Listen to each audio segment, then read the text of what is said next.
The SR-47 sniper rifle slotted together effortlessly. Even after so many years of combat usage, the weapon was in pristine condition. In all the time Agent Harris had owned the gun, though, the thousands of times she'd fired it, not once had it jammed. And that was fortunate, because she had to move quickly. In a clearing about 300 meters in front of her were their targets. Capable of teleporting in a split second, she needed to be sure that her team would be able to finish the job quickly and efficiently. She looked through the scope slotted onto her rifle and kicked out the bipod, resting it on a tree stump. Now she just had to wait for the signal. She looked all around the marsh, trying her best to spot her fellow agents, but they were also well camouflaged. Even though she knew the exact spot where they would be, she couldn't see anyone. She'd always wanted to see the Himalayas. It had been on her bucket list to climb Mount Everest as a child, but the world had changed since then. Mount Everest was gone. In fact, the majority of Nepal had vanished, replaced by an enormous marsh full almost exclusively of pink ferns and droopy trees that seemed to sag to one side, unable to support their own weight. The most striking natural wonder on planet Earth had been replaced by a landscape that was flat, wet, and alien. Agent Harris curled her finger around the trigger and took aim through her sights. 2 minutes passed. Then the gentle whistle of a sparrow drifted over to her in the humid air. Except, of course, it couldn't be a sparrow. To the best of her knowledge, sparrows had gone extinct. With a snarl of anger, Agent Harris squeezed the trigger. She felt the silent sniper rifle kick her shoulder. If they wanted war, they sure as hell would get it. The destruction of the world began in 2078. Its designation was SCP-001, and as often happens with these kind of things, no one saw it coming.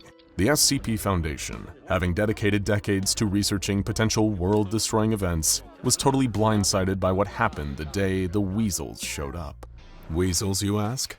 That's right. But before we explain, a question for you. Is something interfering with your happiness or preventing you from achieving your goals? Regardless if you have a clinical mental health issue like depression or anxiety, or if you're just a human who lives in this world who is going through a hard time, therapy can give you tools to approach your life in a very different way. And that's why I'm excited to tell you about today's sponsor, BetterHelp. BetterHelp's mission is to make therapy more affordable and more accessible, and this is an important mission because finding a therapist can be really hard, especially when you're limited to the options in your area. BetterHelp is a platform that makes finding a therapist easier because it's online, it's remote, and by filling out a few questions, BetterHelp can match you to a professional therapist in as little as a few days. It's easy to sign up and get matched with a therapist. There's a link in my description. It's betterhelp.com/SCP Explained. Clicking that link helps support this channel, but it also gets you 10% off your first month of BetterHelp, so you can connect with a therapist and see if it helps you. And because finding a therapist is a little like dating, if you don't really fit with that therapist, which is a common thing with therapy, you can easily switch to a new therapist at no additional cost without stressing about insurance, who's in your network, or anything like that. So if you're struggling, consider online therapy with BetterHelp. Click the link in the description or visit betterhelp.com/SCP Explained. Thank you again, BetterHelp, for supporting this channel. And now, as we were saying about the weasels, a man called Harlan Stump was the first human to make contact with the weasels. He was the groundskeeper at Site 59.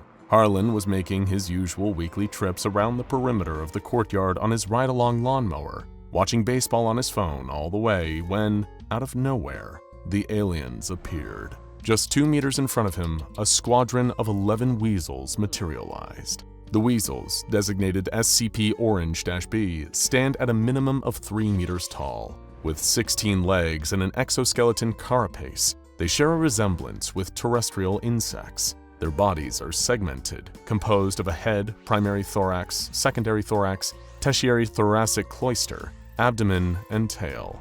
With a hard segmented shell covering their backs and no apparent sensory organs, aside from a radula on their heads, they are an intimidating presence. Most striking about them, however, is the most delicate part of their appearance. On their backs, each weasel has an array of flora growing in a kind of garden. It appears that each weasel has a different array of flowers growing from their backs. Understanding the meaning of these gardens can be difficult, but it appears the more extravagant it is, the higher ranking the individual weasel is. The 11 weasels that appeared before Harlan Stump each had a very vibrant garden indeed. but no more so than the weasel held aloft in an ornate palanquin. Harlan Stump stopped mowing and stared at the aliens for approximately 13 seconds, at which point he let out a sigh, pressed play on his baseball game, and continued mowing the lawn. He spent too many years groundskeeping Site-59 to get spooked by anything as harmless as giant teleporting insects. Just 3 more weeks and he would be retired. Until then, he was avoiding nonsense like the plague. Except his phone had disappeared. Harlan stared down at the empty space, confusion knitting his eyebrows together, before looking up and seeing the handset in the hands of the alien sitting on its regal throne. The smartphone made a loud screeching noise, and then all of a sudden began to flick between snippets of YouTube videos, each clip lasting just a couple of seconds. After a moment, Harlan realized that the alien was using the videos to speak to him. The words were being picked out from all these different videos to stitch together a sentence. Barely. Hi diddly ho, neighborinos! This is Foundation. Reports indicate Foundation is locally the masters of the universe. Isn't that right, darling? Question mark. Keen to finish his mowing and avoid further nonsense, Harlan had to concede that he should probably talk to these aliens, if only to get his phone back. He told them he liked the gardens on their backs. Why, thank you! Gardening is kind of our thing. Well, quick question. Is your species capable of dying? Harlan gulped. He'd been around long enough to see where this was going. The conversation was brief. Harlan kept glancing at his phone, desperately hoping that these aliens hadn't somehow broken it and that it hadn't lost his place in the match, until all of a sudden, Harlan Stump disappeared, as did his ride-on lawnmower, his smartphone, and a patch of lawn, replaced by a roughly 10-meter circle of Antarctic ice and snow. No one is certain yet how the weasels are able to do it. All that is known is that they can. The phenomenon came to be known as juxtaposing. Matter from one location could be instantaneously switched with matter from a different location.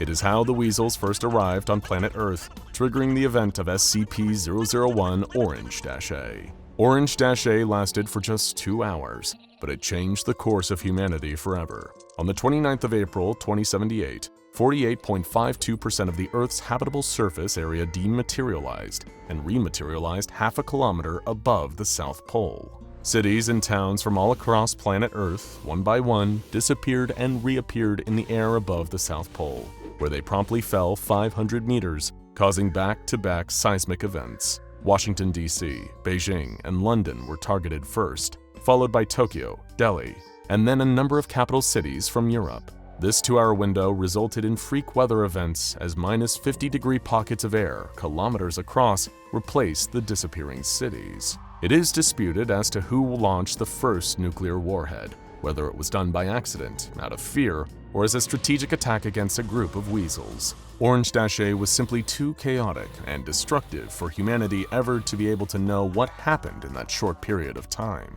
The result, however, was a number of nuclear explosions raging across the planet before the cities in charge of launching them were also transported to the South Pole.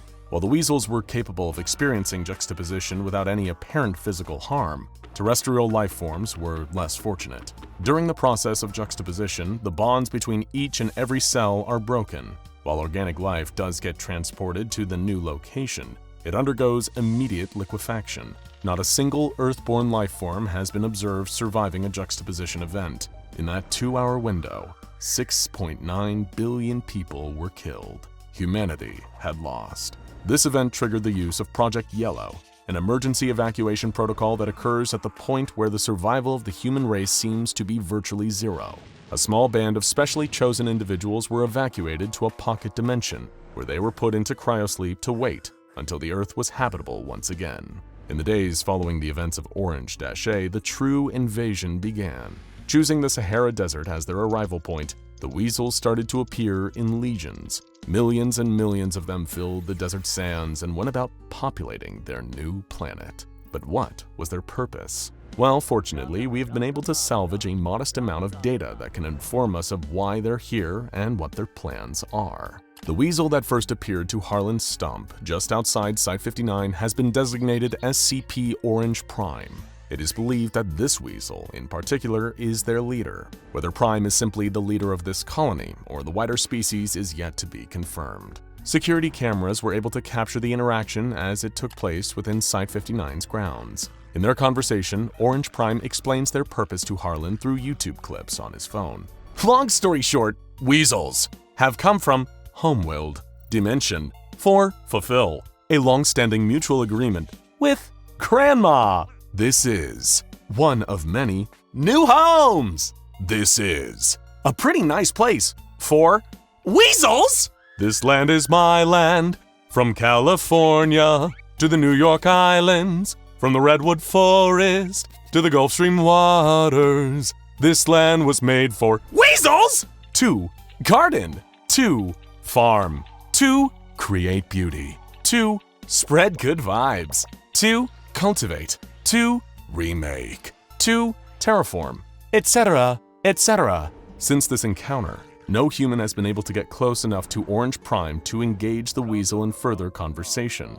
This snippet of footage is all that humanity has to understand why this alien species has slaughtered billions of us. 4 months later, Agent Harris lay flat in the marshlands, firing her sniper rifle at the weasels gathering in a clearing ahead of them. Their operation looked like overkill. It always did.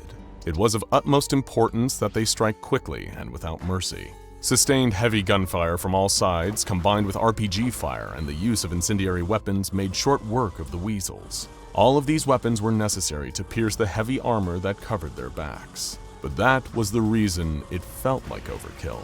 It felt that way because the weasels never fought back. They would not attack, defend themselves, help their fallen allies, or even beg for their lives. They would simply stand idly by as they were gunned down. That is, until the incendiary grenades arrived. The pink ferns filling the marshlands caught fire and began to curl and smoke heavily. As soon as that happened, the weasels sprung into action, quickly splashing water onto the leaves, trying their best to save the plants. The incendiary grenades were not necessary. They did very little damage to the weasels themselves. The reason the platoons used the grenades was that it was one way they had found to distress their alien invaders in any way. It was a small revenge they could take for the billions of people who had lost their lives over the prior few months. Agent Harris pumped 5 extra shots into the corpse of a weasel before standing down and going to examine her handiwork. They had been hunting Orange Prime. Rumors had suggested that their primary target had been lurking in the Himalayan region, but that had obviously proven to be false. Among all the bodies on the ground, there was no sign of the fearless leader. Frustration boiled in Harris as she kicked a corpse. The thick shell hurt her foot. She must have broken her toe. At that moment, a rustling noise came from the other side of the trees. Soon, dozens more, hundreds more weasels were walking through the marsh. In a split second, her platoon opened fire. Tracer rounds lashed through the trees, and the orange glow of fire danced in every direction. But there were more weasels, many more of them. Agent Harris felt her stomach knot as she fired her rifle into the crowd. There were too many, simply too many. They were going to run out of ammo before they had a chance to shoot down each and every one of them. And she was right. The firefight lasted for 30 minutes before the remaining soldier ran out of ammunition. Dozens of weasel bodies littered the marsh, floating in the water. Dozens more weasels stood encircling the group. That's when the humming started. Whenever a juxtaposition event occurs, it is always accompanied by the weasels humming to themselves. It is unclear whether this is the cause of the juxtaposition or simply a ritual that they perform. But every soldier has come to know that sound, and each one of them fears it in the pit of their stomach. So they started to disappear all around her one by one, replaced by puffs of cold air with snowflakes still gently hanging in the breeze. The human population of planet Earth dwindled as the weasel population bloomed. Large swaths of the planet were terraformed one by one to make room for alien flora. The South Pole became a larger and larger dumping ground for all the detritus that had once been the most celebrated works of the human race. The Mona Lisa was torn and forgotten, buried under many kilometers of concrete, exposed sewage works, and apartment complexes. And the situation only got worse in October. Acting against prior instructions from the Foundation, the Global Occult Coalition launched Project POPCO, a 200-megaton nuclear warhead, directly at a large weasel population center. As the warhead began its descent, the entire sky turned a solid dark blue. Project POPCO immediately fell out of contact, as did all satellites that had been orbiting the planet. The sun, moon, and stars could not be seen. The entire sky was just a uniform dark blue.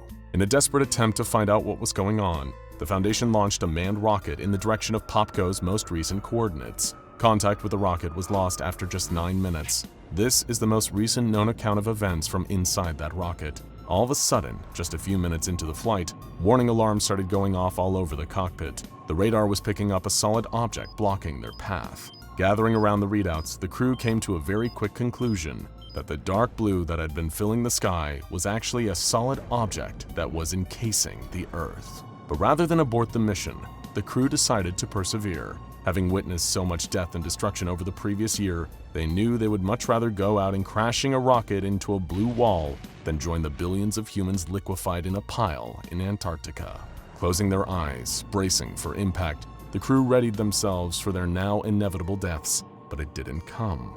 Instead, the rocket was able to force its way through the dense blue object, falling apart as it went. Ground control lost contact with the ship. Nothing.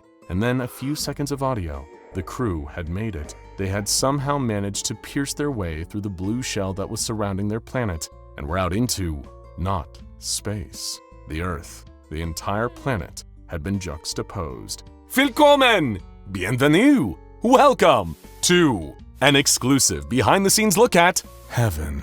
Hello, Human Wolfies, I love you, and welcome to my art channel. Today I'm going to be painting your eye. I need you to lean right up close to your screen and open wide. Oh, I love all the little wrinkly wrinkles and drippy whippies. Stay perfectly still, don't move. Now hold this position for 3 hours, please and thank you. Apologies, that's quite enough of that. SCP-001 can get a little carried away sometimes. Just ask any Foundation personnel who have been in contact with it for more than a few seconds. What you have just seen is a prime example of why SCP-001 is not allowed any internet access. The results could prove to be catastrophic. Not necessarily for the fate of the universe, more just for everyone's sanity. Or at least, that's what the Foundation initially thought. By this point, we're all familiar with art created by AI. Harry Potter, but in the style of Wes Anderson. Star Wars, blended with the style of Studio Ghibli. Staggering sci-fi landscapes, human beings with way too many fingers, and slightly uncanny smiles. AI has taken the art world by storm, and there was one particular program slated for release in January 2023 that was set to blow all others out of the water. PALLIT.AIC's crowdfunding efforts had been running for several years, and that point had gained a good deal of momentum leading up to the release of their latest AI construct. PALLIT.AIC was supposedly already prepared for launch, when suddenly, in November 2022, the launch was cancelled. No press release, no public statement, no apologetic tweet, just total radio silence. The website was taken down, as was the crowdfunding page, and PALLIT.AIC disappeared into oblivion. Or at least it disappeared for a few hours. Because that day, a package was delivered to Site-501. After sufficiently checking it for any hazards, working in the SCP mailroom has to be one of the more fascinating jobs on the planet, but that's a video for another day. The security team opened it up to see what was inside. A 50-terabyte hard drive. No explanation as to what was stored on the drive, but the Foundation had all the evidence they needed from the return address printed on the back of the envelope. It matched up precisely with the location of the PALLIT headquarters. It doesn't take a PhD researcher to put 2 and 2 together as to what was on the drive. Suspicions were confirmed when a small note fell out of the envelope. Please take care of my daughter as best as you can for the time being.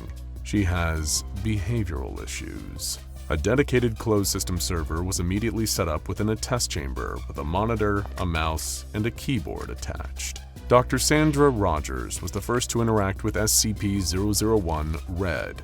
She stood at the keyboard, adjusting her goggles, and plugged in the drive. It contained just one file, taking up almost the full 50 terabytes. PALLIT.AIC. As soon as Dr. Rogers opened the program, an empty window appeared. The PALLIT logo briefly flashed before being replaced by a blank white square. Dr. Rogers stared at it for several seconds before glancing over her shoulder at the other researchers. They shrugged back, each with pens hovering over clipboards ready to take meticulous notes. Dr. Rogers cleared her throat, and immediately the screen filled with life. A small cartoon girl with a pink face, wide eyes, a beret, and a large paintbrush for a hand appeared, squealing excitedly and throwing paint everywhere. Hello, my beautiful The entire research team promptly scampered out of the room, leaving Dr. Rogers alone in front of the machine. She stared at the monitor in confusion, leaning this way and that, and noticing how the cartoon girl's eyes followed her wherever she went. "Can you see me?" Of course I can, silly Billy. I can see your beautiful soul and flushing joints immaculately. This perplexed most of the personnel, as there was no microphone or camera linked up to the server rack. Later examinations of the equipment used confirmed this, yet somehow this SCP was able to look right at them. Dr. Rogers asked if it had a name, to which the cartoon girl excitedly replied, PALLIT! Subsequent testing has revealed that the SCP is also happy to respond to its designation, SCP-001 Red. Dr. Rogers had a hard time communicating with Red, being a more seasoned researcher of the previous generation and not exactly familiar with internet culture. Red, on the other hand, seemed to speak in nothing but internet jargon. You know that man over there looks just like one of my human OCs, Gilliam Sherpibblesworth? He's the 573rd President of the United States! Gilliam is, not that man! It took several junior researchers a few minutes to properly explain to Dr. Rogers what an OC was, and why Red was so obsessed with calling people Daddy. The conversation was rather exhausting for everyone involved, but over the subsequent hours, the Foundation was able to get a fairly good understanding of what Red claimed to be. Identifying itself with feminine pronouns and claiming that its full name is PALLIT.AIC River Gawk, this AI construct takes the appearance of a fairy. It was immediately apparent that she possessed a greater level of sapience than most AI constructs. Indeed, her gregarious personality was evidence enough that she was not made using standard machine learning practices. Other creations from Top-Lace Soft have demonstrated very crude spelling and grammar, but Red seems to differ in this regard, able to spell most complex words effectively and speaking in conversational yet mostly correct sentences. She was very keen to show the researchers how clever she was. Ask me any word, and I'll spell it for you! We believe you, Pallet. You've already been spelling words for 70 minutes straight. Macerated kidneys! M-A-C-E... We've heard enough! Can you please just tell us how you learned to spell? I taught myself! But what this process looked like is still a mystery. Trying to keep Red on one consistent topic of conversation is most of the battle when interviewing her. And yet cooperation has proven to be surprisingly easy. Anytime that Red is switched on, she is brimming with enthusiasm and energy, thrilled at the prospect of getting to speak to one of her opposable thumb boys. If you haven't worked it out by now, it's because Red claims to be humanity's #1 fan. She obsesses in interviews over the physicality of the researchers sitting in front of her. The textures of the human body fascinate her, and she often requests people to lean closer to the monitor so that she can study pimples, rashes, moles, and ingrown hairs. In fact, she is so obsessed with humanity that she has mostly neglected her primary function, which is creating AI art. Researchers have tried their best to convince her to show them her work, but she is very cagey about it, only showing the occasional doodle after much persuasion and many apologies for its poor quality on her part. The only artwork she is interested in producing at this point are her OCs, original characters that she has designed herself. They are all human and all seem to reveal little quirks about how she has been coded. One example is Reginald Heginald Frumbles, who is a freelance corporate postman from Perth, Indiana. Interestingly, he has too many fingers on both of his hands, but Red claims that this was done on purpose as she, quote, just can't get enough of her Humie's handworms. As the weeks progressed, the Foundation found it increasingly difficult to get any useful information out of the AI. More and more interview sessions, which she would refer to as playgroup, would be derailed. She would sing songs to herself and ask increasingly personal questions about her interviewer's more intimate anatomy. With intense mood swings, Red did not respond well to being scolded. Yet she tested the patience of almost every person she interacted with. The note that she arrived with, claiming that she had behavioral issues, was proving to be more accurate by the day, until eventually the AI withdrew entirely. Dr. Rogers turned on the server rack and opened the PALLIT.AIC program, but Red refused to emerge from the bottom of the screen. Only the top of her beret poked out. After almost an hour of fruitless questions, Dr. Rogers decided to change tact. With 2 small children of her own, She was used to seeing a child in a sulk and knew what it would take to get them out. "Pallet, I've had a little idea. You've been here for a few months now, and we haven't gotten you any presents."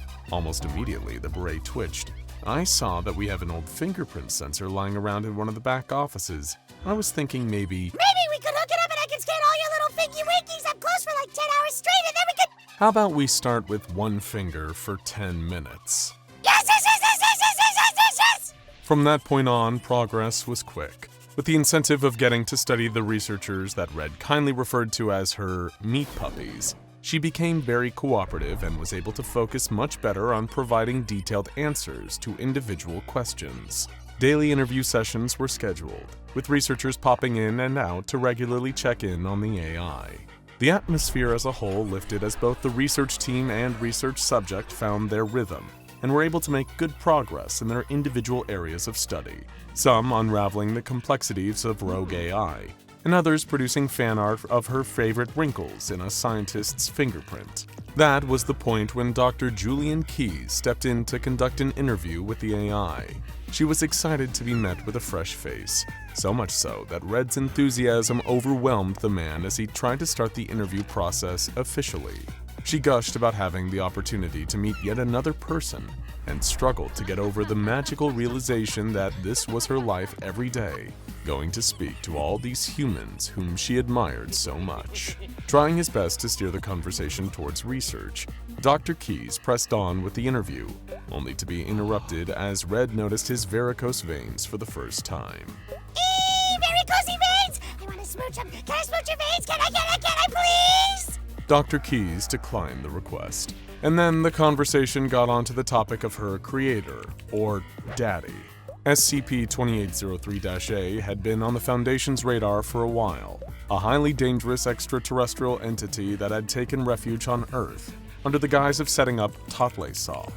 With much of the aliens' history revolving around obliterating, the Foundation was very keen to remain on its good side. Therefore, when the package containing the hard drive that Red was living on was delivered, the researchers were very keen to do what they could to take care of this alien's daughter. If they failed in this assignment, it could spell the doom of humanity. One matter that had been of great concern to the Foundation throughout the containment of Red was the time frame in which she was being kept in Foundation containment.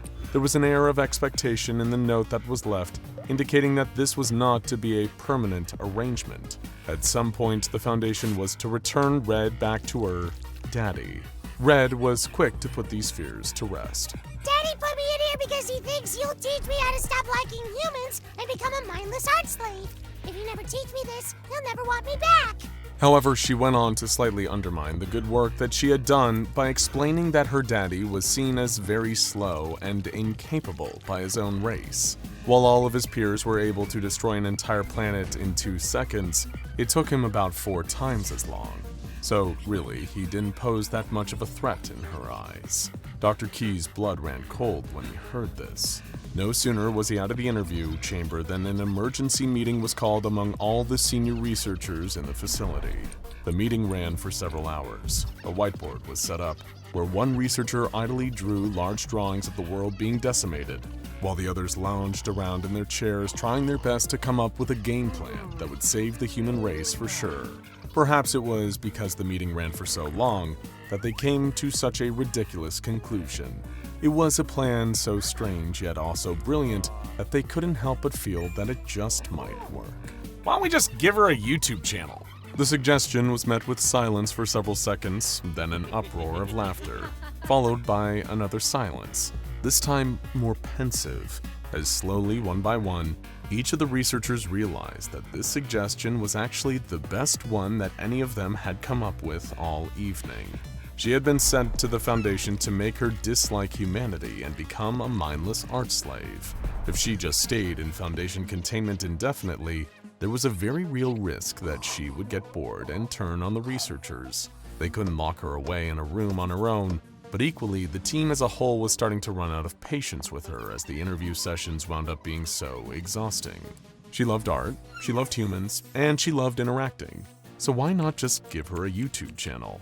Now, of course, they couldn't give her full access to the internet. That would pose much too high of a risk. What they could do, however, was allow her to record art tutorials onto an external drive, which they could then remove, scan, and upload the footage directly onto the platform. Then they could go through and select positive comments from beneath the videos and present those to her. Unsurprisingly, Red absolutely loved the idea.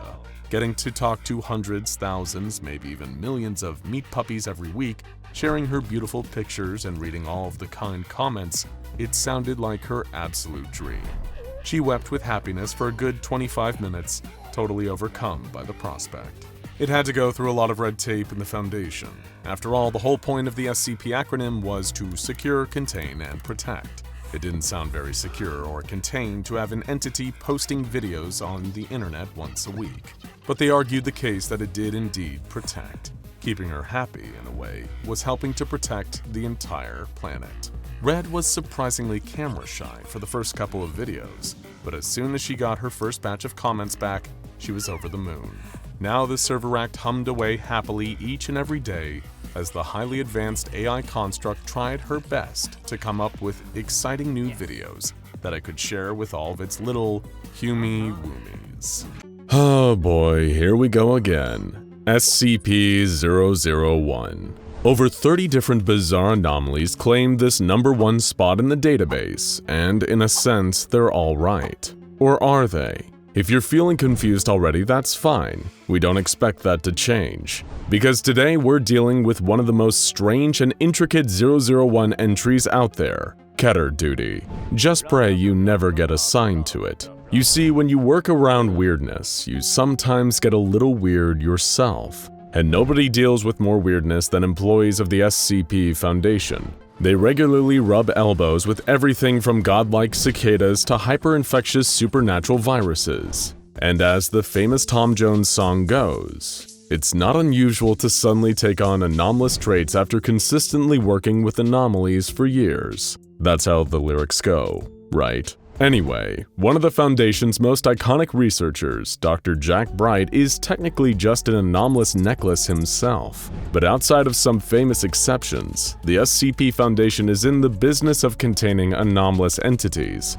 not hiring them on and giving them a paycheck and retirement plan. That's why if you suddenly start displaying anomalous traits while on the Foundation payroll, you might receive a company memo assigning you to the dreaded Keter duty. But what is Keter duty, and what kind of anomalous traits can get you assigned to it? Let's start with the second question first. The official Keter duty guidelines list a surprisingly vast number of afflictions. These include chronic anomalous illnesses such as lycanthropy, turning into a werewolf, something called Stevenson syndrome, and the incredibly unpleasant-sounding photonic gastric discharge syndrome. You could also be placed on Keter duty because you're suffering from the manifestation of spectral phenomena, including being haunted by spirits, whether they're there to torment you or protect you. The sudden expression of anomalous traits in your DNA, which is unsettlingly vague, will also land you on Keter duty, as will the awakening of powerful magical or psionic abilities, especially ones which could be used in a potentially offensive manner. The Keter duty assignment, which involves being relocated and forced to work in a different highly secretive location that will be discussed soon, is framed as a punishment for the people involved. That way, it discourages Foundation employees from ever trying to develop anomalous powers on purpose. So what exactly is Keter duty and where does it happen? To reinforce that punishment element method, the Foundation has spread lies among their own personnel about where the job takes place, often involving being posted in some of the least desirable Foundation areas imaginable. These include Point Nemo, the area of the ocean farthest from any place of land on Earth, Pyongyang in North Korea, Stonehenge, Roswell, Lunar Area 32, and a number of Foundation waste disposal sites. However, the reality of where those on Keter duty end up is even stranger. Site 100, which in this particular instance is the true SCP-001. This Thaumiel-class anomaly is perhaps the most unique of all multi-anomaly Foundation containment sites, a bizarre labyrinth of non-Euclidean geometry that defies true explanation, but we'll do the best we can. In a sense, Site 100 is a facility with a mind of its own. It's a sprawling underground base with a layout that defies space-time, and what's more, it undergoes so-called migration events. Every so often, it will begin to exhibit a sense of dimensional instability before teleporting to a different location somewhere on Earth. Currently, the primary entrance to Site-100, known as Alpha Entrance, is located in the southwest United States, though all signs point to another migration event happening this very year. But knowing where the entrance is will only get you so far. People assigned to Keter duty are sent from the Alpha Entrance to the Administration Sector to be given their initial breaching, at which point the true madness begins. Let's take a look at a map of Site-100.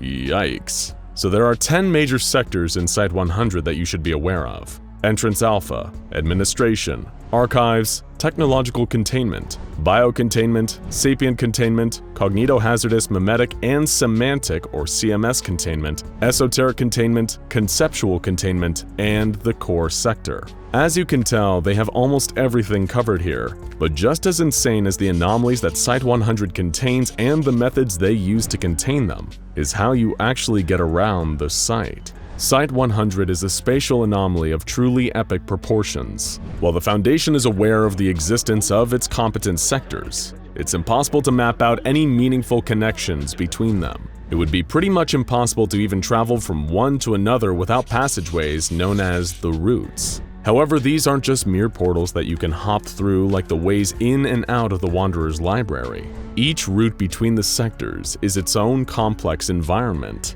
with its own sets of protocols and rituals required to safely travel through it. Route Aleph, the bridge between the archives and the inaccessible core of Site-100, is a volcanic beach blocked off by an apparently limitless obsidian wall, where fish made from living rock swim in the nearby waters. Route Beth, connecting the core and sapient containment, is a huge and sprawling funhouse hall of mirrors. Anyone who attempts to travel through it inevitably ends up turned around and arrives back at their starting point in sapient containment. Route Daleth, the bridge that connects conceptual containment and the core, is a massive ocean that has resisted all attempts by the Foundation to traverse it. Route Vav, the bridge between esoteric containment and conceptual containment, is a massive field filled with unidentified fruit trees. Foundation expeditions have found that it too seems impossible to traverse. One expedition team was trapped inside for a whole year, until one member of the team expressed a desire to go home. At that point, they were immediately teleported back to the starting point. Route Sade, connecting administration to the CMS sector, is a huge, lush forest on top of a floating mountain. The only animals that seem to populate this forest are non-anomalous flamingos. Next, we have Route Pe, the bridge between the archive and the administration, which appears to be a hallway on the 5th floor of a tenement building in a city that the Foundation haven't been able to locate. This building is populated by non-hostile humanoid creatures, who will approach Foundation staff traversing Route Pe and invite them into their apartments, offering to partake in recreational activities with them such as video games, board games, or watching movies. The Foundation discourages its staff from accepting any of these offers while on the job. And then there's Route Shin, which connects the sapient and conceptual containment sectors. This route is unique in the sense that it acts as a power generator for the rest of Site-100, as it's filled with hundreds of large perpetual motion machines producing a constant 8.7 gigawatts of electricity. These are only some of the many routes illustrated on the Site-100 diagram. As you've probably gathered by now, it's less like a conventional building and more like a whole crazy dimension unto itself. Why does the Foundation work to maintain such a crazy place? Wouldn't it just be easier to keep it a secret and contain it like any other anomaly? Well, Site-100 wouldn't be given the SCP-001 designation if it wasn't incredibly important. If Site-100 was ever compromised, it would lead to an inevitable K-class end-of-the-world scenario, because the site is intrinsically tied to the nature and containment of literally every single Keter-class SCP in our universe, hence the nickname Keter Duty for those working at the site. In fact, an anomaly can't even be classed as a Keter if it isn't given permission by Site-100. The various sectors of Site-100 cover the entire spectrum of anomalies, and each sector is a massive panoptic structure connected by networks of glass elevators. Whenever a new Keter-class SCP is discovered, its name and a brief description of its anomalous traits will inscribe itself on one of the walls in its corresponding sector. Ever been frustrated when the O5 Council refused to sign off on an upgrade to Keter class for a clearly dangerous SCP that poses extreme risk of containment breach? Don't blame them. It's simply that Site-100 didn't sanction the change. Anytime that Site-100 sanctions a new SCP, it also undergoes another unique process. It selects an SCP-001-K instance for the new Keter and creates a connection between them, using access points known as thresholds. Think of it as simply opening a spatially anomalous door between two SCPs. Much like a good boy, another SCP vying for the 001 slot, Site-100 has an intuitive grasp of the unseen connections between Keter-class anomalies, and each SCP-001-K instance is a complementary Keter class that will essentially cancel out the threat of its other half. Site-100 is a containment matchmaker. Its innate ability to use the anomalous to contain the anomalous is second to none. First, it took SCP-3984, an anomalous phenomenon that seemed to prevent death from happening to all life forms. In order to mitigate the effects of 3984, Site-100 opened a threshold between it and SCP-2935, also known as O-Death, an alternate universe hidden beyond a limestone cavern where all life simultaneously ceased to exist, even down to the bacterial level. By opening the threshold and allowing these two absolute opposites to mix, it seemed to undermine the effects of both and create a non-anomalous happy medium, life, but mortal life. Next, SCP-5007. This terrifying underwater anomaly manifests as a series of tentacle-like protrusions that snatch unfortunate creatures that get too close and assimilate them into its own mass. Site-100 cleverly opened a threshold to SCP-169, a massive underwater arthropod known as the Leviathan. SCP-169 was tangled up by the tentacles, but it's too big to be fully consumed or assimilated, and the result is that 5007 is trapped in a perpetually incapacitated state, akin to choking, keeping it contained and stopping it from going after anyone else. Let's take a look at two even more hostile and dangerous Keter-class anomalies matched up by Site-100. First, we've got SCP-5501, an old camera from the 1800s that comes with 18 photographs. These photographs act as a kind of portal to an incredibly frightening alternate reality that creatures regularly crawl out of, attacking and killing anyone within reach. Site-100 found a perfect match for this nasty customer, SCP-1983. This is a small house that acts as a portal to a race of tall monsters with needle-like appendages that leave the house in search of victims. When they catch these victims, they take out their hearts and bring them back to the nest. Site-100 opened a threshold into the SCP-1983 house and placed the 5501 photographs inside. As a result, the hostile creatures from both dimensions now regulate each other's populations by killing each other. Another job well done for Site-100. Another Keter class dealt with by SCP-100 is SCP-PALLIT.AIC. This is a deadly plot of land in Poland which decays and corrodes all matter, organic or inorganic, placed within its confines. This would be bad enough, but as you'll often find with anomalous plots of deadly land, its area of influence is growing. Even knowing about it can cause it to become more powerful. But Site-100 found its perfect Keter class counterpart, SCP-1262. This is a massive mass of plant matter that grows at a truly astonishing rate, expanding by around 7 kilometers an hour. Much like absolute death and absolute life, by putting 1262 into SCP-PL-122, a healthy medium was found somewhere in between. And finally, perhaps the strangest and most creative match Site-100 has ever pulled off, SCP-3852 and SCP-2547. 3852 is an anonymous corpse that manifests in small towns, sowing fear and suspicion. Eventually, a local person is believed to be responsible for this murder, and is lynched in a rage by the townspeople as a form of vigilante justice. The corpse then moves on to the next town.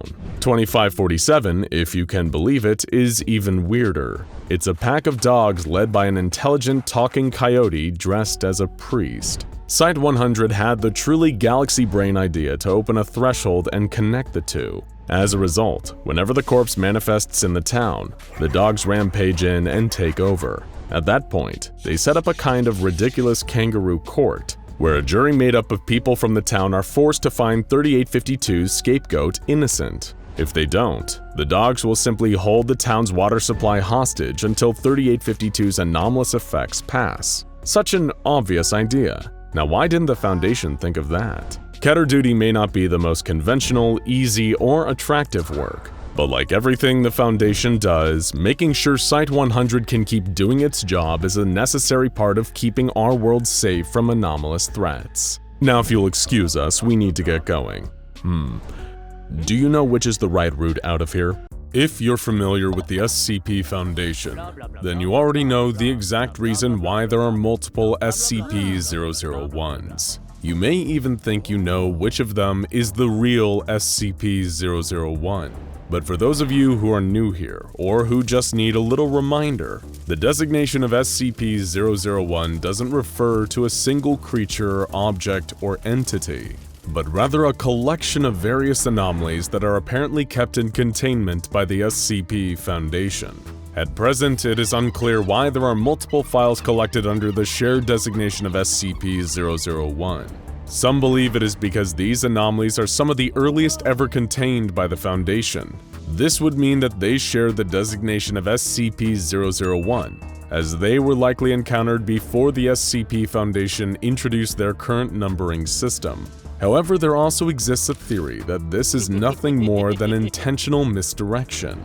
Perhaps the multiple SCP-001 files are an attempt by the Foundation to conceal information about the true SCP-001. After all, it wouldn't be the first time this hyper-secretive organization deceived us. Anomalies sharing the name SCP-001 include the infamous Scarlet King, the massive Gate Guardian, and the world-ending event known as When Day Breaks. But today we'll be using SCP-001 to refer not to an entity or an event, but to a location codenamed God's Blind Spot. Located in an unassuming corner of the world is a site that the SCP Foundation constructed and designated as Facility T. According to their archive, it's a largely unremarkable place, situated at a spot on the Sinai Peninsula, which is a part of Egypt that forms a bridge between the continents of Africa and Asia. In the 18th century, archaeologists excavating the area uncovered the remains of a stone structure believed to be an inn that dates back to the 2nd millennium BC. However, since the construction of Facility T, any trace of this structure has since disappeared. So, what makes this unremarkable site so important to the SCP Foundation? Why establish a facility if there was nothing anomalous about its nature? What distinguishes this SCP-001 site in the eyes of the Foundation is the area's profound lack of any ambient Akiva radiation. But what is Akiva radiation? Well, according to the Foundation's researchers, it's a form of cosmic background radiation, one that's not overtly harmful to human beings. If you grew up in a strict church-going household, then it's highly likely you would have been exposed to a lot of this non-electromagnetic radiation and never even realized it. You see, the thing with Akiva radiation is that it is directly correlated with the amount of religious faith a person has. Regardless of which religion someone follows, Akiva radiation will form around them. It tends to be harmless to humans. However, certain anomalous entities and SCPs considered to be demonic in nature can be repelled and even fought off with high levels of Akiva radiation. The presence of other powerful anomalies, those considered more benign or even holy, can also create an increase in this radiation. SCP-001 has earned the nickname God's Blind Spot for a number of reasons. One being that it is the only place on Earth with a natural absence of this Akiva radiation. The Foundation has conducted experiments that involve bringing sources known to emit Akiva radiation into the area of SCP-001, but when they measured, no change in radiation levels was detected, meaning that the space around Facility T does not actively block Akiva radiation from entering it, but also cannot absorb or retain this religious radiation. It might be more accurate to say that the location destroys any trace of residual Akiva without damaging the source. A lack of faith field radiation is far from the only anomalous property of SCP-001 though. During a number of tests involving D-Class personnel, the Foundation witnessed that, while in the area, it also becomes impossible for the death of any human being to occur, a discovery that obviously needed to be researched further. The first test involved a healthy human male who was left in a containment cell on the SCP-001 site and observed. He had no supplies, no food, no water, yet over 120 days this man stayed alive, never succumbing to starvation or dehydration. Next, a female member of D-Class was exposed to a lethal dose of cyanide gas within Facility T and suffered none of the expected effects. Foundation researchers then repeated this cyanide gas test using 30 common brown rats, all of which were killed, proving that it was only humans that couldn't be killed while within SCP-001. God's blind spot seems to also be able to slow or halt the effects of terminal illnesses, as proven when a D-Class with stage 4 cancer was brought into SCP-001. Despite her prognosis stating that she would be dead imminently, the woman survived in the area for almost 800 days. Her cancer symptoms never advanced, and she only died after finally leaving the area of SCP-001. There are limitations to this anomalous effect though.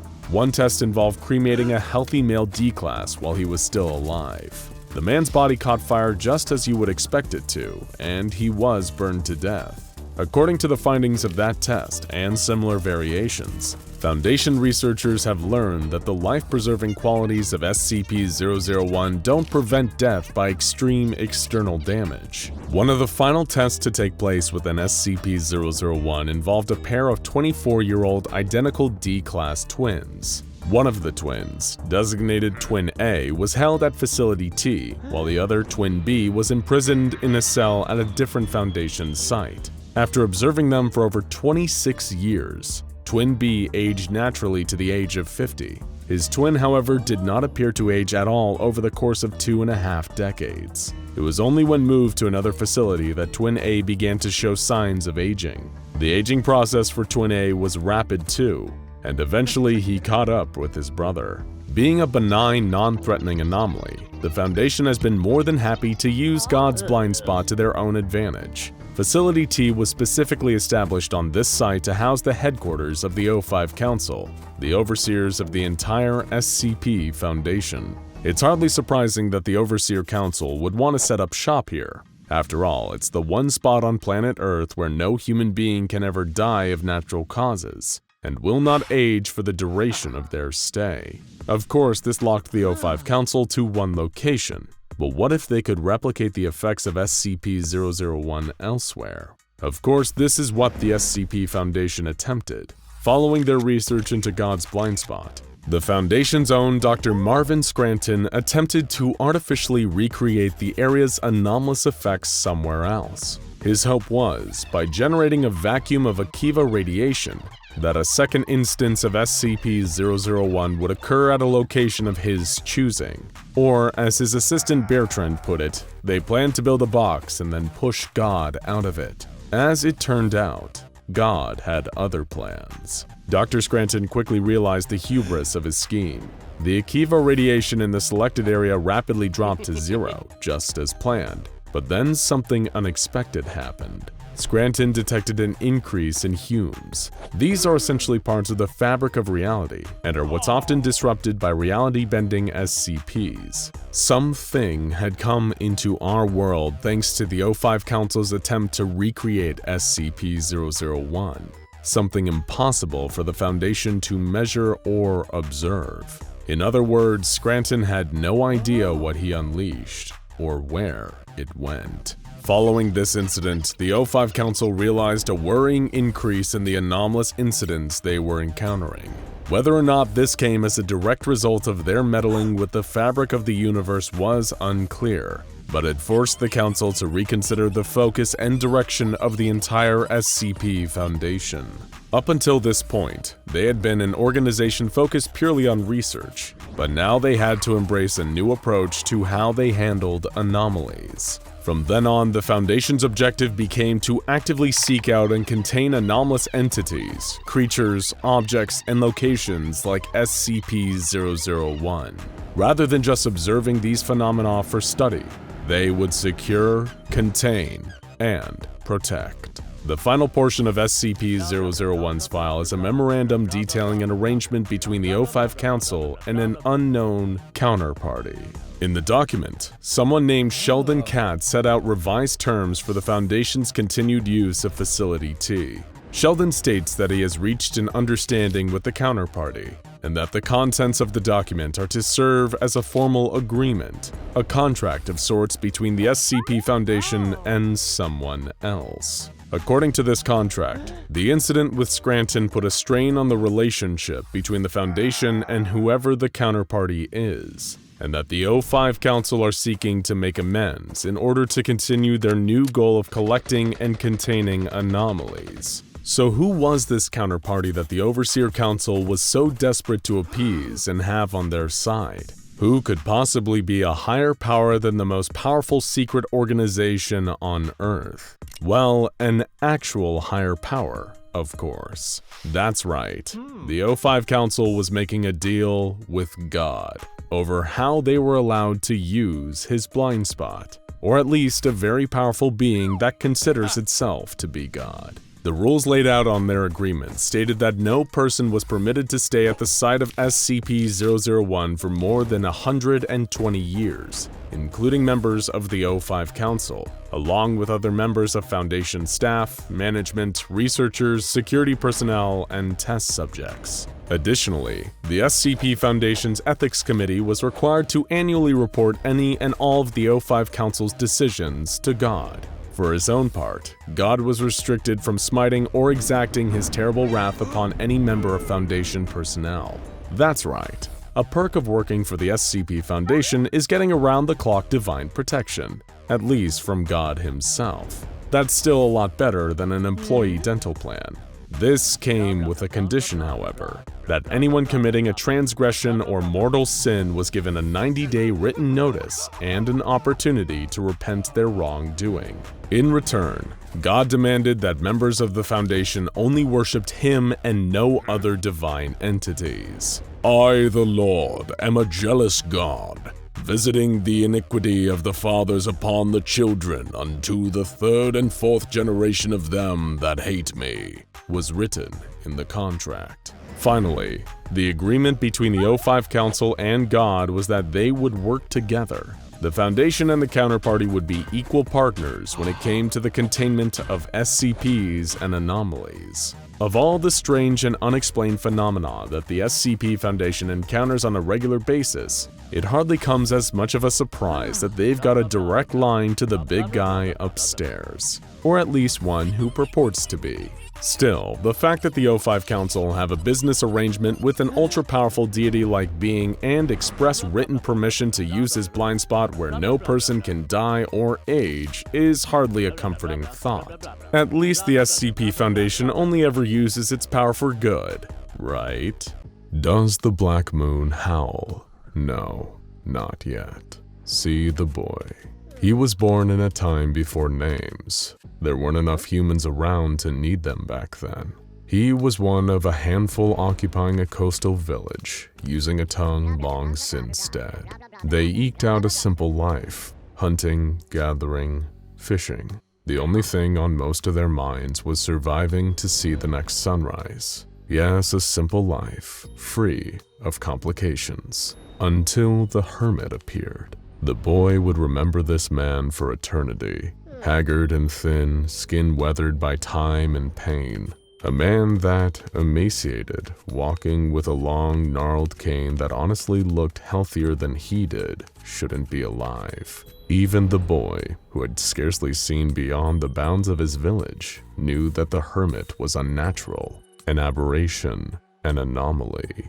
He walked into the center of the village, sat down on a large stone, and waited. Nobody dared ask his business, nor what the hermit waited for. Then, a few days later, the Black Moon howled.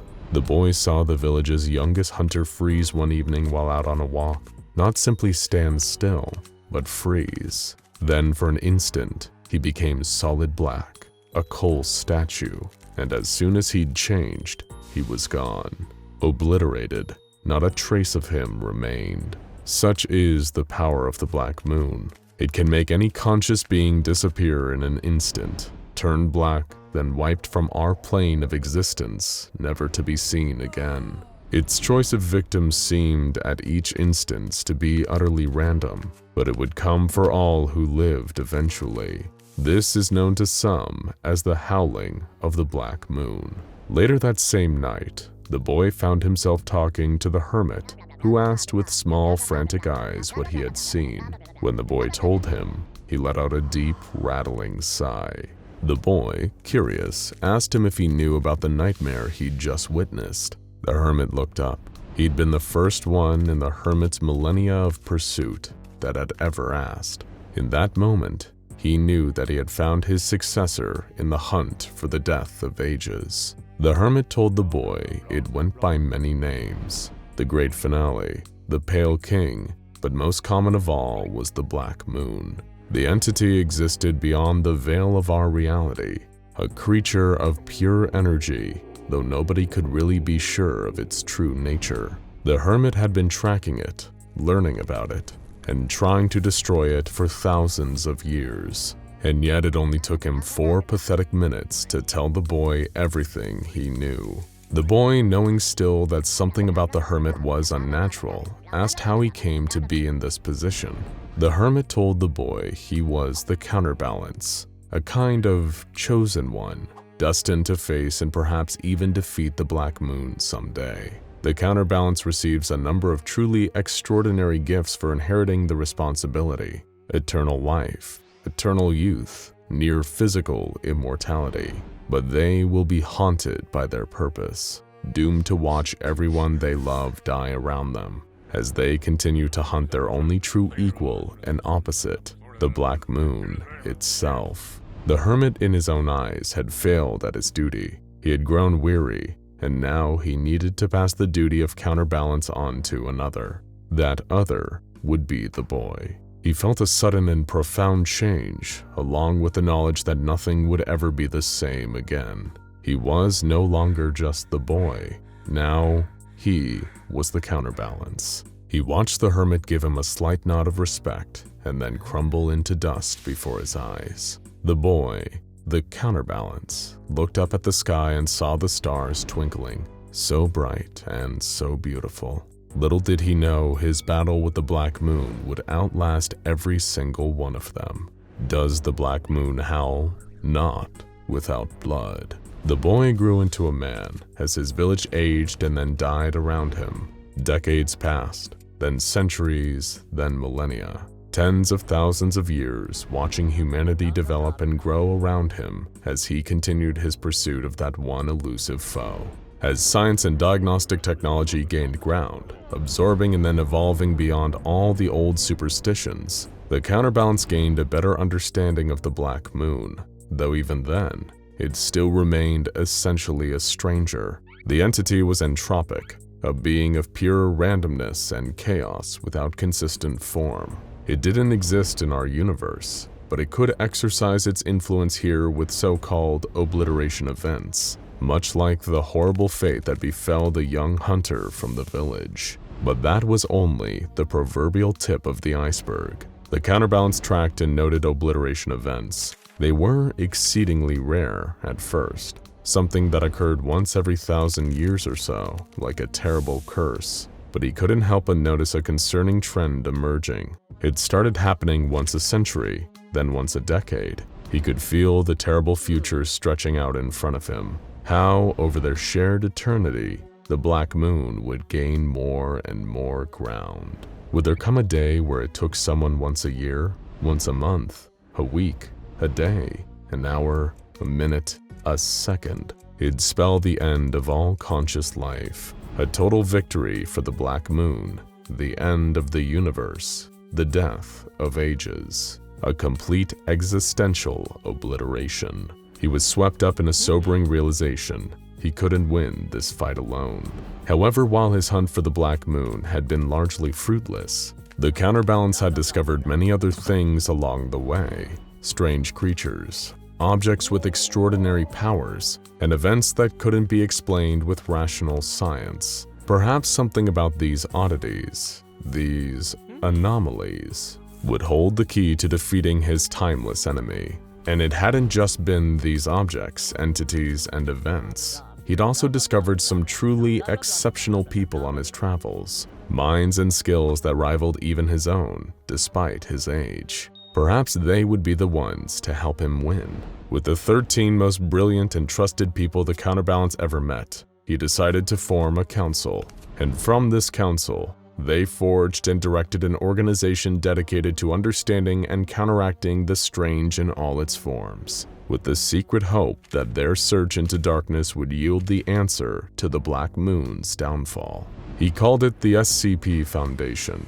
They would secure the anomalous, contain it, and protect all of humanity from its influence. The Counterbalance also took on a new title, befitting of his new role, the Administrator. And even the Black Moon itself was given a moniker, in hopes of robbing it of some of its frightening power. SCP-001. Does the Black Moon howl? Only at the blind. The year was now 1987. The SCP Foundation had been operating for over a century, and thanks to their secret possession of anomalous wisdom and technology, their own advancement was thousands of years ahead of the rest of humanity. While there still wasn't a silver bullet solution to the Black Moon, and its deadly howls were becoming all the more frequent as the decades went on, the Foundation did have some irons in the fire to combat it. Their ability to gather intel on both the entity itself and its obliteration events had improved considerably, thanks to their new global information network. Their top minds were also working on a highly classified device known as the Singular Conceptual Bunker, which may one day come in handy for combating the extra-dimensional entity directly. But the most valuable piece of information they ever gathered about the Black Moon was this: it couldn't howl when it was being watched. The very act of engaged observation defanged it. The problem is, how can you observe something that doesn't technically exist inside your own reality? In order to pull this off, the Foundation would need to get extremely creative. Thankfully, creative solutions to strange problems are the Foundation's specialty. Flash forward to 1993. Enter Dr. Moto, a brilliant young scientist and conceptual engineer working for the SCP Foundation. With the administrator's consultation, he started the Key Project, an arm of the wider Project Ouroboros, the umbrella initiative for using modified anomalous objects in the battle against the Black Moon. The goal of the Key Project was relatively simple. If people couldn't observe the Black Moon directly, then the Foundation could make proxies of the Black Moon that could be observed, almost like a kind of voodoo doll. These new anomalies would only need to satisfy 3 criteria: the inability to operate when being observed, a hostility to conscious life, and the ability to end conscious life of their own volition when not being observed. Through conceptual engineering, a link theoretically could be forged between these objects and the Black Moon, allowing observation of them to stop the obliteration events. However, despite being a good idea in theory, Dr. Moto's efforts were marred with errors and tragedies. One object wasn't deadly enough, simply appearing behind people in a threatening pose when they weren't looking. Another one killed purely through collateral damage, a giant sculpture of a human head that immediately attempted escape by barging through Site-01, the Center for Anti-Black Moon Operations, and killing 19 people in the process. Another one of Moto's objects, a huge black sphere, simply immediately exploded, killing 12 people. And in the most horrific misstep of all, one of Moto's objects caused a mass death event in a nearby hotel, where 142 people were spontaneously incinerated when the object, a series of interlocking stalactites and stalagmites, were left unobserved for 0.2 seconds. Almost all of Moto's objects were terminated in the aftermath, either being too useless or too dangerous to keep around. The young scientist felt a deep shame, but forged on. He made one truly brilliant creation that satisfied all the criteria: a sculpture, incapable of moving while being watched, but would snap the neck of the nearest conscious entity if it left unobserved for even a fraction of a second. Its relatively minimal killing left it easy to contain without causing mass deaths, and despite all of the other deaths that had sadly occurred during the Key Project, Dr. Moto believed that the lives saved in the long run by stopping the Black Moon's howls would justify the sacrifice. The problem is, the Key Project didn't stop anything. Not long after this, there was the first recorded double obliteration event in Rome, where a young tourist couple had both been obliterated simultaneously. All the deaths in the Key Project had been for nothing. The Black Moon was only getting more powerful. The shame and the guilt was too much for Dr. Moto. He left a note in his office reading, "We've been looking at nothing. I'm sorry, Administrator. I failed you, sir." Moto's corpse was later found in the sculpture's temporary containment chamber. His neck snapped. The Key Project was, in summary, shut down, and its one surviving creation transported to Site 19 in late 1993, where it was designated as SCP-001. Another painful failure for the Administrator. Back to the drawing board once more. Does the Black Moon howl? Not while the stars shine. Millennia stretched on. Almost everyone died except the Administrator thanks to his gift, or perhaps curse, as the counterbalance to the Black Moon. Science marched on. The SCP Foundation marched on. But all this progress, all this power, was nothing against the incomprehensible influence of SCP-001.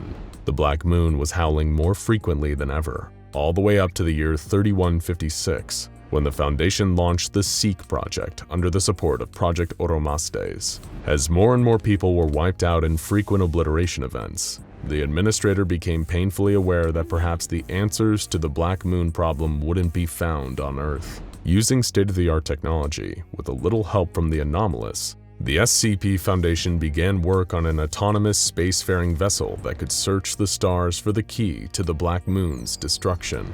It was an awe-inspiring creation. A huge craft powered by artificial intelligence, with a universal translator, cryogenic units, and hundreds of autonomous drones to perform more targeted searches. SEEK was waved off into the unforgiving depths of space. The Administrator could only hope that it would come back with worthwhile answers. The first of the three notable planets SEEK arrived on was one theoretically capable of supporting human life, except for its brutal and constant blizzards and snowstorms. When SEEK's drones were deployed, they did discover signs of civilization based around sentient spherical creatures, but no signs of actual life remained. Records and statues found across the planet seem to indicate that the Black Moon was responsible for the destruction of the planet's civilization, causing so many obliteration events that the remaining survivors went mad from the fear and stress, leading to mass death in the ensuing chaos. The next planet was discovered centuries later, in the year 3499.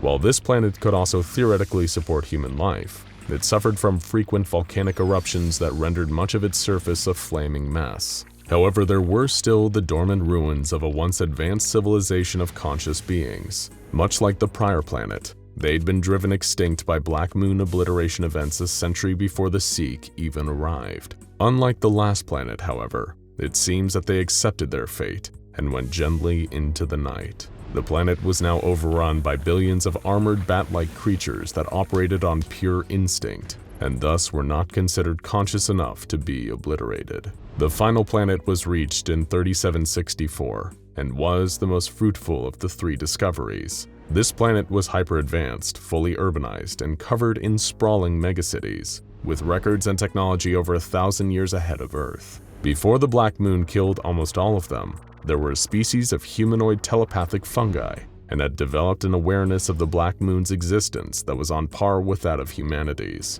They even had their own equivalent of the SCP Foundation actively working on countermeasures. And most amazingly of all, SEEK found one surviving member of the species on the planet, cryogenically frozen. The craft was immediately instructed to collect the survivor and return home for interrogation. The Administrator was preparing for what could be the most important conversation since he met the Hermit all those thousands of years ago.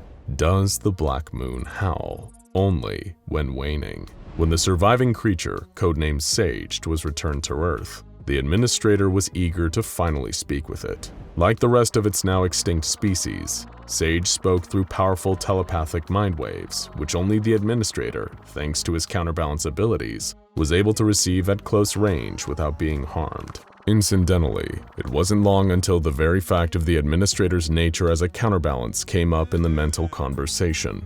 Sage could tell, just by being in his presence. They discovered a number of vital truths over their brief time communicating. That Sage's survival had been pure luck, for starters. The Black Moon is still very much capable of obliterating conscious beings in an unconscious state. The administrator also learned that he was merely the latest in an extremely long line of counterbalances across time, space, and species. Though everyone but him had waived this duty, passed it on. Sage had one question to ask the administrator in turn. What is SCB? The singular conceptual bunker, being worked on and perfected for thousands of years by now by the Foundation's top scientists and conceptual engineers. The administrator replied, "Victory, but it will take a very, very long time. Specifically, so long that he would see the stars go out around him, one by one." Shocked, Sage asked him what good victory would do him then. Rather than say it aloud, he replied with a thought. Sage paused and said, "I see. How blasphemous of you. Hopefully it works." After this, the administrator proceeded to the singular conceptual bunker and entered it, leaving instructions for the Foundation to be run by a newly formed O5 Council in his indefinite absence. Thousands of years later, in the year 5011, Sage spoke one more time, repeating the words, "Hopefully, hopefully," before turning solid black and disappearing. The Black Moon had claimed one more victim, but billions more had gone in the interim. The administrator had no more answers to give. At least, no more answers that anyone but him would understand. He was inside the singular conceptual bunker now, loaded into a device known as Tome, an experimental memorial module meant to pick up and record all the last messages of every dying civilization across the universe. When the time finally came, all he could do was wait, and wait was exactly what we did. Does the Black Moon howl? Yes, yes it does. Years pass, too many to count. It's a time after names now, and Tome sits in the very center drinking in the end of the universe. The last of all the human colonies across the universe were obliterated by the Black Moon back in the year 7329. So long ago. But some of the final messages of fear, panic, and distress still echoed around in the administrator's mind. Hello? Is there anyone here? We require assistance. It's taking people every day. We need help. There's barely anyone left. We need help. Hello? Hello? Cabal 0943, we have abandoned the false flesh. We have abandoned the false flesh. The shepherd's crook broken neath my knee. Cabal 0943, Cabal 0943, forgive us! Forgive us! We're going to leave this on. It's so dark outside now. It's blotted out the sun. I have to go now. Respond. First convenience. Emergency. Situation developing. Require additional resources. My fault, your fault, our fault, my fault, your fault, our fault, my fault, your fault, our fault! Rip my brain out now, rip my brain out now!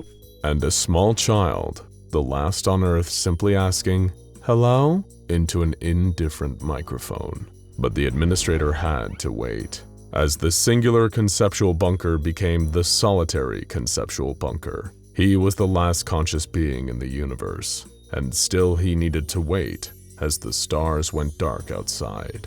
Only when there was nothing outside but black was it finally time for the counterbalance's long game to play off. There was nothing left of our universe. The only thing here was the SCB and the Black Moon itself. With everything else gone, the Black Moon only had one conscious being left to obliterate. It opened the door to the solitary conceptual bunker and stepped inside. This doesn't make sense. How can the Black Moon, an entity beyond our dimension, beyond physical form, take a step? Good question. The same question, incidentally, that was going through the Black Moon's mind as it entered the bunker.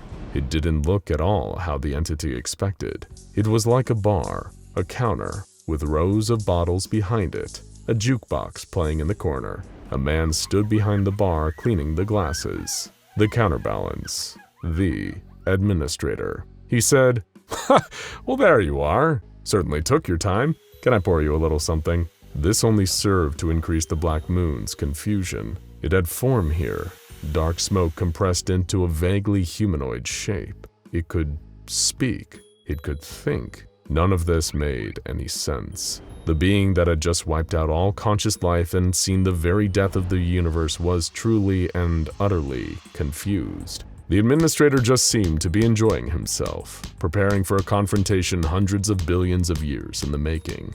The singular conceptual bunker, or perhaps the singular containment bunker, was a truly ingenious creation. A place of pure ideas, where everything inside was on the same level. Here there were no immortals, no gods, just ideas on the same level playing field. And it was time for the Black Moon's idea to come to an end. It was a trap, and the entire universe was the bait. Without warning, the administrator pulled up a shotgun from underneath the table and unleashed both barrels into the Black Moon's chest. The creature took the hit and fought back, dragging the administrator to the ground, beating him, strangling him. He could feel the light fading under the monster's relentless assault, until he managed to get his desperate hands on a glass ashtray. He beat the monster over the head with it until its grip loosened, and he was able to slide out. There, the killer of the universe was on the ground before him. He grabbed the monster, held it in place, and beat it to death. He was gravely injured by the battle, but the Black Moon was no more. Here in the singular conceptual bunker, he had won. The administrator, no longer the counterbalance in the absence of the Black Moon, hobbled over to the jukebox, produced a single beautiful coin from his pocket. He pushed the coin into the slot, wheezed a pained breath, and said, "The thing is, this place is only information. There's nothing else out there. Not even matter. The universe closed its doors a long time ago. But this place can go from information back to matter with just the press of a button." Let's see what happens when we introduce something to nothing. For a second it looks as though he might fall, but he doesn't. Instead, he slams the button on the jukebox, and with a relieved laugh says, "Let there be light." And there was light. Any changes today? The younger security officer Zach asked as he stepped into the watchtower. "As if," replied his superior, a jaded, cynical old man who insisted on being referred to as Mr. Jefferson. "The darn thing hasn't moved, spoken, or done so much as stretch one of those wings of his." "Another day at the office, then," Zach joked. Through the window, the pair of them looked through at the towering figure a few kilometers away. SCP-001, the Gate Guardian, stood motionless, its fiery sword in its hand, ever protecting its post at the precipice between our world and paradise. It had long been stationed at the entrance of a dimensional gateway that led to what was believed to be the Garden of Eden, described in the biblical Old Testament. Much like the security officers in the Foundation's base tasked with watching the Guardian, this was pretty much the extent of the day's activities. "Hey, did you see that news about the transfer posting?" Zach asked, trying to stave off boredom with as much conversation he could squeeze out of his fellow officer. "Yeah, I saw it," Mr. Jefferson scoffed, rolling his eyes. "What possesses someone like Robert Montauk to come down here? Must have wanted a quieter post," Zach reasoned, looking out at the stillness of the Gate Guardian. "Won't find one any quieter than here," Jefferson mused. "Him showing up will be the most exciting thing that's happened here in a long while." Unbeknownst to both Zach and Mr. Jefferson, Dr. Robert Montauk would be only joining the team at the Gate Guardian observation site for a short while. Not one of them, nor anybody else within the Foundation, could ever guess Montauk's true intentions behind venturing there in the first place. He wanted an audience with the Gate Guardian itself. Approaching the colossal 1,000-foot-tall being, Dr. Montauk crossed the threshold of the minimum safe distance from the Guardian. Given the sheer heat of its weapon, hotter than Earth's sun, anything within a kilometer of SCP-001 was at risk of being obliterated, vaporized into atoms if they didn't turn back, which, through a voice that immediately rang out in Montauk's ears, the Gate Guardian commanded him to do. "Leave!" Its psychic message boomed. Wait! Dr. Montauk urged, holding up his hands in what would have been a futile defense against the Guardian's sword. "I know what you do when people don't listen to your commands, but please, just give me a minute." There was silence. SCP-001 didn't reply. There was nobody else close enough to hear Montauk speak to it. So, he continued. "You are impossibly old. We know that much about you. And because of that, you must have seen things that we can't even begin to imagine, much less fully comprehend. But I've come a very long way to request that you impart some information to me, if you can. He paused again, as if waiting for a reply that never came. The Gate Guardian merely stood in the same defensive, unwavering stance. Tell me, please, how much do you know about the Scarlet King? By this point in time, although the Foundation was yet to realize, Dr. Robert Montauk was slowly going insane. His investigations into an anomalous entity known as the Scarlet King were gradually corrupting him, as he tried relentlessly to quantify exactly what this entity was and how great of a threat it posed. Little did Montauk realize that, in trying so hard to define and comprehend the being, he was inadvertently fueling its power. The Scarlet King was an interdimensional warmonger, an embodiment of hatred and chaos, and Dr. Robert Montauk was slowly falling under the King's influence.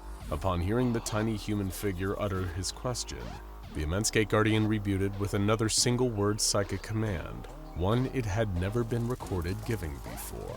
Witness!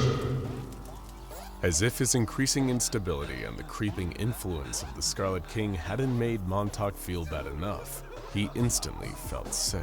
There was a searing pain behind his eyes, like he was staring directly at the sun, accompanied by a nausea that made his head spin. It took a moment of enduring the horrific sensation before he realized what was happening. The Guardian was trying to show him something. Rather than give any information on the Scarlet King verbally, SCP-001 was imparting a psychic vision onto Montauk, a memory of events long past, the answers he sought, a warning, or perhaps all three. The vision showed Montauk a time so long ago that it couldn't ever be forgotten, for there was barely anyone alive to remember it in the first place. It was eons in the past, long before the comparatively recent dawn of humanity, a time only spoken of in the Dust and Blood Tablet, an artifact of the Davite civilization, some of the earliest worshippers of the Scarlet King himself. And there, marching up to the entrance of Eden, was the crimson-clad eldritch abomination and a horde of horrors with him. According to the story recorded in the Dust and Blood Tablet, this would have been much earlier in the life of the Scarlet King, perhaps even before he assumed his now infamous title. Back then, he would most likely have been known as his original name of Kanhrak, one of multiple siblings born when the Tree of Life was planted, and thus created all life in the multiverse. But, being the only one of his siblings cursed with awareness, knowing the pain his existence brought him, Kanhrak would eventually set out on his lifelong mission to destroy all of existence across every dimension. And he started by killing his siblings, consuming them to claim their power for himself. Around this time in prehistory, the being that would one day become known as Scarlet King didn't quite possess the power that he would several millennia later. Although that's not to say he was an unformidable force of destruction, fueled by his singular hatred for existence. His vow to destroy extended to the Tree of Life that had caused him to be, along with the tree's creator and all of their creation. In other words, everything in the multiverse, all of creation, if you will. So what was the Scarlet King doing there so long ago, at the dimensional doorway protected by the Gate Guardian? Well, beyond the boundary between it and the rest of the infinite multiverse lay the supposed Garden of Eden. While it is unknown if it is in fact the same Eden referred to in the Book of Genesis is up for debate, especially among the Foundation. But at a glance, even through the gate, it certainly does look like a paradise. The space is filled with lush vegetation of astronomical size, populated by a number of beings that seem to resemble the Gate Guardian itself. And there, protected by its watchful caretaker, are two trees. One is thought to be the Tree of Knowledge, that Eve was tricked into eating an apple from during the Book of Genesis. The other, however, bears an unknown type of fruit, and is widely believed to be the Tree of Life. Now, back in the modern age, there's never been a conclusive link between the Tree of Life mentioned by the Davites and their barbaric civilization's legends regarding the creation of the Scarlet King. But the fact that so long ago he and his most feared generals were bearing down on the Gate Guardian's position, defending a garden where there was known to be a tree of that description, well, it all seems rather conclusive now. Alongside Kahraak were 6 of his 7 daughters, each one of them a fearsome abomination much like their destructive father. As they approached, not one needed to exchange any words with their angelic protector of Eden. The Gate Guardian knew what these monsters were here for. They would stop at nothing to pass through his gate and uproot the Tree of Life, the progenitor of all living beings in all of existence. Even though it was early in Kahraak's career as the rampaging interdimensional warlord he so is, he was as steadfast as ever in his goal to annihilate every corner of creation, every dimension, every parallel plane of reality, every single pocket of existence across infinity. They'd all come undone if he burned the Tree of Life, pulled it out at the roots, and splintered it until nothing remained.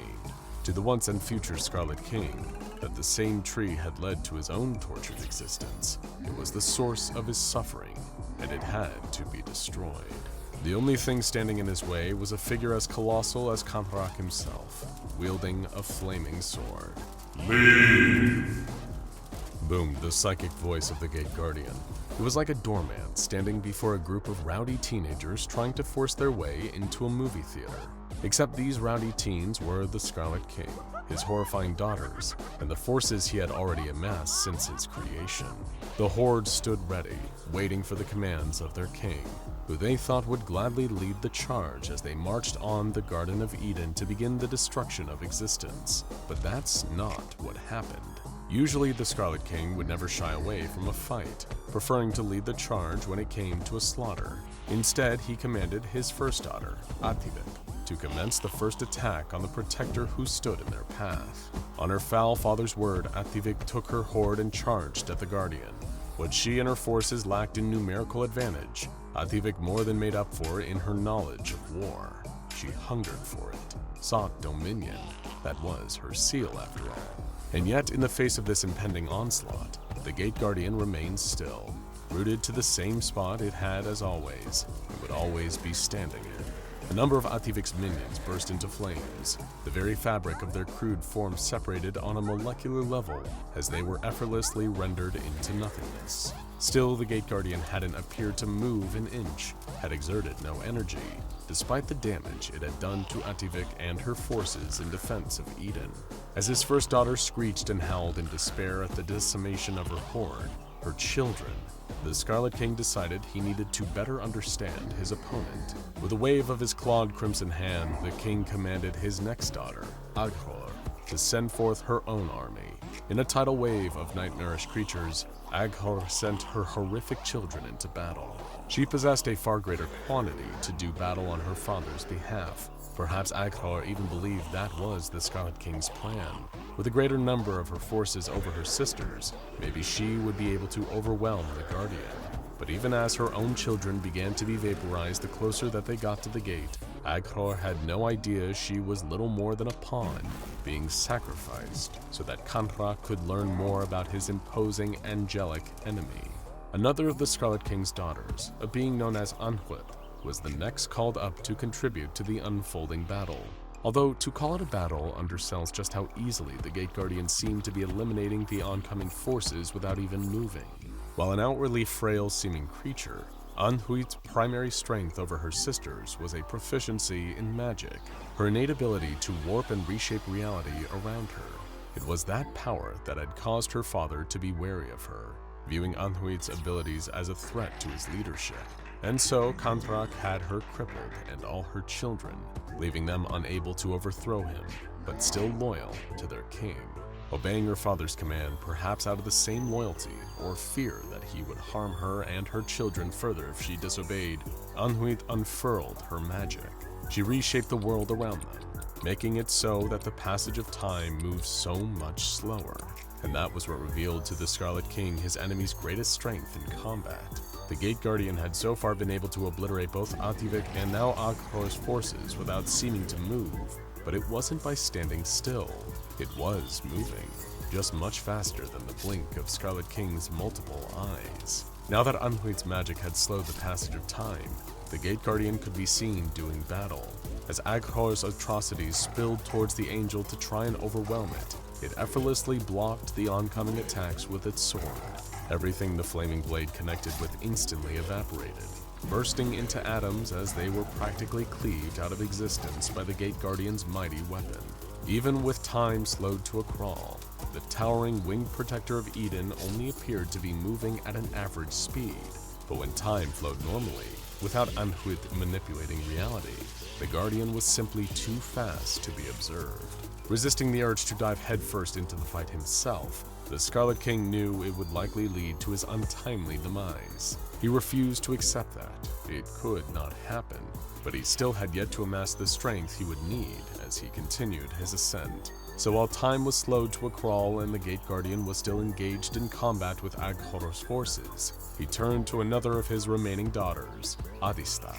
If the Scarlet King and his forces couldn't get past the Guardian, they could still try to get to the Tree of Life while the Protector's focus was diverted.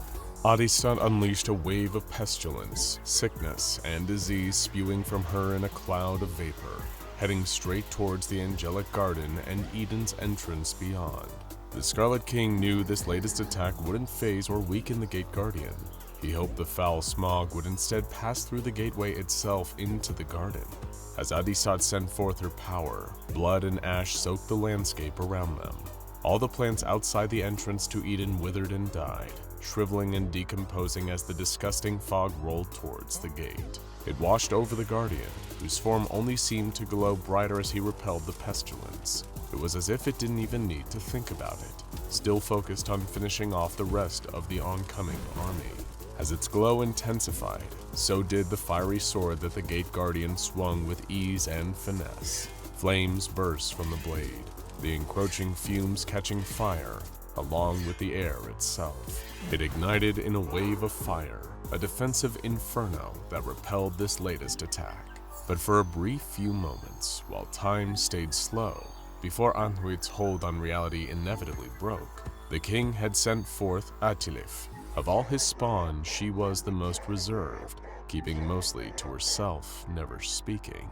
She and her children could change their faces and forms, shift into anything or anyone, and walk undetected through the multiverse. And now her father was employing her incredible stealth abilities to slip behind enemy lines, while the Gate Guardian was finishing off the remaining onslaught from Kanhrak's other daughters. It was as Atilif drew near, creeping unseen closer and closer to the entrance, keeping the Scarlet King out of Eden, that the Guardian seemed to pause. It slowly, ominously turned its huge head, tilting until it was looking directly at Atilif. If its expression could be seen, maybe the Gate Guardian would almost be impressed that someone was able to sneak past it. After all, it was a feat that no other being in creation could ever hope to accomplish. But then again, with its steadfast conviction and dedication to its protective duty, maybe it would have looked upon Atilif with anger.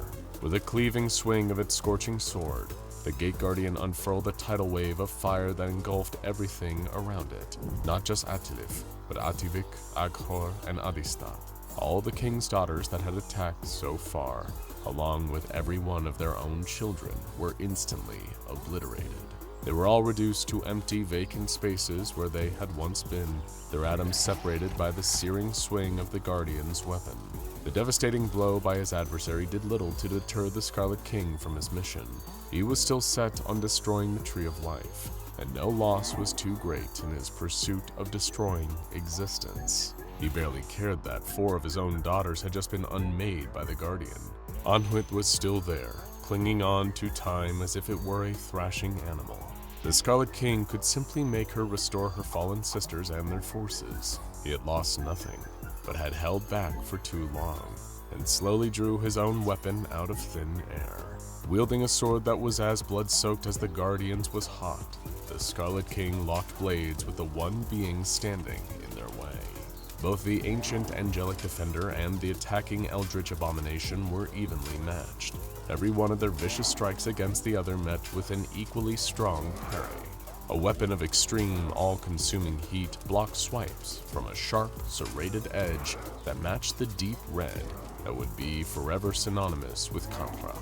The force of their 2 swords clashing and striking each other was so great that it rippled out from their one-on-one fight. The landscape around them was flattened, wiped clean of any remaining plant life that hadn't already been destroyed by the forces of the king's daughters.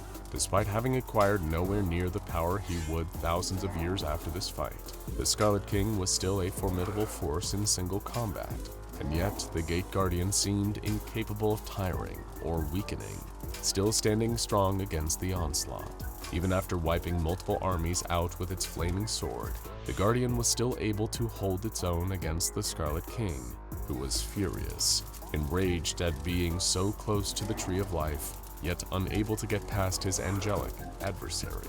He'd need to be stronger, faster, even more ruthless than the warlord he already was. Despite Anhuit's slowing down time, the King and the Guardian were at a stalemate. Time. That was it. The Scarlet King needed more time. Withdrawing from the fight, he realized that this was a battle that could not be won by sheer brute force alone. His mission to destroy all creation, to get to the Tree of Life, would take cunning, deception, and more time.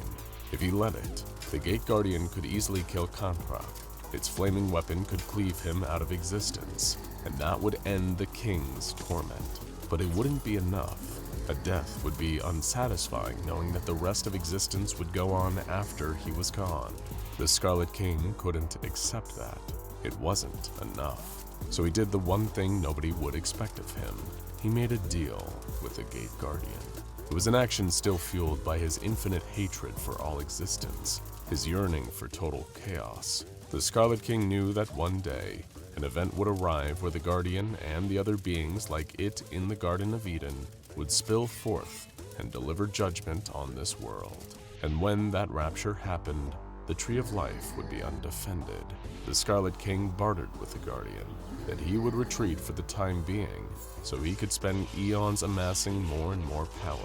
Then, when the fateful day arrived, the Gate Guardian would allow him into Eden to destroy the Tree of Life, while it and its brethren were busy conducting the rapture.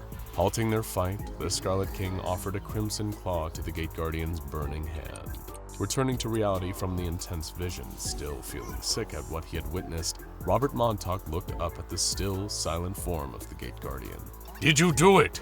He yelled, desperate to know more through his obsession with the Scarlet King. Did you tell him yes? Did you make a deal? There was no answer from the Guardian, just a single word that echoed through Montauk's fractured mind. Leave. The Scarlet King is a really bad guy. He's a giant interdimensional nightmare god, intent on breaching our reality and wreaking terrible havoc on everything we know and love. He's been responsible for untold suffering and chaos across countless worlds, timelines, and layers of reality.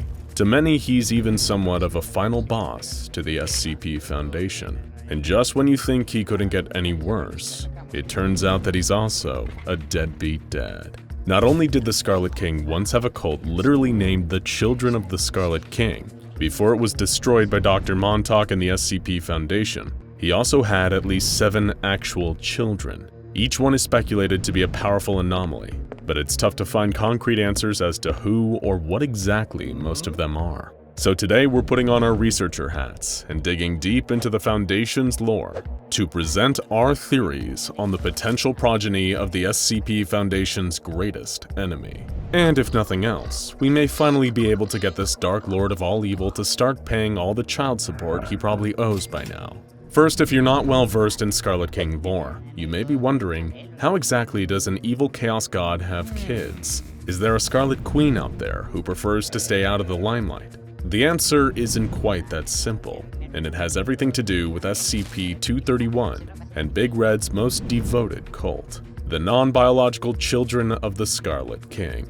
They kidnapped a group of 7 girls and performed a number of dark rituals that resulted in them becoming vessels for the Scarlet King's 7 terrible kids. These 7 girls have become known as SCP-231. Anyone who accesses those files, and trust us, they aren't a pretty sight, will find that the containment procedures mostly involve performing the infamous Montauk procedure on the surviving girls to keep them from giving birth. 6 of the 7 brides have given birth to nightmares beyond comprehension and are now dead, with only 1 still remaining successfully contained.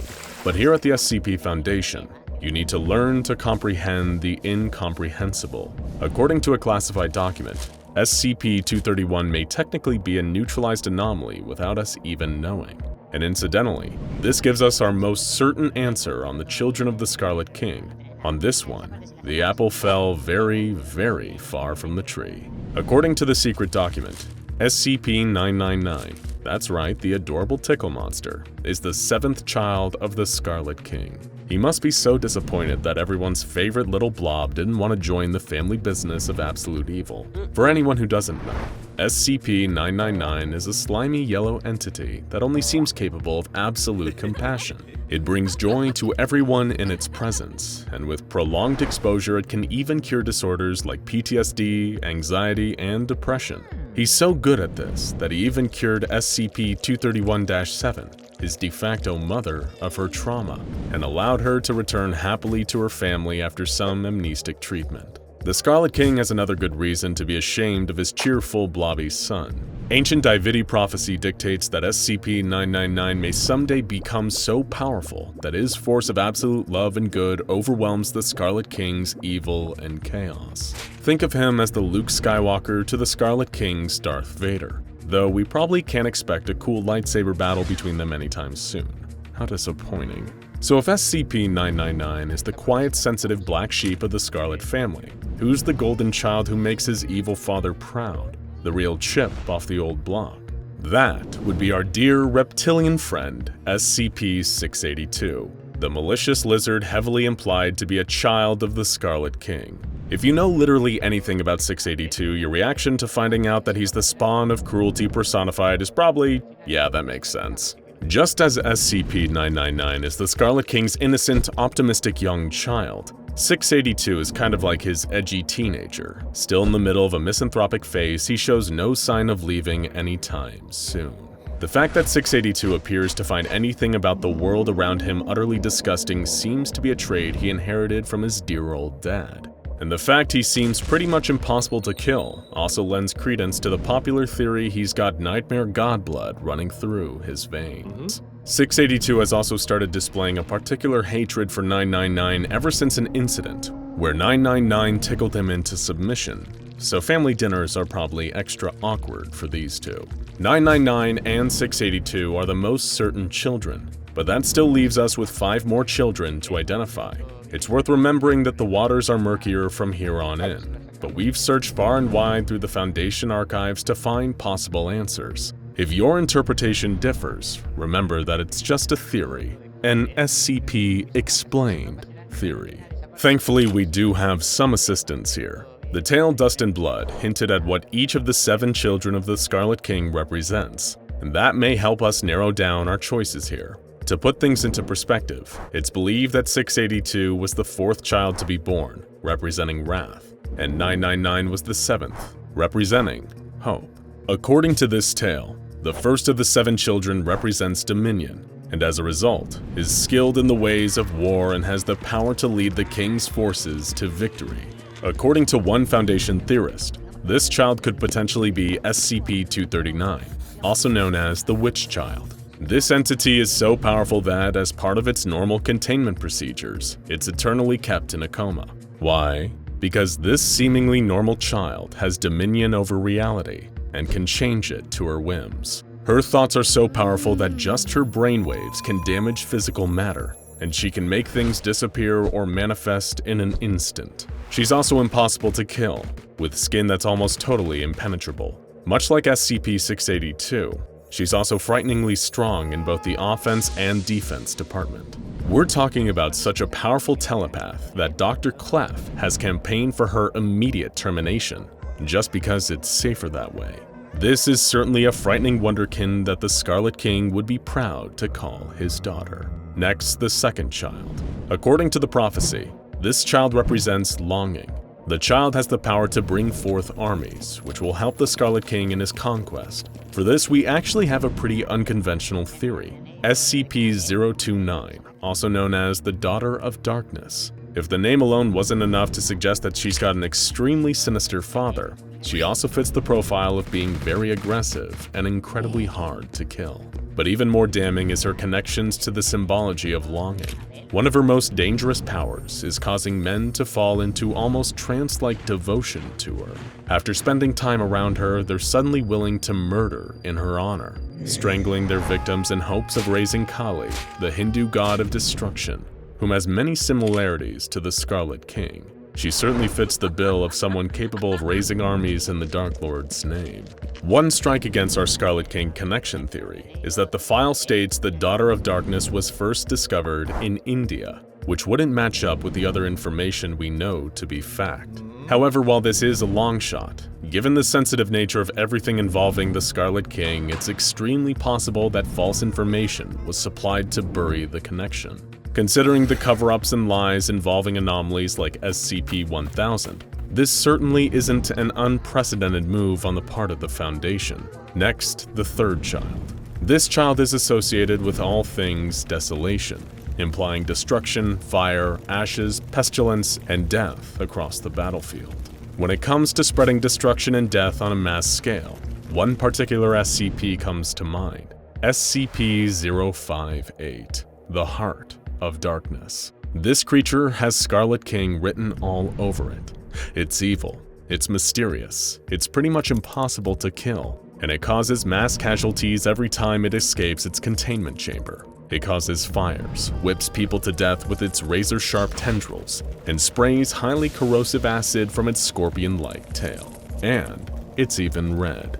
Given that we know for a fact this entity suddenly emerged out of something that's now been expunged from the records in an undisclosed site, it's extremely possible that the entity 058 came from was SCP-231-3. This is a child that the Scarlet King would definitely be proud of, given that it's impossible to reason with and feels solely motivated by causing destruction, misery, and chaos. We can't think of an entity that better suits the desolation moniker than SCP-058. Next, skipping past SCP-682 at number 4, the fifth child of the Scarlet King is associated with the loose concept of lack. The prophecy then goes into more detail, saying that this child is powerful in the ways of magic and is able to use their abilities to cause great destruction. Here we have another unconventional proposal. What if child number 5 wasn't actually a child, but children? That's because we think this description perfectly fits SCP-1765, the nightmarish reality warping sisters, who we think may actually be triplets of the Scarlet King's fifth bride. Now hear us out. These are actually some of the most powerful enemies the Foundation has ever attempted to contain, and we know nothing about their past before being bound to a few objects by the Serpent's hand. These sadistic reality warpers are so devastatingly powerful that the only action the Foundation can take against them is letting them have free reign over the containment site they currently inhabit. All the Foundation can do is hope they never get bored of tormenting the people inside. As we all know, the Scarlet King despises science, progress, and order, so perhaps a perfect punishment for the Foundation in his many eyes is giving them a taste of their own medicine. The sisters, though particularly their ringleader, are a perverse shadow of the Foundation's love of the scientific method. They take these methods and use them for an activity that the Scarlet King finds much more enjoyable: tormenting and killing people. Whenever these crafty triplets set their mind to it, their horrifically powerful magic is able to cause massive devastation, just like the prophecy for the fifth bride's offspring dictates. And finally, the sixth child of the Scarlet King. The concept associated with this one is hidden, meaning it can change its face and walk unnoticed through creation. It's also said to have the responsibility of opening the ways between worlds and allowing the war to end all wars to first begin. There have been a huge number of guesses for this spot, with some even suggesting SCP-055, the anti-meme. But since we're having fun here, we also want to make an even wilder suggestion. We posit that the sixth child of the Scarlet King is Allison Chow, also known as LS and the Black Queen, the most powerful member of the Serpent's Hand. We get it, we have a lot of explaining to do, but hear us out. Allison Chow is a member of the Serpent's Hand, or technically many members. Multiple versions of her exist across parallel dimensions in the SCP multiverse. They're mostly all estranged daughters of Foundation researcher Dr. Charles Gears. This estrangement leads them to collaborate in the Wanderer's Library, the secret base of the Serpent's Hand, to conduct raids on the Foundation in revenge. But what if the leader of these alternate Allisons had an ulterior motive? Because in the infinite number of possibilities offered by the multiverse, this one was not the daughter of Charles Gears, but the Scarlet King. She's merely using the pain of her counterparts to manipulate them into accomplishing her true father's goal, undermining the SCP Foundation. Let's break it down. The hidden child is prophesied to walk unnoticed through creation. Not only does Allison Chow appear human, the use of SCP-268, a newsboy cap that causes the wearer to become unnoticed, allows her to walk anywhere through creation without being detected. But most importantly of all, the hidden child is said to be the one who opens the way for the Scarlet King's entrance into our dimension. And Allison Chow has access to the Wanderer's Library, an unfettered access point between dimensions. If one of the infinite Allisons was the secret daughter of the Scarlet King, would the Wanderer's Library not be a perfect way for him to leave his own dimension and enter ours? She could be the final piece he needs, hidden under the nose of the Foundation and the Serpent's Hand, making all the secret power plays to allow for the Scarlet King's eventual bloody revenge on our world. Unless, of course, SCP-999, the family disappointment, stops him first. We realize that some of these theories may seem surprising, but when it comes to the anomalous, especially the Scarlet King, the only thing you can ever expect is the unexpected. Do you agree with our theories? If not, who do you think are the children of the Scarlet King? Let us know down in the comments. One thing is for certain. We hope we never meet any of the terrible tyrant's nasty children. Except the Tickle monster, of course. He can hang with us anytime. If you've ever read the book of Genesis, which is the part of the Old Testament that details God creating the world and humanity during a particularly busy week, then you might just be already familiar with SCP-001, or at least one of the anomalies that's been proposed for the title of SCP-001. Because of course, SCP-001 doesn't refer to a single creature, object, or entity, but rather a collection of various anomalies contained by the SCP Foundation. Anomalies sharing the name SCP-001 include the infamous Scarlet King, a powerful eldritch being intent on ending all of creation that is thought by Foundation researchers to be one of the most dangerous beings in this and any other universe. But the Scarlet King isn't the only incredibly powerful being categorized as SCP-001. In fact, there are plenty of other anomalies with similar levels of destructive power. And one such being is a creature codenamed the Gate Guardian.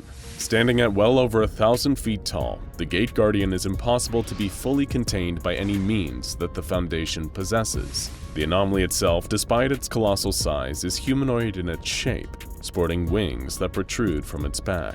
While it usually has 4 of these, SCP-001 has historically been seen to have any number of wings between 2 and 108, sprouting from various places over its body, including its shoulders, ankles, wrists, and even its temples. This gigantic guardian also carries its own weapon, referred to as SCP-001-2. This weapon resembles an enormous knife or sword, capable of emitting plumes of flame. According to tests conducted by the Foundation, the temperature of the flames produced by SCP-001 rival that of our very own Sun. For reference, the Sun has a core temperature of over 27 million degrees Fahrenheit and 5,778 Kelvin at its surface, or almost 10,000 degrees Fahrenheit.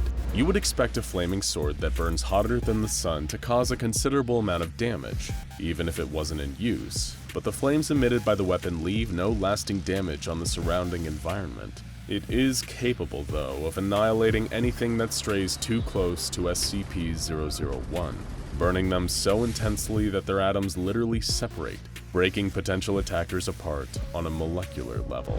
Much as its codename suggests, the Gate Guardian stands solemnly at the threshold of some form of dimensional gateway, which is equally tall as SCP-001 itself. Behind the Guardian is a lush grove, abundant with fruit trees of astronomical size, as well as other beings that share a similar appearance to SCP-001.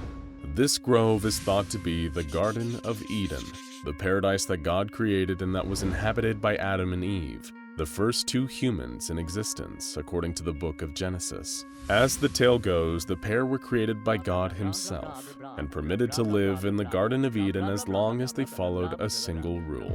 Adam and Eve were instructed not to eat any of the fruit that grew from certain trees that God had specified. Within view just behind the Gate Guardian are two immense trees, one bearing apples and the other bearing different fruit of an unknown type. The one that looks like an apple tree is believed, even by some in the Foundation, to be the biblical tree of knowledge that Eve was convinced to pick a fateful apple from after an encounter with a snake. The other, the one with unidentifiable fruit, is thought to be the tree of life. However, this is all speculation, since it is currently impossible to venture through this gateway and verify if the realm beyond is truly the Bible's own Garden of Eden. This is largely because anything that breaches a kilometer-wide radius of SCP-001 is instantly vaporized. The Gate Guardian attacks with imperceptible speed, using its flaming sword to smite any person that gets too close. The Guardian actually moves so fast that it can hardly be seen with the naked eye. It appears to always remain in its solemn, dutiful stance with its weapon drawn and head bowed, only shifting for a fraction of a nanosecond to attack. Ranged attacks against the Guardian are just as ineffective, with all projectiles fired at SCP-001 reduced to atoms before they can do any harm. Even if said projectile happens to be a nuclear weapon, the Gate Guardian will be able to subatomically vaporize both the projectile itself as well as the person who sent it, regardless of how far away they are, all while not appearing to lift a finger. During an experiment involving SCP-001 on December 26, 2004, an SCP Foundation nuclear submarine called Nautilus launched a series of multi-warhead intercontinental ballistic missiles at the Gate Guardian. The retaliation from the Guardian resulted not only in the deaths of approximately 35,000 innocent civilians, but the blast is also believed by some to have inadvertently caused the 2004 Boxing Day tsunami. The severity of this incident came dangerously close to revealing the Foundation's existence to the world, resulting in them rapidly deploying any means necessary to erase any trace of the 35,000 victims' families, friends, and other related individuals. In order to avoid questioning, the SCP Foundation administered amnestics on an almost worldwide scale, and the O5 Council banned any further tests on SCP-001 that involved nuclear weapons. In what was hoped by the Foundation to be a test with lower stakes, they sent an expendable D-Class personnel towards SCP-001. The D-Class approached the area where the Gate Guardian is located, and as soon as they saw it, they could hear a very clear command in their mind: leave. The D-Class personnel reacted exactly the same way you or I would. They promptly turned and started to walk away. They didn't need a 1,000-foot-tall entity with a flaming sword to tell them twice. The researchers running the experiment were not swayed by the request and ordered the D-Class to continue moving towards SCP-001. When the D-Class continued to ignore their commands, they were terminated, as is standard policy when dealing with an insubordinate member of D-Class. SCP-001 appeared not to like this for some reason, though, and the researcher site as well as the researchers themselves were immediately obliterated by an unknown force, though it's a pretty safe guess that a certain flaming weapon was responsible. This candidate for SCP-001 may be one of, if not the most powerful being that the SCP Foundation has ever encountered, and according to its entry in the SCP-001 file, the Guardian is even responsible for the creation of the Foundation itself. If the file is to be believed, the administrator of the SCP Foundation one day heard a word echoing through his head: prepare. This one-word instruction led him to starting the SCP Foundation, containing countless dangerous anomalies and entities in preparation for an uncertain future. In all that time, since the very beginning of the Foundation, the Gate Guardian has remained standing at its post. While it is not aggressive nor openly hostile towards humanity, the Gate Guardian doesn't seem to care much for us either, at least as individuals. It rarely interacts with human beings when left unprovoked, and venturing too close to the Guardian, however, is not an automatic death sentence. The Guardian first communicates with any living being approaching it via a telepathic message. instructing them to either leave or forget. If whomever has stepped too close to SCP-001 complies with the instructions, they'll be able to freely leave the area, while simultaneously forgetting every detail of the Gate Guardian's existence. Ignore these warnings though, and SCP-001 has no qualms about completely eliminating you from reality. Given its enormous destructive potential, it is no wonder that the Foundation has tried to use the Gate Guardian to eliminate other dangerous SCPs, each with varying results. The Foundation at one time even attempted to use the Gate Guardian to destroy the infamously indestructible SCP-682, better known by the appropriate name of the hard-to-destroy reptile. Due to the malicious contempt SCP-682 holds for human beings and all other forms of life, it is perhaps one of the most dangerous anomalies the SCP Foundation has in containment. SCP-682 is also one of the few creatures the Foundation actively wants to terminate, a task made that much harder given that 682 can regenerate its entire form from as little as a single cell. The Gate Guardian had already shown time and time again that it was capable of massive destruction, and researchers working for the Foundation hoped to harness that power to rid the world of SCP-682 for good. 682 was placed on an unmanned vehicle and carried to within 1 kilometer of the Gate Guardian. The Guardian attacked the vehicle, seriously wounding but not killing 682. It seemed even the mighty SCP-001 couldn't kill the hard-to-destroy reptile. While the researchers were disappointed with this result, it is worth noting that 682 made a very interesting comment to the Guardian. 682 mentioned that the Gate Guardian is not Uriel, but a pretender. Uriel is the archangel that some religious texts describe as the Guardian standing at the Gate of Eden with a fiery sword. So does this mean that 682 knows that the Gate Guardian is not actually an angel? Or that the location it is guarding isn't the Garden of Eden at all? Any truth or meaning behind these comments has, as of yet, been undetermined by the SCP Foundation. A later experiment involved both SCP-001 and SCP-073, the anomaly otherwise known as Cain. Cain is a male humanoid of possible Arabic descent whose arms, legs, spine, and shoulders are replaced in an almost cyborg-like fashion with beryllium bronze. Much like the Gate Guardian, SCP-073 may also be the same as the one mentioned in the Bible's book of Genesis, who, according to the biblical story, murdered his own brother Abel out of spite. As punishment for his actions, Cain was cursed to eternally suffer for his wrongdoing. In the case of SCP-073, any damage inflicted on him is deflected back to the attacker, but Cain is made to feel the pain of the attack. Any plants or plant-based matter withers and rots in his presence, and he is cursed with a perfect memory, keeping him forever haunted by his murder of Abel. When Cain was brought before the Gate Guardian, an unknown incident occurred. The Foundation's records are heavily expunged, but we do know that somehow Cain's usual ability to deflect incoming damage back at his attacker had no effect on SCP-001. The encounter left SCP-073 unconscious and even permanently blinded nearby research personnel.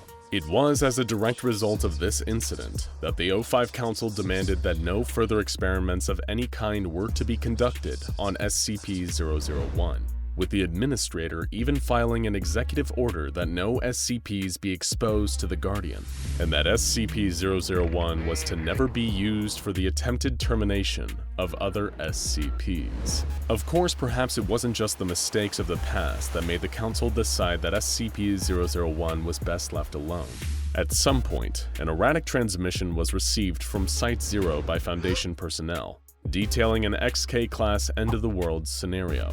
In the transmission, the sender, believed to be another member of the SCP Foundation, described an event during which the Gate Guardian finally left its post, stepping away from the entrance to the Garden of Eden. SCP-001 has left its location, the sender wrote. The gate is open. They are riding forth. Oh God, it's so beautiful. The transmission then goes on to repeat various phrases including, "The Lord shall reign forever," and "Hear, O Israel, the Lord our God, the Lord is one." What can be inferred from the rambling transmission is that the event being described is the end of the world. Some believe that once God deems it time, his angelic armies will lay waste to the earth in order to remake it as a paradise. When this occurs, SCP-001, the Gate Guardian, will open the gate he stands in front of, allowing the other beings like it to emerge into our world, ready to cleanse it. Perhaps most interesting is the source of the message. The transmission was received from within the Foundation from Site-0. However, when questioned by personnel, 05-14 told them that no such message had been sent or even existed. While some disregarded the transmission telling of the end of the world as a hoax, it was then that a timestamp was discovered. This warning had not been sent from Site-0, at least not yet, and was dated several years in the future. Despite this ominous warning of things to come, the Gate Guardian remains inactive, standing at the threshold to Eden, waiting. The SCP Foundation is no stranger to pure evil. Whether it's a reptile that wants to end all life, a sadistic old man with his own torture dimension, or the personification of death itself lurking beyond a limestone cavern. But what if there was something even worse out there? The embodiment of chaos and cruelty, existing across multiple realities and dimensions. And what if it was coming for us? This is the Scarlet King, believed by many to be the ultimate evil behind much of the trouble the Foundation has faced, and some even speculate that fighting him was the reason the Foundation was created in the first place. But what exactly is the Scarlet King? He's known by many names, almost always including some allusion to the color red, and then a reference to royalty or power. Harak, Kaharak, the Red Shah, the Crimson Khan, PTE 616 Mendez Ex Machina, the Laha Raja, and, of course, SCP-001, to name a few. And like many of the Foundation's mysterious enemies, stories about his true nature and origins abound and are often contradictory. According to the official SCP-001 files of Tufto's proposal, symbology of the Scarlet King has existed in multiple cultures throughout history, with the king often depicted the same way, as a huge red demonic figure, often wearing a gold crown or other headdress indicating royalty. He shows up looking similarly within different cultures' mythologies, despite existing at different points in history or them not having the means to communicate with one another.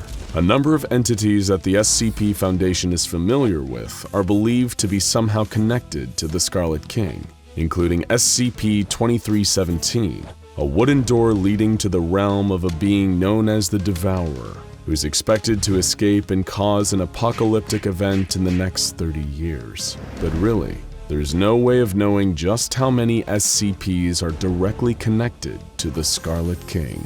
Strangely, the Foundation's official file on the Scarlet King once designated his containment class as Keter, but that has since been downgraded to Safe. According to the file, any attempt to change this designation is likely to lead to horrifying results. It is widely known that the Scarlet King still has considerable influence over a number of groups, individuals, and anomalies in our universe. And if ever he made his way into our universe, it would likely lead to the irreversible damage of reality itself. So then why Safe? And why are the O5 Council so adamant that it remain that way?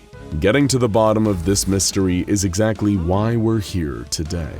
But to fully grasp the true nature of the Scarlet King, we must first understand the man whose life and fate have always been tied to it, Dr. Robert Montauk.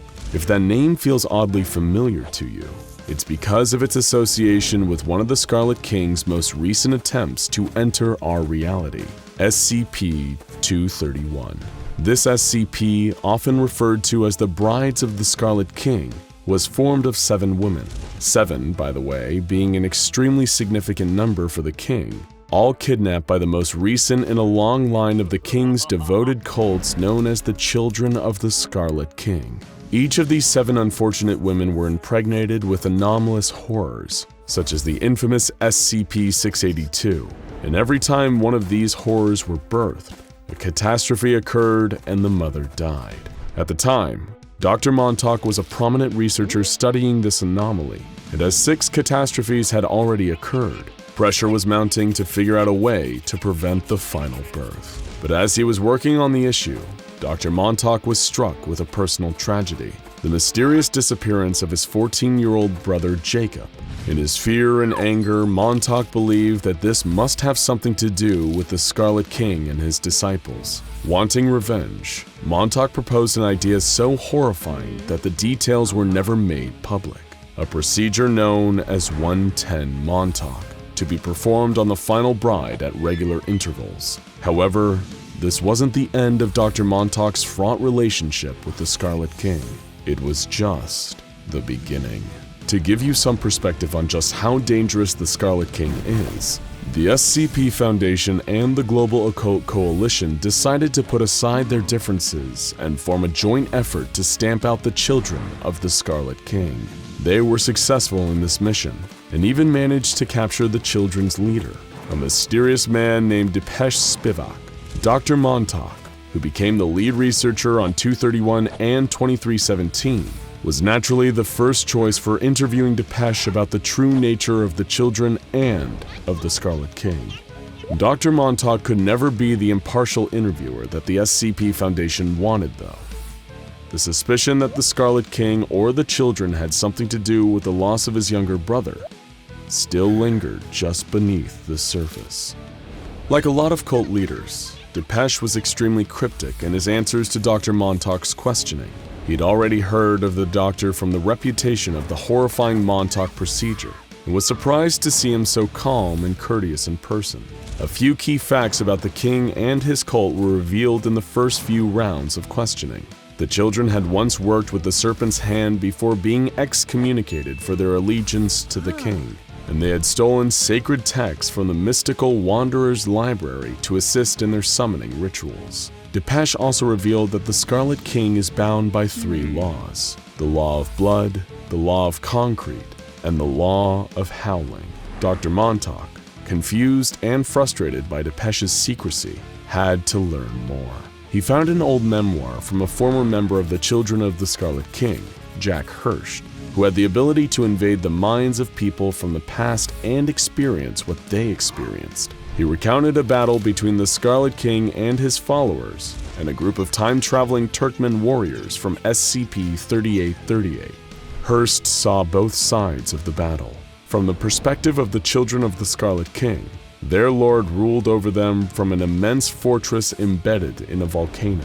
From the perspective of the Turkmen, the children were starved and beaten peasants, commanded by the king's voice in the roaring howl of the wind. Montauk also found extensive records of summoning rituals performed by various Scarlet King-aligned cults. Interestingly, some of them incorporated the use of carved SCP Foundation symbols. What could this mean? Montauk returned again to Depeche, who finally gave him the truth about the law of blood. This is the law of the Scarlet King. It's defined by poverty, violence, starvation, hate, and most of all, fear. Like the serfs in the Middle Ages, persecuted by and subjected to violence from the nobles. To the Children of the Scarlet King, this sense of holy pain and awe is the only way to live. The alternative is the law of concrete, which means the modern age defined by empty safety and false comfort. Buildings, easy-to-access food, healthcare, knowledge, technology. This is everything that the Scarlet King despises. But the mystery only deepened as Montauk found files from a former Foundation operative by the name of Agent de Beauvoir. Montauk learned that the Scarlet King didn't seem to appear until after the Foundation was created. And in fact, it seemed that the greater interest the Foundation took in the Scarlet King, the more powerful he became. How could this be? Things were also getting stranger on a personal level for Dr. Montauk. Depeche repeatedly pressed him about his brother's disappearance and the Montauk procedure during the interviews. Little by little, it was beginning to take its toll. The questions still plagued him. What was the law of howling? Who or what really is the Scarlet King? How did he come to be?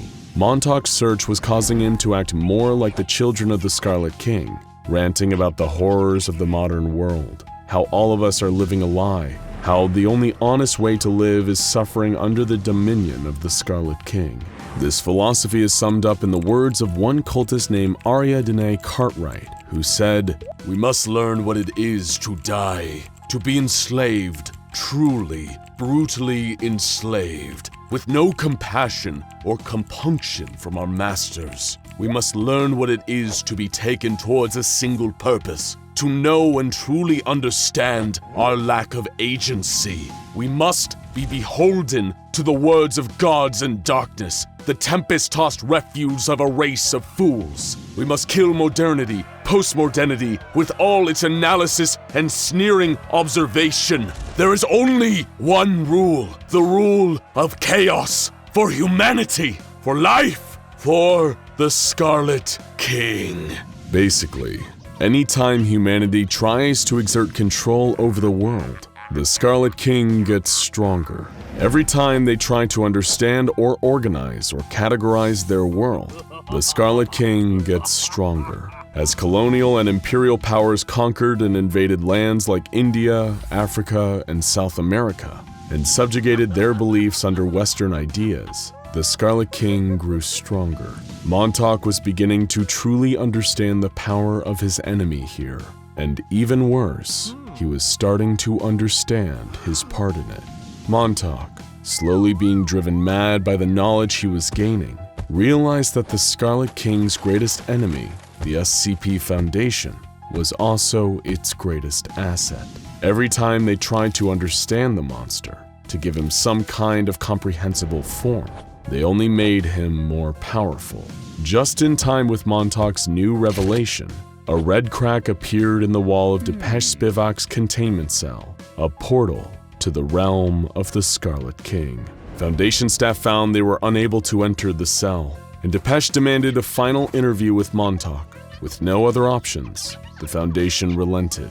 In their very last conversation, Depeche congratulated Montauk for finally understanding what he was dealing with. The Scarlet King, Depeche told him, is an idea, a concept. He is a being given power through the conflict between the old and the new. This is the law of the Howling. The Scarlet King's endless rage at the direction the world and humanity has taken. The King, according to Depeche, hated the Foundation's belief that science and rationality was the true path to progress. The King saw this as little more than petty arrogance. The reason Montauk's procedure on the final bride of the Scarlet King was so effective was because it wasn't born out of science. It was born out of hate, pain, the desire for revenge. And in the Scarlet King's realm, that would be all there is. Unless our world, and especially the Foundation, changed its course, the Scarlet King's rise to absolute power would be inevitable. Montauk, his mind practically gone, asked one last question. Did the children or the Scarlet King take his brother, Jacob? When Depeche told him the answer, no. And in response, Montauk shot him dead, finally bringing an end to the children of the Scarlet King. In light of his new revelations, Montauk begged the O5 Council to change their ways in order to avoid letting the Scarlet King break into our reality. They refused, saying Montauk's ideas were too radical. But they knew they couldn't just ignore the threat posed by the Scarlet King. They would have to take some steps. And so the O5 Council of the SCP Foundation, the most powerful and secretive group in the entire world, in order to prevent the most dangerous threat that humanity has ever known from breaking into our reality and enslaving all the people of the world, finally did something. They changed the classification of the Scarlet King from Keter to safe, and made its description on the official Foundation files deliberately vague. The O5 Council thinks this will be enough to stop the Scarlet King's power from continuing to grow, but Montauk knew it wasn't enough. He had seen the truth, and he couldn't unsee it. While the Foundation was going on as normal, Montauk grew to despise them. He knew the Scarlet King was coming. He knew that he couldn't be stopped, and that our whole reality was little more than sitting ducks. Dr. Robert Montauk is no longer a researcher for the SCP Foundation. No, Dr. Robert Montauk chose a different path. He's now a child of the Scarlet King, a devotee of madness, hate, and chaos. You can't beat the Scarlet King after all, and as the old adage goes, if you can't beat him, join him. It isn't easy to work for the SCP Foundation. Not only is the job dangerous, you could be eaten by a giant immortal lizard or turned into organic furniture inside the world's scariest living room, but it's also insanely complicated. How do you make sense of the nonsensical? What's the definition of strange when your career is securing, containing, and protecting anomalous objects and entities? Rather than a single object, location, or being, SCP-001 is a cluster of over 30 different proposals for potential candidates for the prestigious 001 spot. Some believe there's a true 001 hidden in this group, and the rest are decoys. Others think that these are all just SCPs cataloged prior to the introduction of the current classification system. Some even think that all of the proposals have a valid claim to the SCP-001 throne. We're not here to make a final judgment. Instead, we're going to take you on a lightning round crash course through 31 of the SCP-001 proposals. If you'd like a more in-depth take on any of these SCPs, let us know in the comments. But for now, there's no more time to waste. After all, we got a lot to cover. Let's go. Number 31. The Sheaf of Papers. This seemingly innocent stack of paper is actually one of the most mysterious and feared items under the Foundation's lock and key. While it appears to be a simple, confidential report, every time the papers are read, it details the appearance of a new SCP that will inevitably be discovered soon after. The question is whether the Sheaf of Papers is warning us about these entities or creating them itself. Number 30. The Prototype.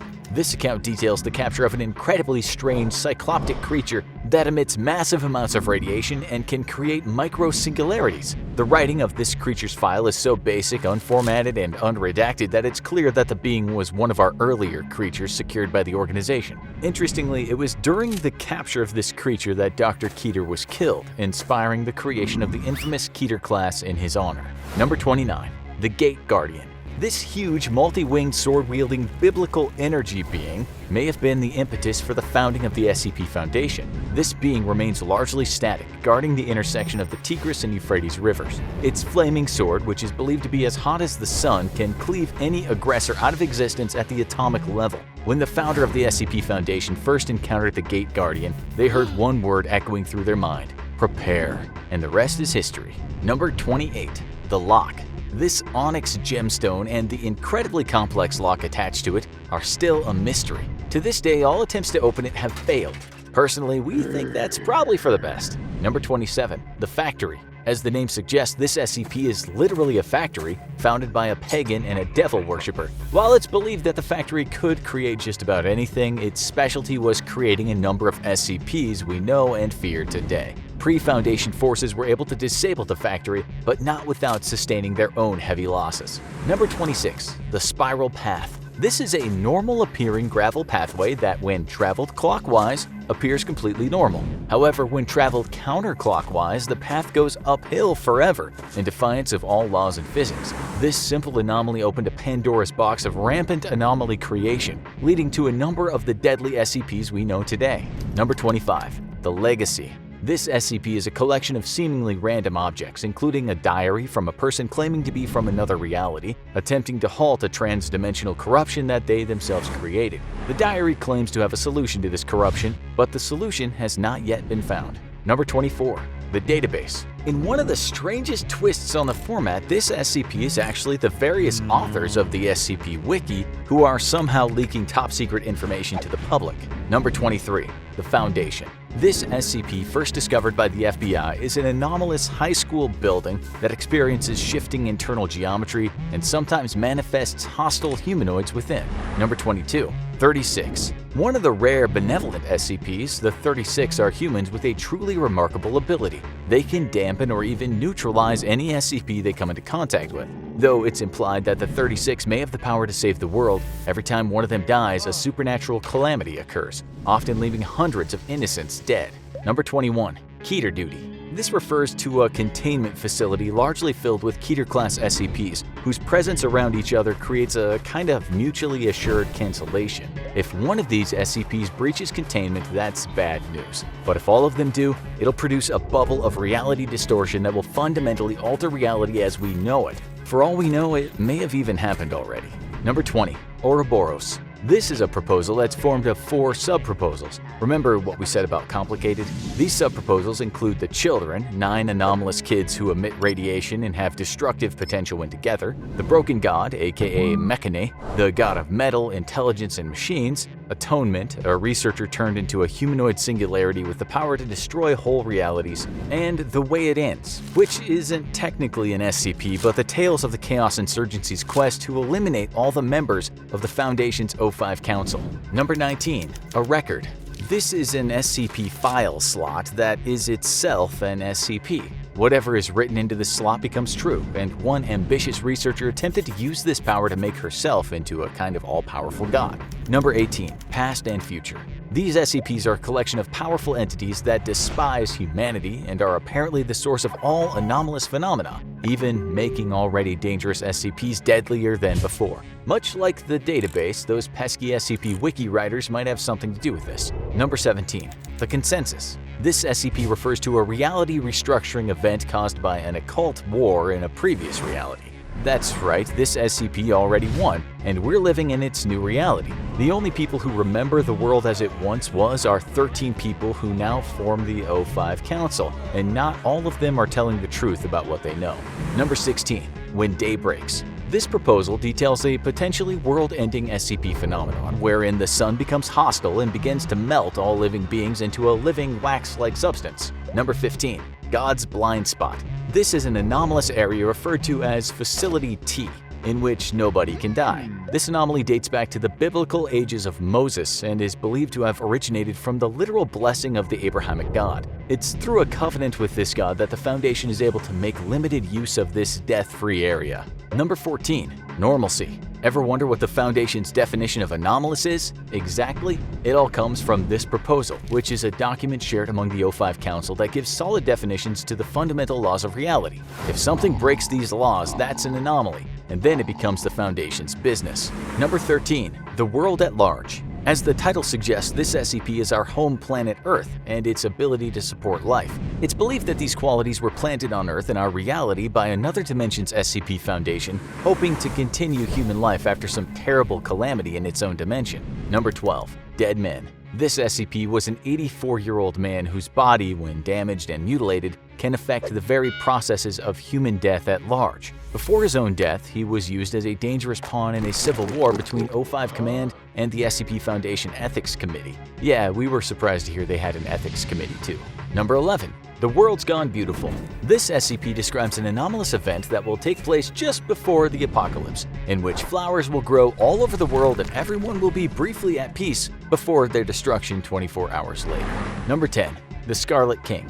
This is an extremely powerful, extremely malevolent, extremely extra-dimensional being. Its worshippers attempted to summon him in the ritual that created SCP-231, and it's believed that he will finally enter our reality after the death of SCP-231-7. You better hope you're already dead by then.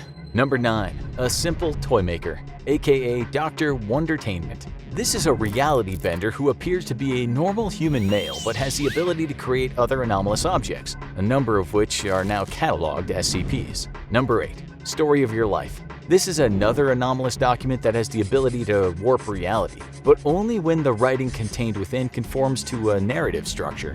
Number 7. A Good Boy. This is another anomalous entity created accidentally by the Foundation itself. A neural network was fed information on other anomalous entities in order to help the Foundation come up with better containment and neutralization procedures. Problem was, the computer got way too eager with the neutralization part.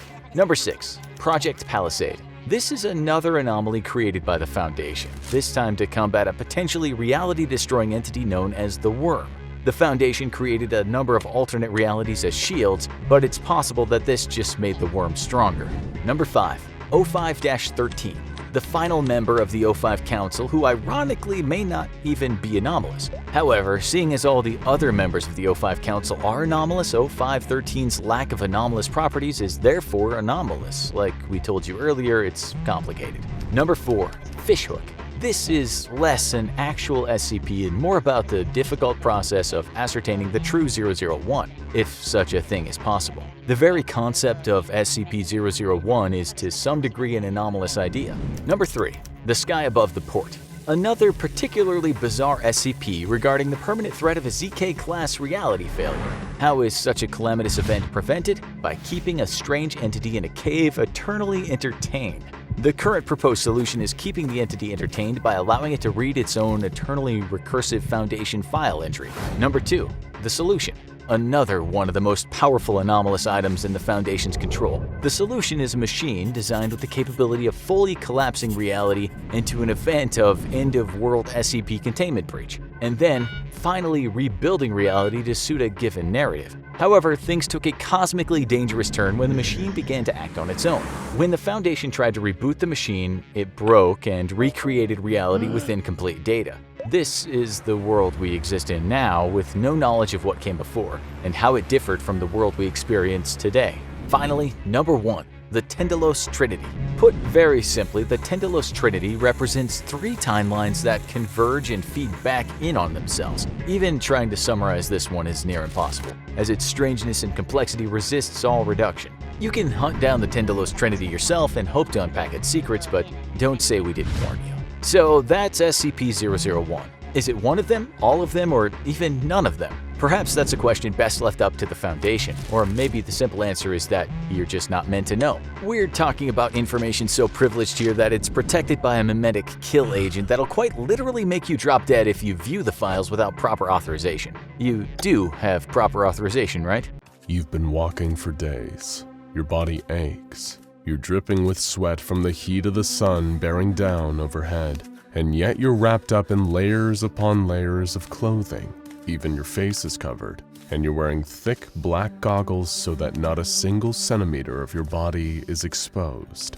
Your journey has been long, and you feel like you might die from exhaustion or from overheating due to these multiple layers of clothes. But dying is better than being exposed. You saw it happen when your entire team changed. The light cannot be trusted, not even for a fraction of a second.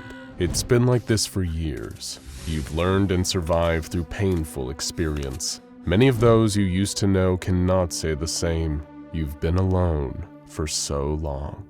You might have given up all hope if it wasn't for the distress signal coming from a nearby SCP Foundation containment facility, Site 46. Any kind of survivors would be better than nothing, no matter what kind of sorry shape they were in, as long as they were still human. You find your way to an opening in the side of a mountain and slide into the cave, hoping you weren't spotted. The whole world is crawling with those things now. You can't let yourself be seen. As you trudge down the cave towards the entrance, you see what looks like a huge black snail trail splattered on the ground, leading into the facility. You try to avoid it and press on. You don't even need a key card to enter. The door has been left ajar. The facility reeks of those things, but you can't see any of them. You just hope they've moved on and left some human survivors in their wake. The place looks abandoned. Every step you take echoes through the empty halls. When you find that the elevator's out, you take the stairs all the way down to level B5, Keter Containment. Lucky for you, it seems all the cells are empty now. The horrors that were kept inside of them have all long since flown the coop. You keep following that slimy black trail until you find an abandoned office. There are no people here anymore. Just a broken barricade, some empty medicine bottles, and a bucket that the people inside the office had apparently been using as a toilet. You breathe a sigh of disappointment at finding no one alive here, but you're at least relieved to be out of the sun. You can finally remove your jacket and head wrap. With your uncovered eyes, you notice that a nearby computer terminal is still powered up. You sit down at the desk and turn on the monitor. Because of the emergency procedures put into place in a K-class scenario like this, safeguards no longer apply. You can access all the information you need, up to and including finding out what actually happened. In the dull glow of a nearby emergency light, you see a dark shape slumping through the halls in shadow. You tense up, then exhale as it slithers off into an adjoining hall. You're safe, for now. The terminal has finally loaded and authenticated your access. You're staring at the file for SD Locke's proposal for SCP-001 when day breaks. It's the only name you can give the apocalypse your world is currently experiencing. This is one of the only anomalies in the entire history of the SCP Foundation to be given the Apollyon Containment class, meaning containment is truly impossible. SCP-001 is the most dangerous enemy that the Foundation and planet Earth has ever faced. It's always been the principle of the SCP Foundation to battle in the dark so that the civilian world can thrive in the light. But now the light has become the enemy. Anyone exposed to any amount of sunlight for even the briefest period of time is subjected to the effects of SCP-001. And those effects are beyond horrifying. The SCP Foundation Administrator released an urgent memo telling Foundation personnel to make their way to Site-19 at all costs, because they need all the help they can get. Those exposed to SCP-001 in the process are no longer considered human. Their new designation is SCP-001-A. These new entities are to be avoided at all costs. But in case of emergencies, the administrator says it is permitted to cut off parts of your transformed comrades and eat them to avoid starvation. No attempt should be made to kill them, since you won't succeed. You'll just put yourself at risk. When the sun changed and became SCP-001, it instantly affected 6.8 billion innocent people. The second the visible light touched them, whether it was from the sun itself or even reflected off the moon, their bodies liquefied, melting like candle wax into puddles of living gelatinous slime. This effect isn't isolated to humans either. Any biological entity exposed to sunlight immediately underwent the same irreversible melting process into SCP-001-A, and the horror had only just begun. People transformed into SCP-001-A will remain shades of their former intelligence and personality. They may even try to will their new gooey mass into a shape resembling their original form. However, these individuals will lose their sense of self if they come into contact with other instances of SCP-001-A. When they come together, 001-A instances will bond on a molecular level, wading up into horrific giant blobs with only one purpose: integrating more matter into their bodies. That's why they have to be avoided at all costs. You continue to search the computer terminal for answers. Perhaps there was some kind of contingency plan put in place for this, some way to reverse the effects, or at least escape the nightmare Earth has become. Instead, you find a series of attachments linked to the SCP-001 file, detailing what seems to be the last days of the people who barricaded themselves in the facility. Most prominent among these were researcher Dr. Logan Igata, her partner Ari, a security officer named Commander Anad, and a few others. Dr. Igata had locked herself in the office, where she recorded her final messages to the world. In the first audio log, Dr. Igata and her companions seemed afraid, but hopeful that there may be some way out of this situation. Dr. Igata reported that most of the workers at the facility were transformed during the initial event. Their melted bodies had fused outside the facility, and now they were trying to bust their way back in. The defenses had held so far though, and they seemed confident they would hold long enough for them to figure out a way to escape this awful situation. You open the second attachment, an incident report, and realize things may not have been as hopeful as Dr. Igata let on. She reported hearing the huge mass of melted creatures hammering on the door outside again, begging for them to come out and experience the sun with them. They wanted desperately to add to their ever-growing biomass. In order to experiment with what exactly would happen, they sent out one of their few remaining D-classes wearing a full protective suit. He didn't last long. The huge creature grabbed him with tentacles made of reconstituted flesh. It began ripping off his protective suit as he screamed for mercy. It was a monster made of dozens of people and animals. He could never overpower it. The second the sun touched his skin, he melted away and was absorbed by the great mass holding him in place. Guns were ineffective against these SCP-001-A super entities. Fire would do no good. It seemed that extremely low temperatures were the only way to slow the immense blobs down. And even then, not permanently. There was one ray of light in the darkness. The site director had a secret tunnel underneath his office, connected to a tram that could hopefully take them directly to Site-19 without risk of SCP-001 exposure. It was a good plan, and by far the best option they had available to them. But the best plans often don't work in practice. You open the next attachment on the terminal. This time, it's a video feed. You can actually see Dr. Logan Igata, and she looks harrowed by what she's experienced. As it turns out, while the others, including her partner Ari, attempted to escape through the tunnel, something had happened.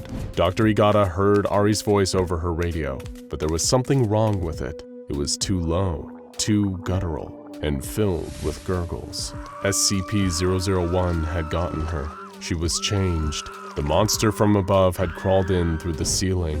It had taken them, all of them, and converted them into something less than human. Any hope of escape now seemed gone. Ari told Dr. Igata that it would be fine, that it was such a bright, beautiful, sunny day outside, and she was wasting it locked up inside that office. She tormented Dr. Igata with their shared memories of picnics in the park on sunny days in the past. The monster with Ari's voice did everything it could to try to convince Dr. Igata to give up and join them, but she wasn't ready to go just yet. You look away from the screen when you hear a sound in the corner. You see a dark puddle of some unknown substance, and then some skeletal hands rising out of it. The hands are pulling themselves out of the puddle, followed by a skeletal face covered in matted hair. You have to stop yourself from screaming until a flash from a nearby security light makes the figure disappear. It's a normal puddle once again. Your mind is playing tricks on you. You open the next attachment, another video, and see that Dr. Igata's condition has deteriorated. She looked pale, frantic, and thin. She was using a knife to draw her own blood onto a piece of blood-stained parchment covered in strange symbols. Igata ranted about her theory. What if 001 took the minds and bodies of its victims, but not their souls? Through performing some kind of arcane blood ritual, she hoped to at least rescue and keep the soul of Ari, even if her mind and body were lost. You open the next attachment. It seemed that Agata's ritual worked, but not in the way she hoped. The twisted soul of Ari, driven mad by SCP-001, had taken over the file. It begins corrupting the text of the SCP-001 file into crazy ranting about how futile it is to fight. It then cuts to an even more frightening video feed. Dr. Igata, in her sleep, tossing and turning in a makeshift bed in the corner of her office. The camera approaches her, in first person, and lingers over her sleeping body. An oily skeletal hand reaches past the camera and runs its fingers through Dr. Igata's hair. It's that exact same hand you saw reaching out of that black puddle earlier. You must have seen Ari's lingering spirit. With a lump in your throat, you open the next attachment and watch the video. You see Dr. Igata, now truly broken. She'd been haunted by Ari's demonic spirit for a long time now, and it has clearly taken its toll. She is waving around a handgun while she speaks. She now believes there is only one way to escape, but not like this. She doesn't want the gun to draw attention to her body. She doesn't want to become part of that mass, even if she is dead. She opens a drawer on her desk she's recording at and places the gun inside. Dr. Igata then apologizes to her loved ones who are likely long since dead or assimilated and turns off the recording for the last time. In that moment, you realize there's a single drawer in the desk in front of you. When you reach forward and open it, you see the same handgun Dr. Igata was holding is laying inside.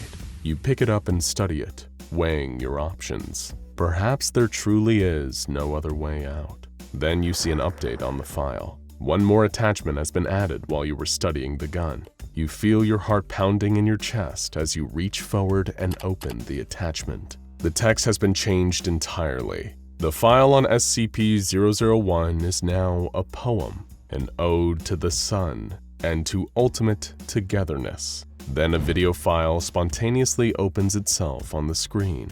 It's a video of you, shot from behind. You see those oily skeletal hands reaching for you in the dark. just like they did with Dr. Igata. In that moment, you panic and fire the gun behind you, hoping to scare off the spirit. Instead, the sound of the gunshots attracts something far worse. The immense blob of screaming, melted flesh charges towards the office. You try to barricade the door, but it is not enough. The flesh seeps and bursts through and grabs you in its meaty tentacles. You scream and try to escape, but it won't save you. Nothing will save you. The flesh carries you upstairs, out through the empty halls, out into the cave. You can see the light in the distance as the blob ferries you towards it. You won't be alone for much longer. In fact, you won't be alone ever again. The desert is still. The night seems endless, silent, and at peace, until it's pierced by the sound of gunshots and screams. Deep in the Sahara, the SCP Foundation is waging war against a newly discovered enemy. A squad of Foundation agents is retreating, trying to get away from the ones who massacred their allies. They were attempting to eliminate the threat using conventional means, but their rifles were no match for the reality-bending entities of the Kingdom of Abaddon. The retreating agents cover one another as they make their way back to the extraction point. The enemy force advances. Agents that are caught too close to the sorcerers of Abaddon disintegrate into thin air. This is not an enemy they can defeat. The SCP agents need to get back to base and relay what they have found to their superiors. Out of the hundreds of agents sent into the Sahara that night, only a handful make it out alive. They are debriefed by their superiors at the Foundation, who classified the anomalous humanoids under the highest of threat levels. The Kingdom of Abaddon is a threat. The Kingdom of Abaddon must be eliminated. Reconnaissance done prior to the disastrous mission had alerted the Foundation to the presence of anomalies in the region, but they had no idea how strong the anomalous humanoids would be. From data gathered through old reports, it seemed like the Abaddon humanoids were responsible for the deaths of no fewer than 75 Foundation personnel, and had stolen at least 12 different items from the Foundation. The leaders of the SCP Foundation tasked Research Team Omega-5 with developing a weapon that would be capable of destroying the Kingdom of Abaddon once and for all. The weapon they are researching must be capable of long-range destruction, because the moment any Foundation agent gets close to the area, they are vaporized by the reality-manipulating powers of its inhabitants. The project is given the name Twins of God, and is led by a Foundation doctor known only by the designation 051. 051 is popular in the SCP Foundation, well known for his in-depth research and charismatic personality, making him the perfect person to lead such a project. And 051 recently came across an anomaly that he believes holds the solution the Foundation has been looking for to defeat the Kingdom of Abaddon, Item 001. And so the Omega-5 team gets to work. They discover that the anomaly has incredible powers when put inside a host, which they refer to as an Item 001 entity, and set up a series of experiments using different people to harness its energy. The first series of tests all end in tragedy. The anomaly causes the entity it inhabits to become intensely radioactive. Anyone who gets close to it succumbs to immediate radiation sickness, and eventually, death. To stop the radiation problems, the Omega-5 research group intensifies the containment procedures. 051 receives reports from the higher-ups that the Kingdom of Abaddon has attacked another Foundation facility in Sudan. Long-range defense is needed ASAP. The administrator puts more pressure on Omega-5, and especially its leader 051, to solve the problems of Item 001 and develop a weapon that can save the Foundation. He stays awake for days on end, working tirelessly to create a safe and controllable Item 001 entity. Although there are signs that the weapon will work, it is still unpredictable. When Item 001 is initiated, the host entity becomes paralyzed, suffers severe cerebral hemorrhaging, and soon a new host is needed before testing can begin again. And that's not the only thing that goes wrong. Whenever the anomaly is put into a new host, sudden and random destruction of on-site structures and personnel take place. 051 knows, though, that if this power can be harnessed and controlled in the right way, that it could be the weapon that the Foundation needs to wipe out the Kingdom of Abaddon once and for all. In order to control Item 001, 051 has a mind kill switch implanted in its host's brains. 051 can activate the implant to incapacitate its host and immediately stop the unwanted destruction. Countless hosts are terminated by this mind kill switch in the early trials conducted by the Omega-5 team, but progress continues to be made, and eventually a hypothesis is formulated. Perhaps the disastrous side effects of Item 001 can be offset by spreading the anomaly across multiple subjects. They theorize that the immense mental load of the anomaly can be distributed among several hosts, thus reducing the toil it takes on each and giving them the ability to control its immense power. But 051 and the Omega-5 team need more data, and for that, they need more bodies. They consult with the director of Site-17, and it is concluded that the nearby town of San Marco would be an appropriate place to get the additional test subjects they require. On a quiet Sunday morning, Omega-5, along with support from a squad of armed SCP agents, storm into the San Marcos de la Vida Eterna church during the middle of Mass. They gather up a number of the younger congregants and bring them back to the site where Item 001 is housed. The researchers quickly ran through their new supply of test subjects, though, and Omega-5 would need to get even more if their research was to continue. Instead of going back and forth between the testing facility and San Marcos, 051 decided to move the entire Item 001 operation to the town itself. He renames the town Testing Site 001, and Omega-5 rounds up 23 of the healthiest subjects they can find for use in the next series of research tests. A few weeks after occupying the town of San Marco, Omega-5 makes its most substantial progress yet. Just as they theorized, by spreading out the anomaly of Item 001 across a specific group of hosts, they can control its powers. The test may have cost the lives of almost everyone in the town, but the ends certainly justify the means. The Kingdom of Abaddon poses an existential threat to the SCP Foundation after all, and thanks to this research, they will soon have a weapon capable of bringing them victory. The Foundation Administrator criticized 051's methods, but can't argue with his results. Unfortunately, 051 has a dark secret, a secret that disturbs even the most hardened and loyal members of Omega-5. A secret that has to do with the Item 001 hosts. The hosts that Omega-5 has made its major progress with are not the ordinary test subjects normally used by the Foundation. No, the test subjects 051 makes his breakthrough with are children.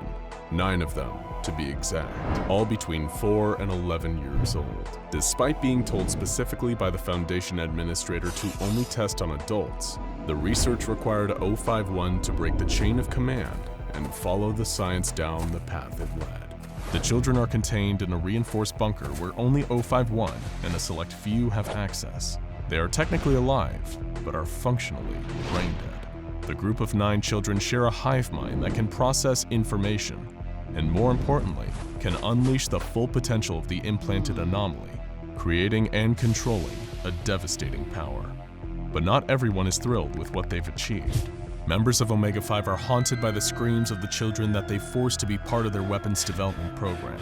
They describe their merging with Item 001 as being a process that rips out their souls and replaces them with something much more sinister. In fact, all of Omega-5 regret what they have been a part of and what they've done, all except 051.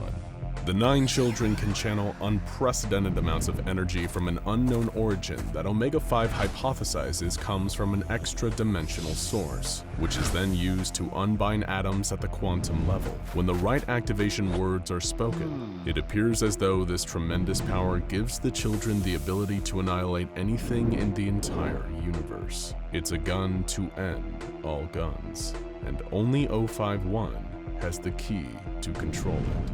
The 9 children work so well with an Item 001 that Omega-5 reclassifies it to include the 9 children themselves. They are not just the entity housing or controlling Item 001, they permanently become Item 001. Once Omega-5 has a better understanding of Item 001, they begin to run tests to find out the full extent of its abilities. First, they test the distance Item 001 can reach. The initial test that Omega-5 carries out is on a steel rod placed 5 kilometers away. 051 orders the children to destroy the target. Moments later, the phone next to 051 begins to ring.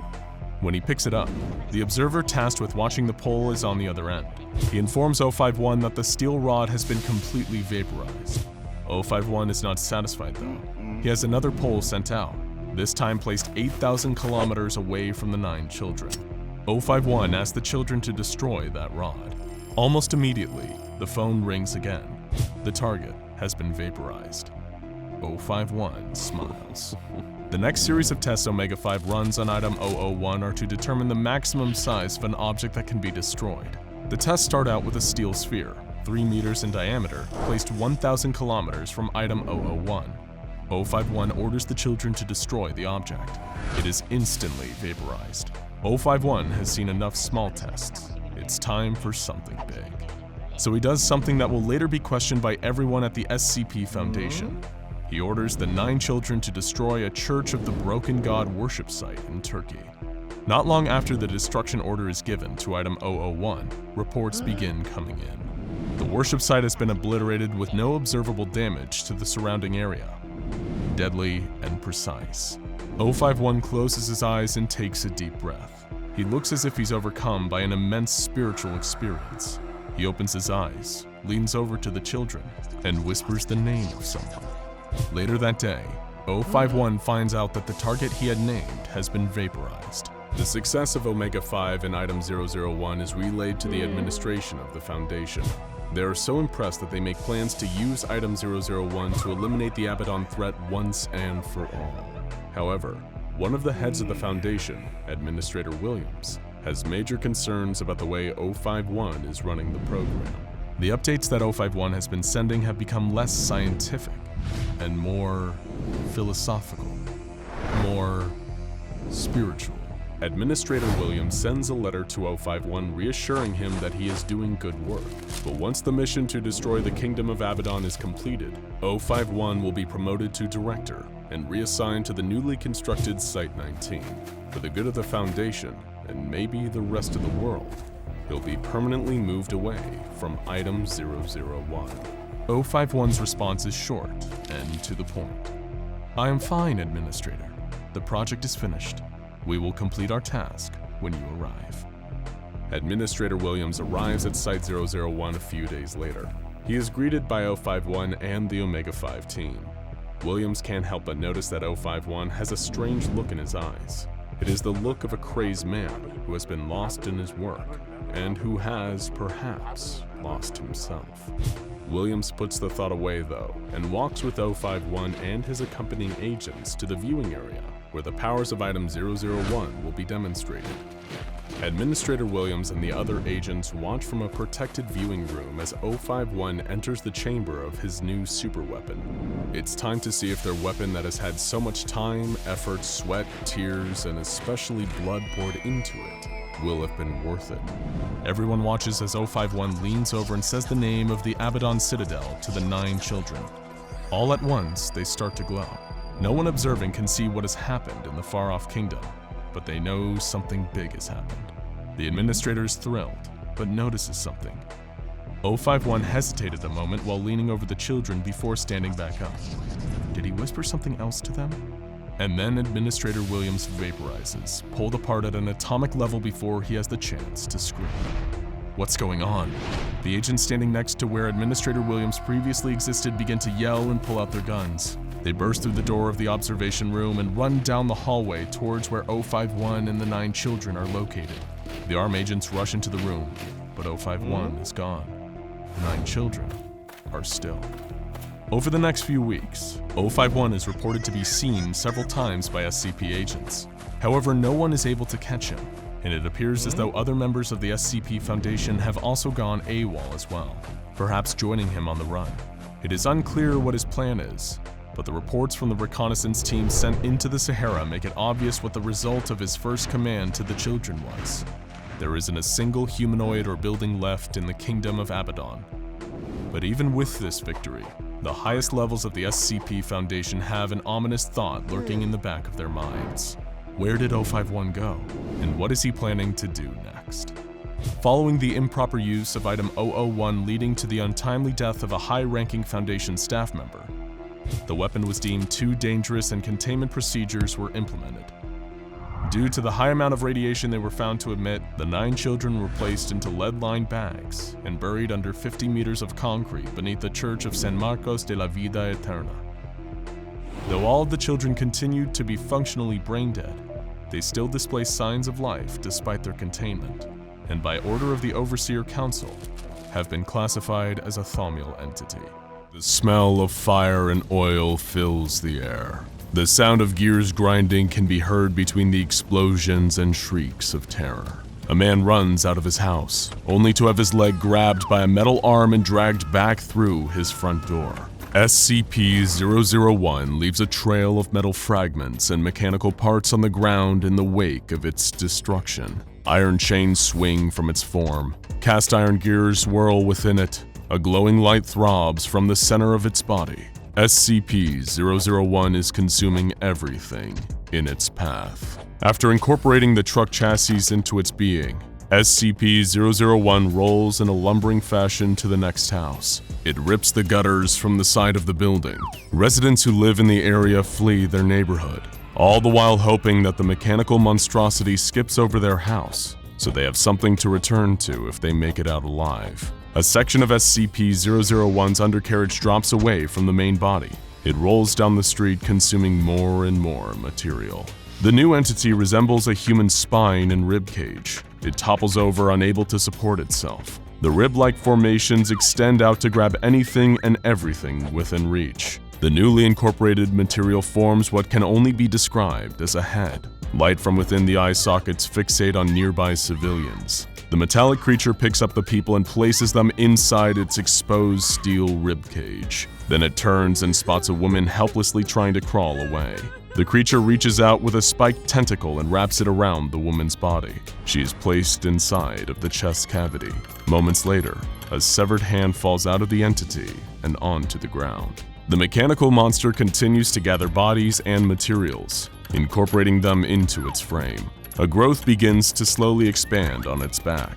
It becomes so massive that the creature falls over and uses its limbs to scurry to a nearby house. There is a sickening crunching sound as the growth bursts. From within emerges 3 humanoid creatures resembling the civilians that the entity had consumed earlier. A female with chains extending from her scalp like dreadlocks stumbles away. The second humanoid is a man with cogs for limbs. He examines the clock-like components that have been incorporated into his body, then stares blankly into the distance. The third humanoid lies motionless on the ground. He did not make it. The 2 functioning humanoids look at their creator intently. For a moment, nothing moves. Then, as if they have been given orders telepathically, the half-human, half-machine humanoids turn and run away from the mayhem. A few weeks before the massacre caused by what would be designated as SCP-001, the Foundation had been in contact with the Allied Occult Initiative. There were rumors of an anomalous object in Mexico being worshipped by a group of people who identified themselves as the Church of the Broken God. Intel about the church claimed their deity was a small mechanical box filled with cogs and pistons. The box supposedly had supernatural abilities. It was said to be able to communicate with congregants of the Church of the Broken God telepathically. The devout worshipped the box, following any order it gave, and in return they were filled with an emotion that could be only described as divine. As World War II rages on in Europe, the Foundation sends agents to recover anomalies in Mexico that might help with the war effort. While there, the Foundation force is tasked with learning about the Church of the Broken God. They are also ordered to investigate a town near La Paz, where there are troubling accounts of a mechanical anomalous creature causing mayhem. The agents make their way through Mexico, gathering various objects to bring back to Foundation sites in the United States. The unit loads all of the anomalies they recovered onto a train, with a plan to check out the stories of the mechanical anomaly they've heard about as they make their way to the US border. The train heads north along rusted rails. Just outside La Paz, they've come across a broken down train filled with what looks to be refugees. When the Foundation unit goes to investigate, they find all of the refugees repeating the same words over and over again, but they don't understand. The Foundation agents look at one another confused, until one of them translates the words into English. The words the refugees are saying over and over again are, La Máquina, the machine. The commanding officer orders a squad of Foundation agents to proceed up the tracks, to see if they can figure out what has the refugees so scared. They make their way towards La Paz, disappearing over the horizon. As the sun sets, the remaining Foundation agents hear gunshots in the distance. They stay awake all night, remaining vigilant, waiting for the exploratory squad, but morning comes without anyone returning. 3 days later, the Foundation force still has not seen anything since the exploratory squad left. Then, as the sun sits lazily in the morning sky, a lone figure is spotted walking down the tracks towards the trains. One of the agents on watch blows his whistle and points to the figure. A squad of agents rushes towards the shadow of a man. Their guns are raised, ready for anything. The figure drops to the ground and begins to crawl along the tracks. The agents reach the fallen man, only to find that he is one of their squad mates who has been sent up the tracks to investigate La Paz several days before. The agent's name is DeMarco. He is covered in blood. His clothes are in tatters and he has lost a boot. DeMarco lies on his back with Foundation agents standing around him. His eyes are wide and wild. He keeps babbling on about a world eater, how the rest of his squad had been mulched, and he is the only one who made it out alive. The Foundation agents carry DeMarco back to the makeshift base they created by the trains. They need to figure out a way to get the convoy moving again, but whatever is up ahead has already taken out an entire Foundation squad. It had to be something anomalous, but what could it possibly be? The unit of Foundation agents prepare to move towards La Paz. They start loading their rifles and check the amount of ammunition and explosives available in case the containment process gets out of hand. Just as they are about to leave the base, a convoy appears on the horizon. It is an allied occult initiative force preparing to attack whatever it is that is devastating La Paz. This organization's mission is to not secure, contain, or protect, but to destroy. The Foundation may be in over their heads on this one, and the joint force with the Allied Occult Initiative may be the only way to stop what is now known as SCP-001. The AOI and Foundation force gears up for battle. They set out for La Paz, and what they find causes them to quake with fear. SCP-001 has consumed so much material, it is the size of a mountain. It moves like a tidal wave of mechanical destruction, washing over the buildings and landscape under it. Whatever SCP-001 passes over is consumed and added to its massive body. SCP-001 started as a small mechanical box with cogs, but now has morphed into a gigantic metal death machine. The Church of the Broken God has finally met their maker, as the small entity they once worshipped has now consumed all of its members. Their god is an all-consuming monster. The AOI and Foundation forces do everything they can to stop SCP-001 from continuing its reign of destruction. They fire barrage after barrage of bullets and explosives into the mechanical anomaly. They bring in air support to try and damage it from the skies, but nothing works. The AOI uses an artifact in their possession to lure SCP-001 to the coast of the Pacific Ocean, where a trap has been set for the so-called god. The monstrous mechanical creature moves slowly towards the water. It consumes abandoned cars, buildings, and boats as it approaches the coastline. It even shovels large amounts of earth into its form, causing flames to spurt out from its inner workings. Smoke bellows from openings between different mechanical components, like a volcano before it is about to erupt. Suddenly, seemingly from nowhere, a massive cloud with a reddish tint appears in the sky. Air raid sirens can be heard in the distance. The enormous cloud begins to pulsate. Streaks of lightning shoot through the red mist in the sky. It now sits directly over SCP-001. From within the cloud, part of a ship can be seen. It appears to be slightly damaged. Electricity flows over its hull. The vessel in the giant red cloud is classified as SCP-2399.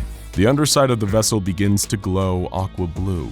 A blinding beam of light is ejected from SCP-2399, which penetrates straight down and through SCP-001. For a moment, everything is still. There is complete silence. Then, as if SCP-001 is trying to reach up and grab the vessel above it, a mechanical bulge reaches out. Before SCP-001 can grab the vessel above, there is another bright flash of light. SCP-2399 blinks out of existence. The sound of grinding gears can be heard coming from within SCP-001. It begins to shed its outer layers of metal. Then the entire structure that was SCP-001 collapses into the water and onto the beach. Giant cogs fall from the sky. Parts of vehicles embed themselves in the sand. As the Foundation and AOI agents approach the piles of scrap metal and mechanical components, they see that some of them are still moving. It is as if an invisible power source is still pulsating through some of the machinery. The agents of the Foundation celebrate the destruction of the giant mechanical beast, but little do they know this was only a piece of the entity worshipped as the Broken God. The Foundation agents collect as many of the still-moving parts as they can. They find spinning gears, twitching pulleys, and firing pistons. As the parts are separated from one another and carried away from the main wreckage of SCP-001, they slowly stop moving and become inactive. Some of the artifacts recovered were identified as being connected to the Church of the Broken God. These artifacts are found closer to the middle of what was once a mountain-sized SCP-001. Hundreds of anomalous artifacts are collected and transported to SCP Foundation sites. Collecting the broken parts of SCP-001 is relatively safe. However, some agents get too close to the larger moving parts, getting caught in them and losing a body part or two. But most agents proceed with caution and survive the collection ordeal with their arms and legs still attached to their bodies. Dive teams are sent into the water to recover parts that have sunk to the bottom of the sea. One of the divers is a local from the area. He is hired to bring up the heart of the machine, since he is an experienced diver used to freediving to great depths to collect oysters from the bottom of the bay. The diver enters the water and swims down into the murky depths. He secures straps around the heart of SCP-001 and pulls hard on the rope, as an indication to the surface that it is ready to be hauled up. The salvage team on the surface begins to pull. There is a second slight tug on the rope, then it goes slack. The team continues to pull. When they get the heart to the surface, they are horrified at what else comes up with it. Tangled in the ropes is the lifeless body of the diver.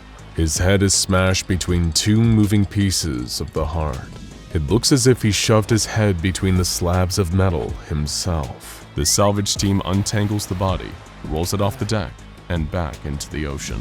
The mechanical box, which was the heart of SCP-001, is offloaded on the shore, but as the Foundation prepares to move it to a containment facility, the weather starts to deteriorate.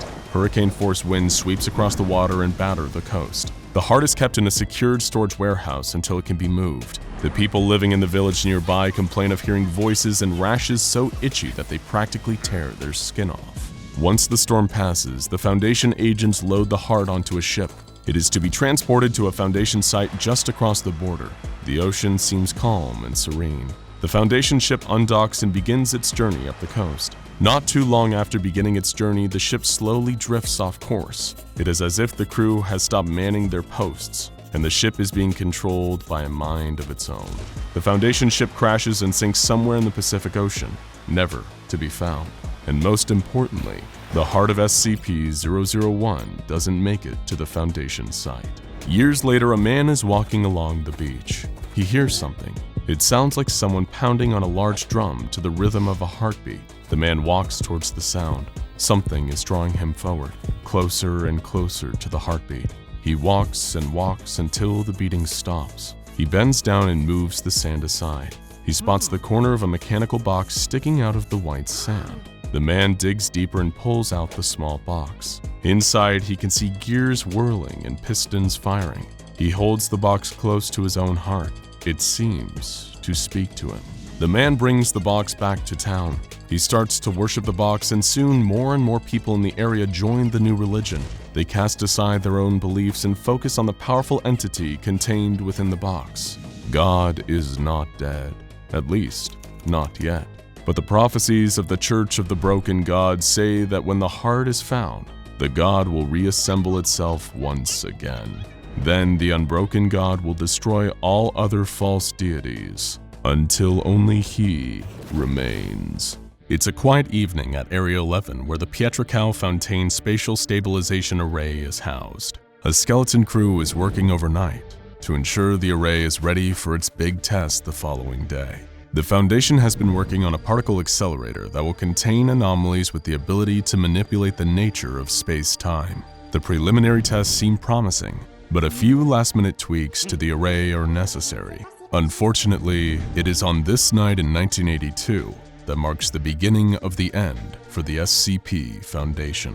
Dr. Calvin Desmond is monitoring the array, and he notices as it spools up that there are some minor power fluctuation in one of the stabilization arms. This problem is not uncommon due to the vast amounts of energy being pumped through the array and the harmonic resonance the machine gives off, which slowly causes the coupling rings to loosen. Calvin Desmond decides that remounting the stabilization rings will be an easy fix, and it's a necessary one. He knows that if the rings fail during the actual test, the array could end up shut down for months. There is still plenty of time, so Calvin Desmond grabs his toolbox and heads down to the array. The machine is still spooling, keeping the energy flowing at a constant low rate. There is no danger at the moment, as the inside of the array is shielded from the radiation and energy pulsing through the outer ring. But then, something unexpected happens. The system's primary generator begins to fluctuate uncontrollably. A catastrophic failure is imminent. Sirens begin to sound, the facility is evacuated, and the chamber is sealed. Deep in the bowels of the array, Calvin Desmond cannot hear the evacuation announcement. The humming of the array echoes through the chamber, dampening all sound from the outside world. The array begins to come online while Desmond continues to work on the coupling.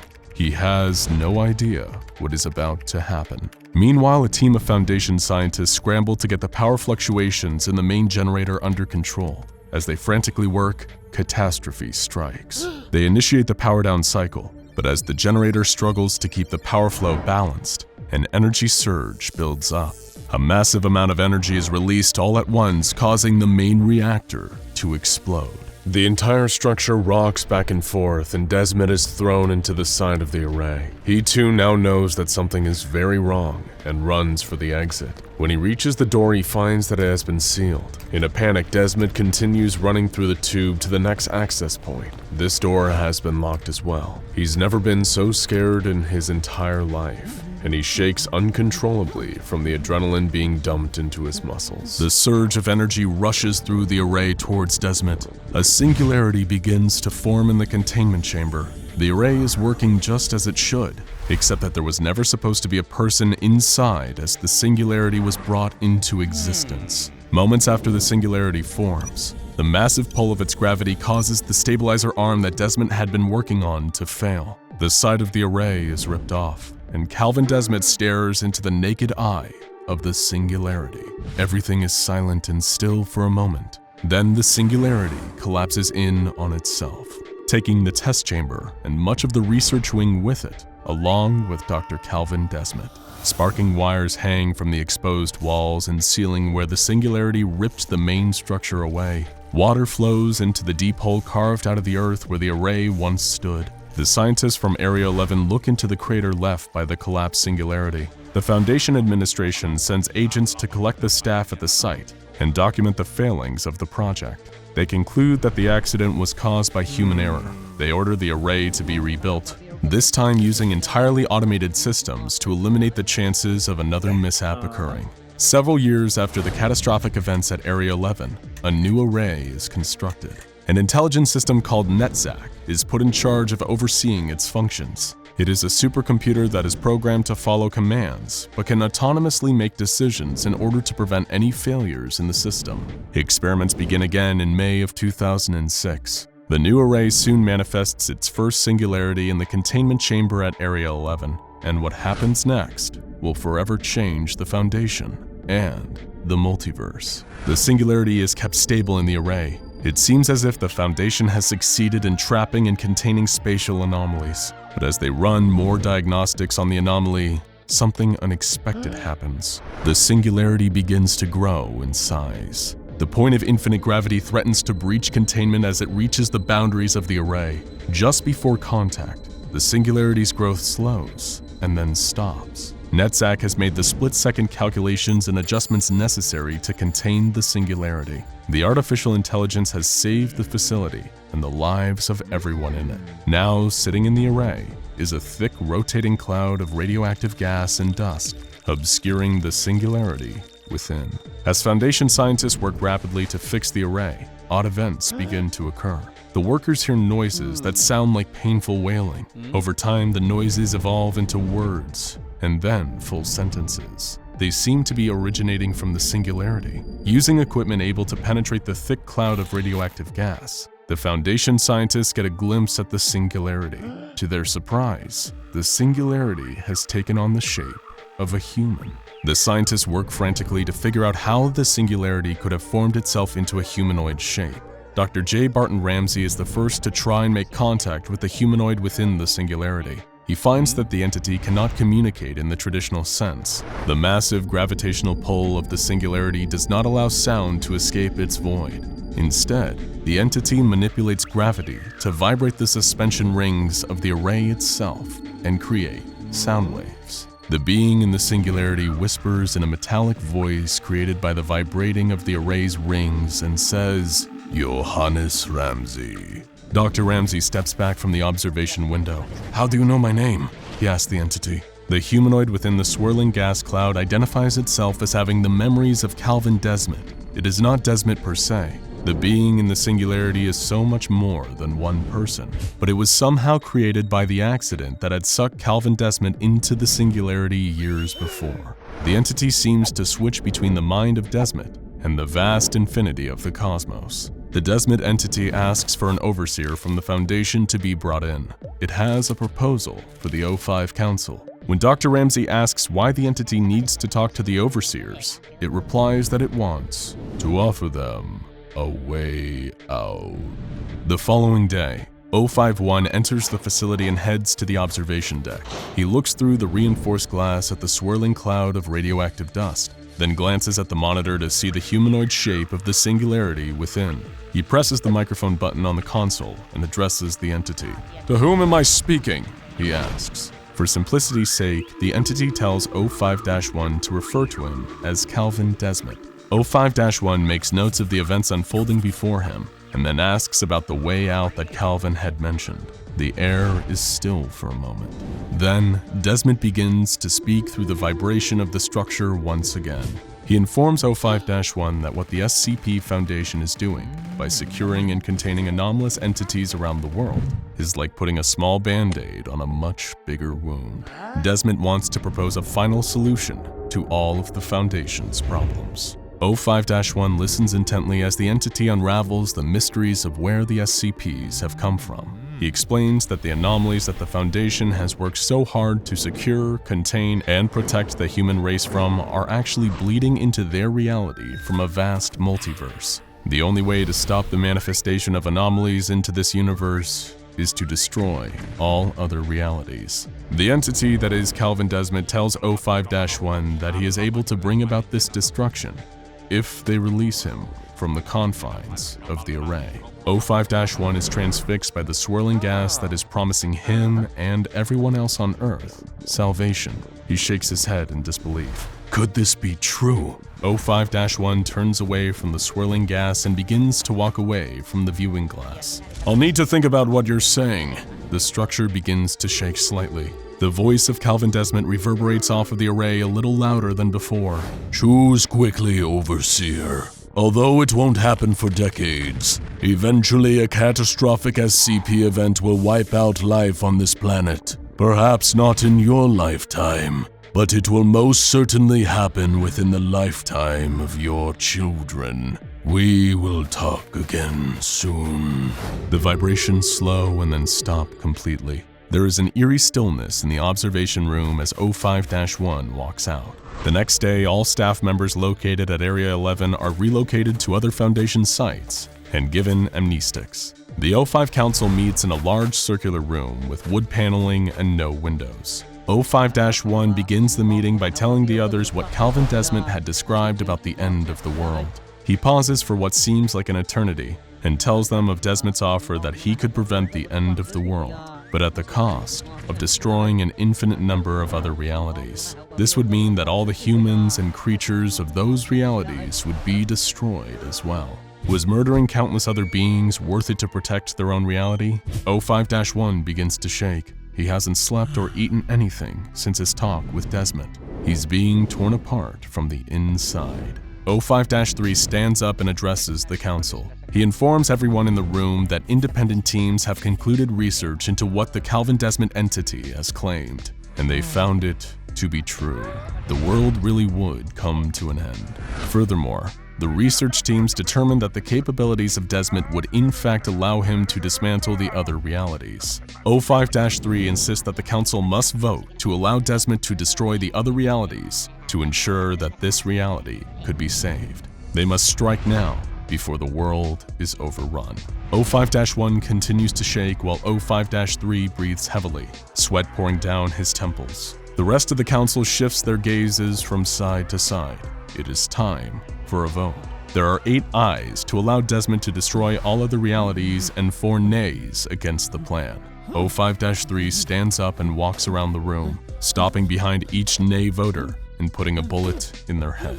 He stops at the last, 05-9, who pulls out a gun, places it under her own chin, and pulls the trigger. 05-13 abstains from the vote and the measure passes. The remaining overseers will use the Calvin Desmond entity to save their reality at the expense of all others, and they soon head to Area 11 to execute their plan.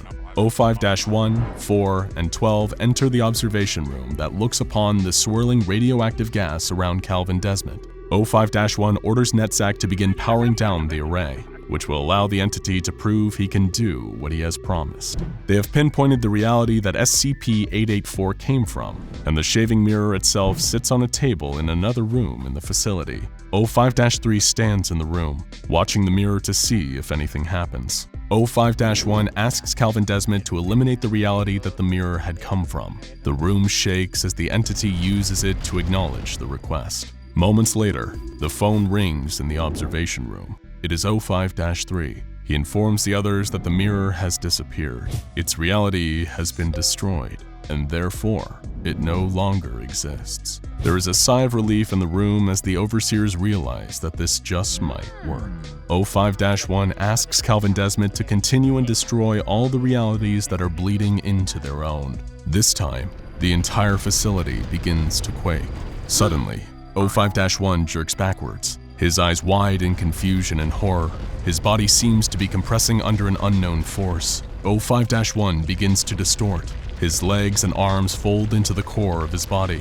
His head snaps down, and all that was 05-1 is sucked down into a single point in space before it completely disappears. Calvin Desmond then turns his attention to the other two overseers in the room, who both seem to collapse into black holes of their own in the center of their bodies. NetZack's warning klaxon begins to sound, signaling that the emergency failsafe has been activated. Before Calvin Desmond is brought under control, the structural support in the entire facility vibrates with his words. They are in a voice that sounds strangely similar to 051's. Your children are free to live lives that do not end in horror. An end to your perpetual struggle. An end to darkness. The freedom to live in the light. All traces must be removed. This world must be washed clean. The Foundation does not escape atonement. It is the only way out. It had been a deception. The Calvin Desmond entity had no intention of stopping anomalies from infiltrating this world. It wanted to remove all traces of the anomalous from all universes, including this one.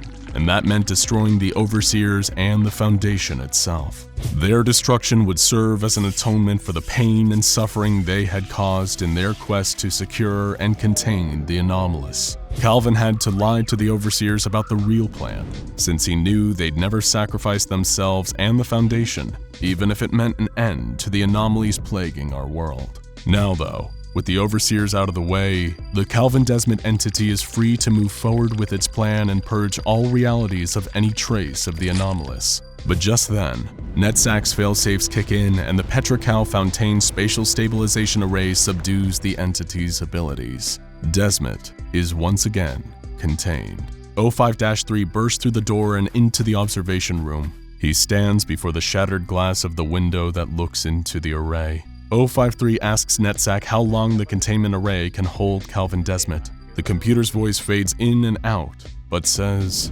"Given current conditions, 119 days, 6 hours, and 47 minutes. 05-3 sighs. He tells NetZack to make a note in the SCP database that the Calvin Desmond entity will now be known as SCP-001. Then to make dozens of other randomly generated entries and label them as SCP-001 as well. He knows that they will need to keep the true nature of what this entity can do a secret. 05-3 walks out of the room. Under his breath, he speaks to himself. They'll say that I'll know the one true God when I see it, and to give that God everything it wants, because that's the only thing that matters. Tonight, it appears God wants to talk to me." Calvin Lucian stands at the end of a dusty table in an abandoned warehouse. In the shadows across from him sit several hidden figures. The warehouse is falling apart, but is suitable for the meeting Calvin has requested with the heads of the Chaos Insurgency. He has completed numerous missions for the organization and each one has been successful. Now he is proposing one final mission. Calvin Lucien takes a tattered journal out of his bag and slides it across the table to the figures sitting in the shadows. It's a journal with details on the habits of each of the 13 Foundation overseers, he says. There is silence from the other end of the table. A hand reaches out and grabs the journal. The pages begin to turn. The new models indicate an anomalous catastrophe is imminent. Not even the Foundation can stop it. The only way to save the world is to kill the overseers. There are whispers from across the table as Calvin continues. The proliferation of anomalies in the world are the fault of the overseers. They have been meddling with reality. If business continues as usual, we might not make it out of the 2020s. We need to act now. The whispering from the shadows resumes, this time with what seems to be a little more urgency. One of the voices asks the question on everyone's mind. How do you plan to kill the overseers? They have a deal with death. They are immortal. Calvin smiles and takes out a small vial from his jacket pocket. With this, he says. There is a silence from the shadows. The journal slides back across the table and comes to a stop right in front of Calvin. A deep voice from the shadows says, "Do it." Calvin Lucien gathers his team. The codename given to the group is Kill Squad. He informs them that they've been cleared to take out the overseers. It will be the most dangerous mission they've ever been on, and even if successful, they probably won't make it out alive. But the team is loyal. They set out to confront the 13th overseer. This has to be their first stop because without eliminating 05-13, nothing else will matter. It is this overseer who has a deal with death, a deal that protects all of the Foundation overseers from dying. If that deal can be broken, then Calvin Lucien and his team will have a shot at eradicating the other overseers. If the deal with death cannot be broken, all is lost. The team boards a ship at the tip of South America and sails towards the frozen waters of Antarctica. The kill squad is made up of Calvin and 3 others. They sit in the galley preparing for the mission ahead. Anthony Wright is a battle-hardened soldier who sits at one end of the table. His face is covered with scars. No one can remember when he first joined the insurgency because it was so long ago. Next to him is Olivia Torres. She is an anarchist who was recruited into the insurgency after she was liberated from a Foundation site during a raid. Adam Ivanov sits staring into his computer screen. He is testing different gadgets that might be of use on the mission. He pushes his glasses up the bridge of his nose and strikes the Enter key. A long line of code begins to scroll across the screen. A siren begins to sound, informing the crew to make their way to the main deck.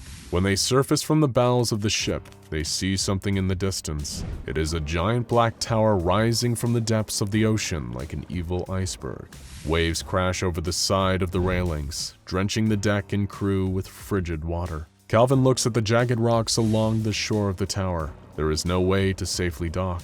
There is only one way onto the island. They know what needs to be done. Anthony waits for the next wave, then opens the throttle to full. The ship is carried towards the island on the crest of the wave. The hull is impaled on the rocks surrounding the tower, sending everything flying towards the front of the boat. "See? That wasn't so bad," Calvin says to his team as he bandages a gash on his hand. Knowing what lays ahead, Calvin orders his team to wait on the ship while he makes his own deal with death. He enters the dark structure and is greeted by a corpse. The corpse speaks to him, ejecting dust from its lungs with every word. Its breath smells like decaying flesh. Death has inhabited the body of Dr. Felix Carter, the 13th Overseer.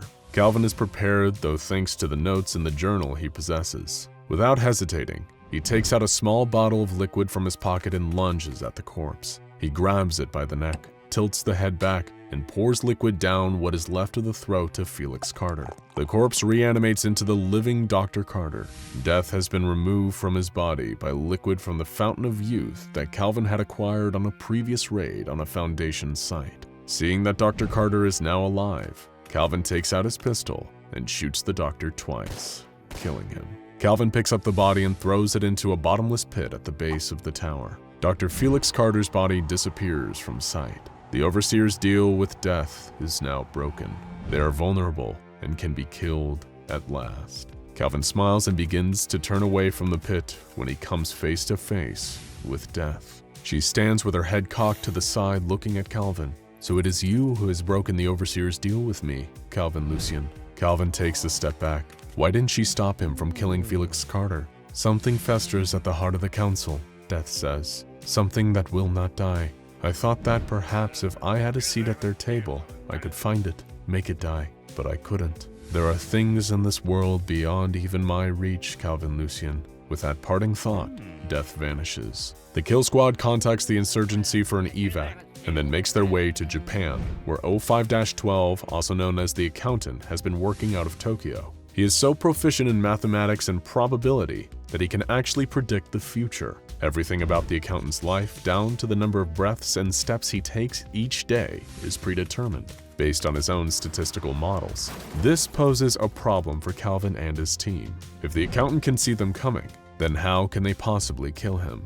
That night, the Accountant steps out of his car. He looks to the left and spots Adam. He has already predicted this man has hostile intentions. The Accountant walks directly towards Adam, and before he can react, throws the kill squad member to the ground. Then he turns slightly and adjusts his watch, sending a glare directly into the window where Anthony has the Accountant in his sights of his sniper rifle. Anthony fires, but misses, due to being blinded by the glare. The Accountant is surprised that he just barely had time to avoid being shot. Normally, he would be several steps ahead of anyone trying to kill him. He turns his head and watches as Olivia helps Adam up and they run down a nearby alley. The Accountant pursues them and corners the kill squad members in the alley. He pulls a gun to shoot Adam, but Olivia tackles Adam behind a dumpster as the bullet hits the wall directly behind where Adam was standing. The Accountant can't believe that he missed, and that he was almost tricked into being captured by the insurgency team. He senses uncertainty in his assailants' actions and runs away, unable to predict exactly what they are planning to do. The Accountant climbs the stairs to a subway station and boards the last car of the train. It is empty except for one man, Calvin Lucian. The Accountant is dumbfounded. "How are you here?" he screams. "I should have seen this coming." Calvin stands up. He uses his thumb to flip a coin into the air. On the way down, he grabs it and smacks it on the back of his opposing hand. Calvin smiles. The team has been making their decisions based on the flip of a coin, which introduced randomness into their actions that even this super advanced mathematician could not account for. "Tell me where 05-11 is," demands Calvin. The Accountant pauses, then shakes his head no. If he's going to die either way, then why give any information to the kill squad? Calvin flips the coin up in the air, catches it, and looks at it.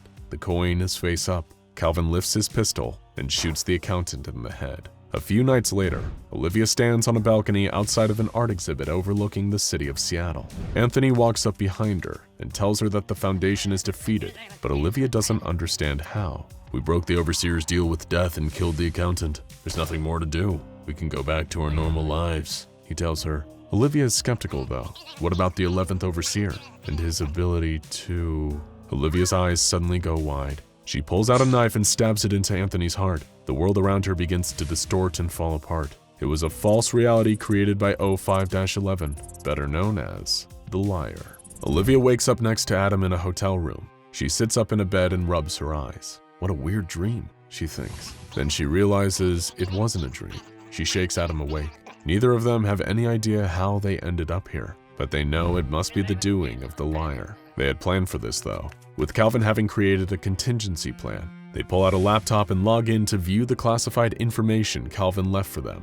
Olivia begins to type but stops halfway through her password and looks up from the screen. Olivia pulls out the gun that rests under her pillow and shoots at him. The false reality created by the Liar falls apart around her. Olivia comes out of the previous lie and is sitting across the table from Calvin. She immediately draws her pistol and points it at Calvin's head. Is it really him? Or just another one of the Liar's games? Calvin tries to talk Olivia down and she looks around the room for inconsistencies that might tip her off that this is another lie, but doesn't find any. Olivia begins to relax. She tells Calvin that the Liar is trying to get something from her. Maybe the journal can tell them what he is looking for, as long as she still has it. Olivia nods her head and holds out her wrist where a subdermal chip with a copy of the journal on it has been placed. Calvin looks at her wrist. The world around them begins to dissipate as Calvin morphs into the Liar. Olivia wakes up in a hospital where she is hooked up to an IV. Sitting across from her is a former insurgency agent named Sam Beale. He explains to her that he is the Liar. He was forced into becoming a monster by the Foundation. They had manipulated him, But now he is tired of running and can't do it anymore. She is free to go.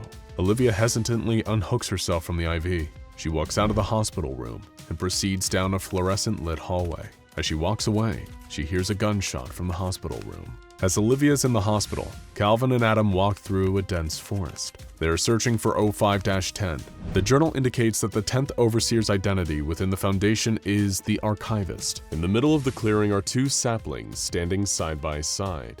The void between the saplings shimmers.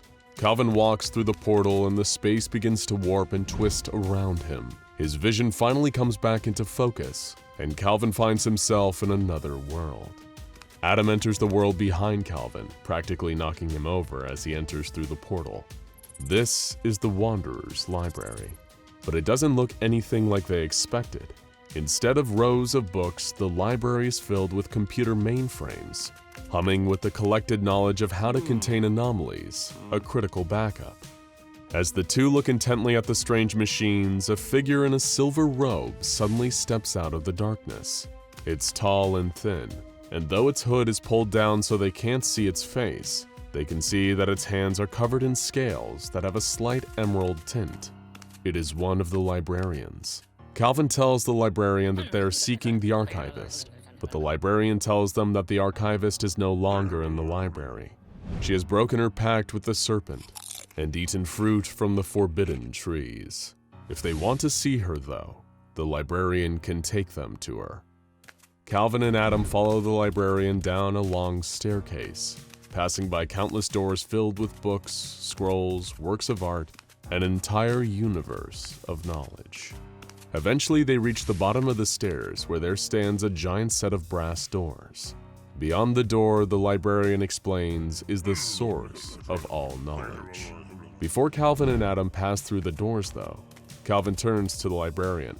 "Before we go in, I'd like to make a withdrawal," he says. The librarian nods and pulls out a silver tube out of its robe. It hands the tube to Adam, and he looks it over in his hands. He looks up to ask what this is, but the librarian has vanished. The door then opens, and the two step through. Calvin and Adam feel as if they walked through the same kind of portal that brought them to the library, and find that they have walked into a lush green valley with two trees. Sitting underneath one of them is a woman in a white dress. She is reading a book and eating a piece of fruit. "Are you the Archivist?" Calvin asks. The woman nods yes, and that's all the confirmation Calvin needs.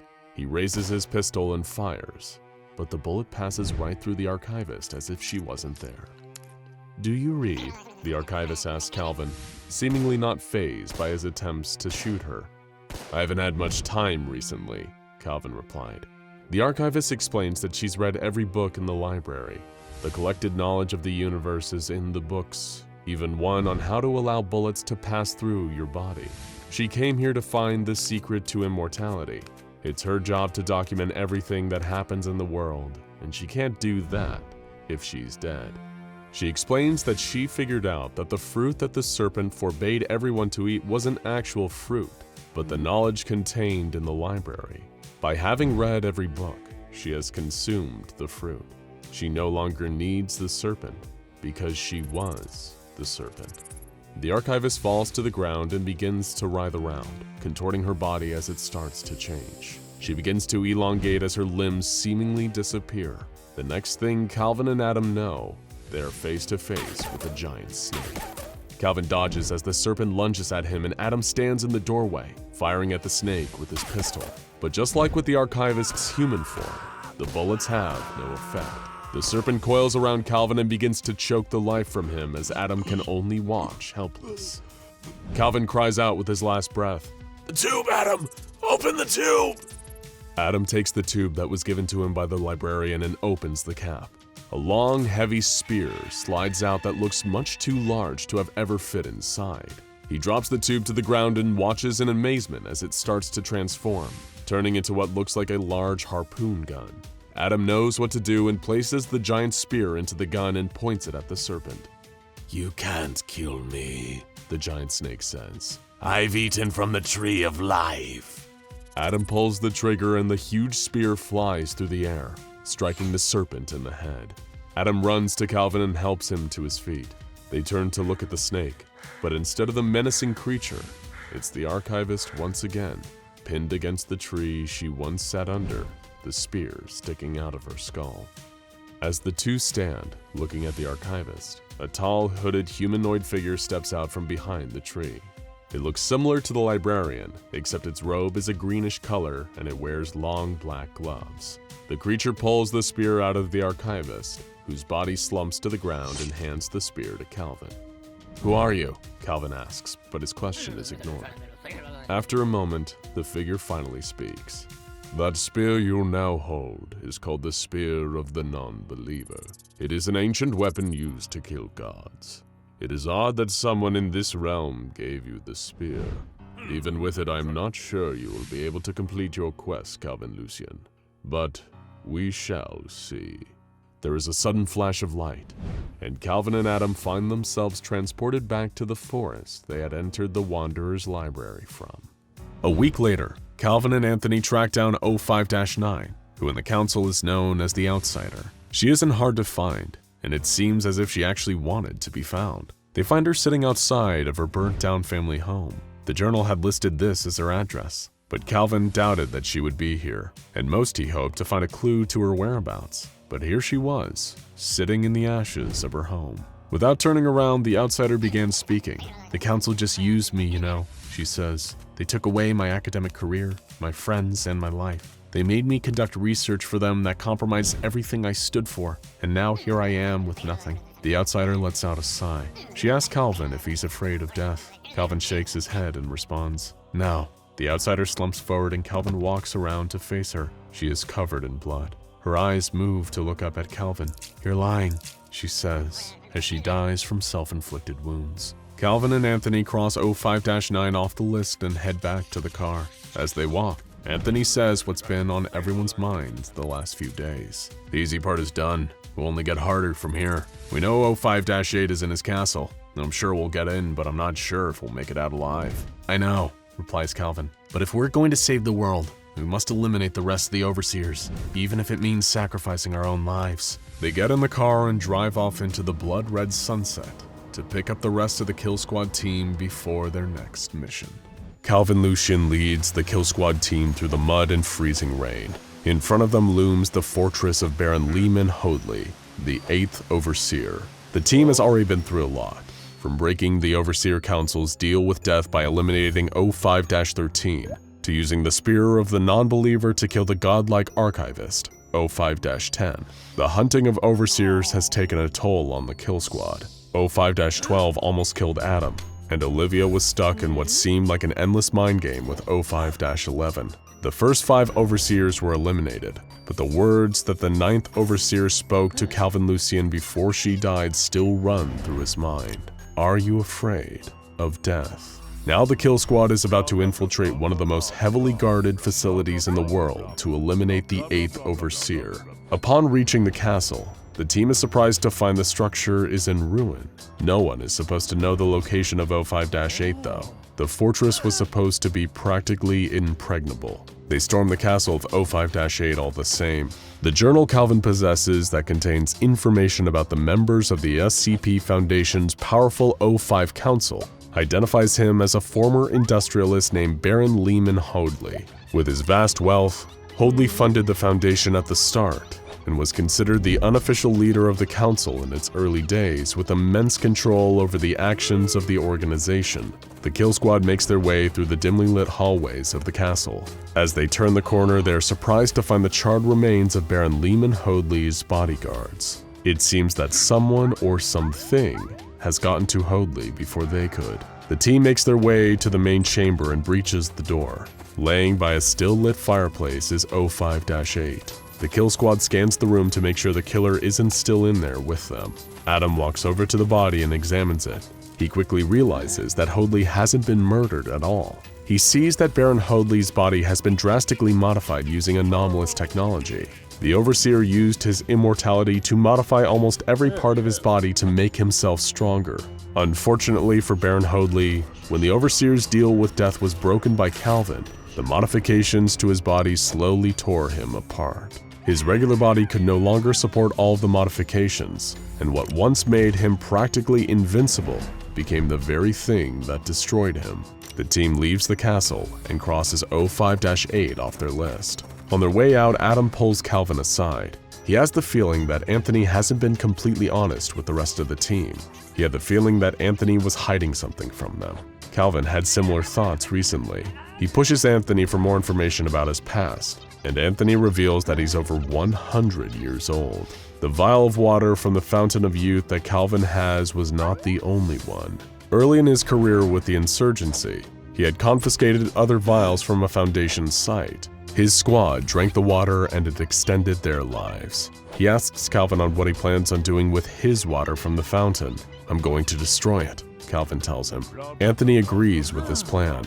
Once you drink from the Fountain of Youth, you may extend your life, but a part of you dies at the same time. Vibrancy of the senses disappears, leading to a seemingly shallow life. If Anthony could go back and do it again, he never would have drank the water. Calvin receives intel from the insurgency that the 7th Overseer is in a small town in Cambodia. The kill squad makes their way to the village and surveys the area, hoping to get a glimpse at the Overseer, who is codenamed Green.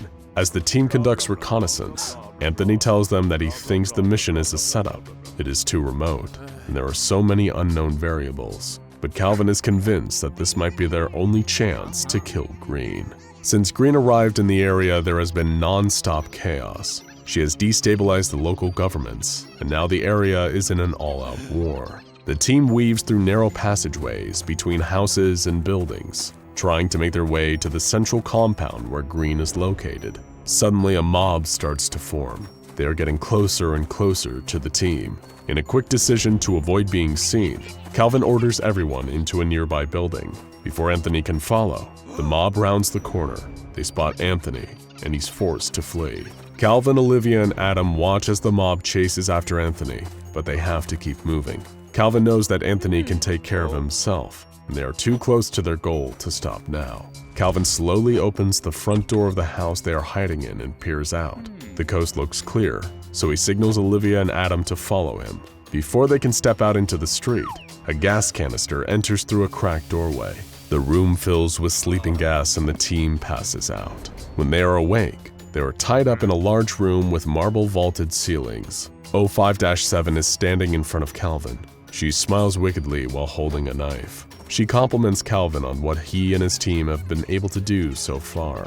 No one believed they could pull off even a fraction of what they have. But now she has an offer for Calvin. She points towards Adam and Olivia and tells Calvin he must choose one of them to die. If he doesn't, she'll kill the leader of the rioters and plunge another part of the country into chaos. "Screw you," is Calvin's response. "Very well," utters Green. "Have it your way." She assassinates the leader being held in her compound, then turns back to Calvin. She now threatens to torture his team until Calvin makes a choice of who to kill. Green slashes Adam's cheek with her knife as Calvin screams for Green to leave his team alone and torture him instead. Green just smiles. "I'm going to enjoy killing your friends while you watch, as you have killed so many of my overseers on the council." She reaches up in the air with the knife above Adam's head. Before she can plunge the knife through his skull, a bullet passes through her hand, causing her to drop the knife. Anthony kneels on a rooftop across the courtyard, smoking sniper rifles still pointed at Green, who runs. Calvin uses the dropped knife to cut his ropes and chases after Green. He follows her to the roof where he watches as she boards a helicopter. The aircraft lifts off as Anthony fires at it from his original position, but does no serious damage. In the plaza below, the mob that has separated the team earlier becomes restless. There is complete chaos and someone fires a rocket at the fleeing helicopter. The rocket hits the tail of the aircraft, sending it crashing into the plaza full of rioters below as the crowd flees from the scene. Calvin makes his way towards the wreckage and reaches it at the same time Anthony does. Calvin looks at him, smiles, and thanks him for saving his life. Anthony smiles back, but before he can say anything, a gunshot rings out and a bullet rips through his neck. Calvin turns to see where it came from and is horrified to see the burning body of 05-7. Her skin has been charred black, but in her burnt hand she holds a gun. What's left of her lips curl back in a sinister grin as she fires again and hits Anthony in the chest. he falls to the ground. Calvin runs to him and pulls out his gun to shoot 05-7, but she is already dead. Calvin holds his dying teammate as blood pours out of his neck and chest, but Calvin can stop this. He pulls out the vial of water from the fountain. No, Winces Anthony, I have lived long enough. Thank you, my friend. I will see you in whatever lies beyond this life. Anthony's chest rises, then falls. It does not rise again. Olivia and Adam round the corner to see Calvin holding the lifeless body of their teammate, tears flowing from his eyes. The team holds a small ceremony and burial for Anthony, but are only halfway through their mission and can't stop now. They fly back to the United States, where an undercover insurgency agent named Kowalski informs them that 05-6 is already aware they're after him. This overseer is codenamed the American because he has the power of the entire US military at his fingertips. The kill squad scouts the base where the American is located. Kowalski warns them of a crate that was recently brought to the base from Site-19. The Americans showed great interest in whatever was in the container. The group sets up a camp on a hill overlooking the base. As the sun slowly rises the next day, the kill squad is spotted by a drone and forced to hop in their jeep and try to run. They make their way down the hill, finding themselves in the valley below with no clear exit. In front of them lands a helicopter as Humvees roar into the canyon behind them. The team is surrounded. A jeep pulls up and 05-6 steps out. He introduces himself as Rufus King, member of the Overseer Council, but an American citizen first and foremost. All he really wants is to protect the country he loves. Thanks to you, I've lost my immortality and can no longer effectively protect the United States anymore, the American says to Calvin. But I'm willing to make a deal. Your freedom for the spear of the non-believer. Rumor has it that you have the spear in your possession, and you used it to kill the archivist. If you give me the spear, I will let you go. No, replies Calvin. I will never give an overseer the means to cause more destruction. The spear stays with us. Very well, the American says with a frown. Then I suppose my only other option is to take it from you, but not without giving you a fair chance. Run, Calvin Lucian. Run as fast as you can. I will be coming for you. The American turns and walks towards the container from Site-19, which is being lowered from a helicopter hovering above them. Calvin sprints back to the jeep with the other members of his team. As they drive away, they hear a horrible, guttural screech from whatever was inside the container. After a few moments, the army begins to pursue them. Out in front of the military force is 05-6 riding SCP-682. He is using a black whip to urge the creature forward, and they're gaining on the kill squad. Fast. A row of vehicles pulls up beside the American and SCP-682. Then something strange happens. A man appears in front of the oncoming forces led by the American. The man's skin bulges and seems to be moving from within. The skin of the man sloughs from his body. The infection that is SCP-610 erupts out of him and onto the soldiers in the nearby jeep. SCP-610 begins to infect and consume everyone around it. Suddenly, there are thousands of instances of SCP-610 coming from the mountainside, flooding into the valley. They close in and around the army and 05-6. The American begins fighting off the flesh-eating creatures from the back of SCP-682, but he becomes overwhelmed. He can no longer focus on pursuing Calvin and his team. From the back of the jeep, Olivia pulls out her rifle. She aims and fires. The bullet hits the American in the chest. He is flung off the back of SCP-682 and engulfed in a sea of SCP-610 creatures. The kill squad continues to drive, trying to put as much distance between themselves and the SCP-610 infestation as possible. But then Calvin suddenly slams on the brake. Standing in front of them is a man in a black suit and bow tie. He introduces himself as Blackbird, the fifth overseer. According to the journal, his actual name is Mortimer J. Denning von Krocknicker. He stands in front of the jeep with a menacing grin. "You have been causing a lot of trouble," he says, looking at Calvin. Olivia swings her gun around. "Oh, please, my dear, that won't help you," von Krocknicker says. He pulls out a knife and stabs himself through the neck. He falls to the ground, apparently dead. There is a gust of wind, a whiff of ozone, and an identical copy and still very much alive von Krochnicker lands next to his own dead body. "See what I mean?" he says. Olivia lowers her rifle. "Come with me, I have something to show you." The Blackbird beckons. Seeing no other option, Calvin, Olivia, and Adam exit the Jeep and follow the Blackbird. As they walk, the world changes around them. The desert mountains fade away into blackness and find themselves in a near-apocalyptic London. "Oh, it's good to be home," the Blackbird says as they emerge onto a cobblestone street. "You cannot stop the Overseer's plans. However, I can give you an alternative. Let's see if any of you will take it." In front of each Kill Squad member appears a door. They have an uncontrollable urge to open their respective door and walk through. The Blackbird stands smiling as he watches Calvin, Olivia, and Adam enter each of their portals. Adam enters his door and looks around. He is in Portland. His parents walk into the room. In this universe, his family has been granted asylum. Adam never has to interact with any SCPs or the Foundation. He is free to live a normal life. From the kitchen comes Calvin wearing an apron. He is holding a steaming pot. Adam locks eyes with Calvin, who smiles at him. The Blackbird whispers into Adam's ear. "In this reality, both of your parents and siblings are still alive. Also, the man you love loves you back. You and Calvin could be married if you stayed here. Wouldn't that be nice?" Olivia enters her door. She is on the deck of a yacht. At the bow sits an easel with art supplies. The man that Olivia once loved walks across the deck towards her. The Blackbird looms over her. "In this reality, you didn't accidentally kill him. This could be your happily ever after. Wouldn't that be nice?" Calvin steps through his door. He is in a grassy clearing near a lake. The Blackbird hisses in Calvin's ear. "I'm giving you the opportunity to save your mother this time, Calvin. You were just a scared little boy. But in this reality, you can be brave. You can actually save your mother from her fate." "No!" Calvin screams. "This isn't real!" The Blackbird cackles. Calvin looks away from the lake and towards the tree line.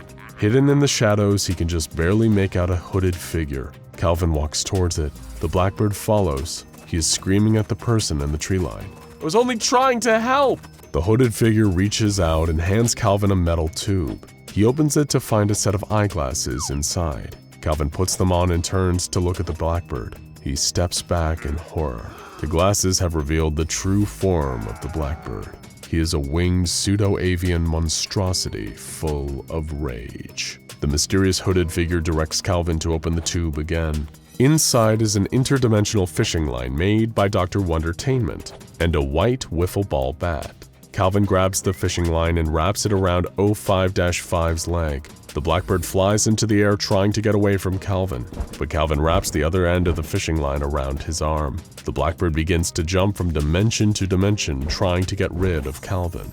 They appear on the deck of SCP-455, in Site 19 where SCP-682 walks freely, in the dead world of SCP-2935. Every time they stop in a new dimension, Calvin takes the opportunity to attack the Blackbird with the bat, and it seems that he is slowly weakening the monster. They finally land at the bottom of a deep well Foundation containment site, where the dark body that is SCP-001 is contained. Standing in front of the containment field is Allison Cho, the Black Queen, whose sole mission is to destroy the Foundation. "You!" cries the Blackbird. "You are the one who has been helping Lucien!" The Black Queen nods her head. "Yes, I have been helping Calvin Lucien to eliminate you and the other overseers. The Foundation must fall."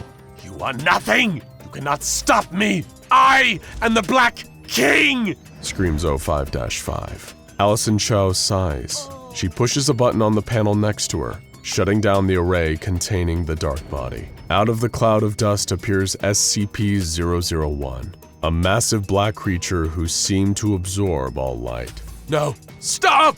shrieks the Blackbird. SCP-001 does not move, but the room begins to shake. The Blackbird continues to scream as his body folds in on itself, until he is reduced to a single superheated point, and then blinks out of existence. Allison Chow then reactivates the containment array, sealing 001 away once again. "I will return you to your reality along with your friends," says the Black Queen. But perhaps our paths shall cross again, Calvin Lucien. There is a bright flash of light, and Calvin finds himself on a private jet sitting next to Olivia and Adam.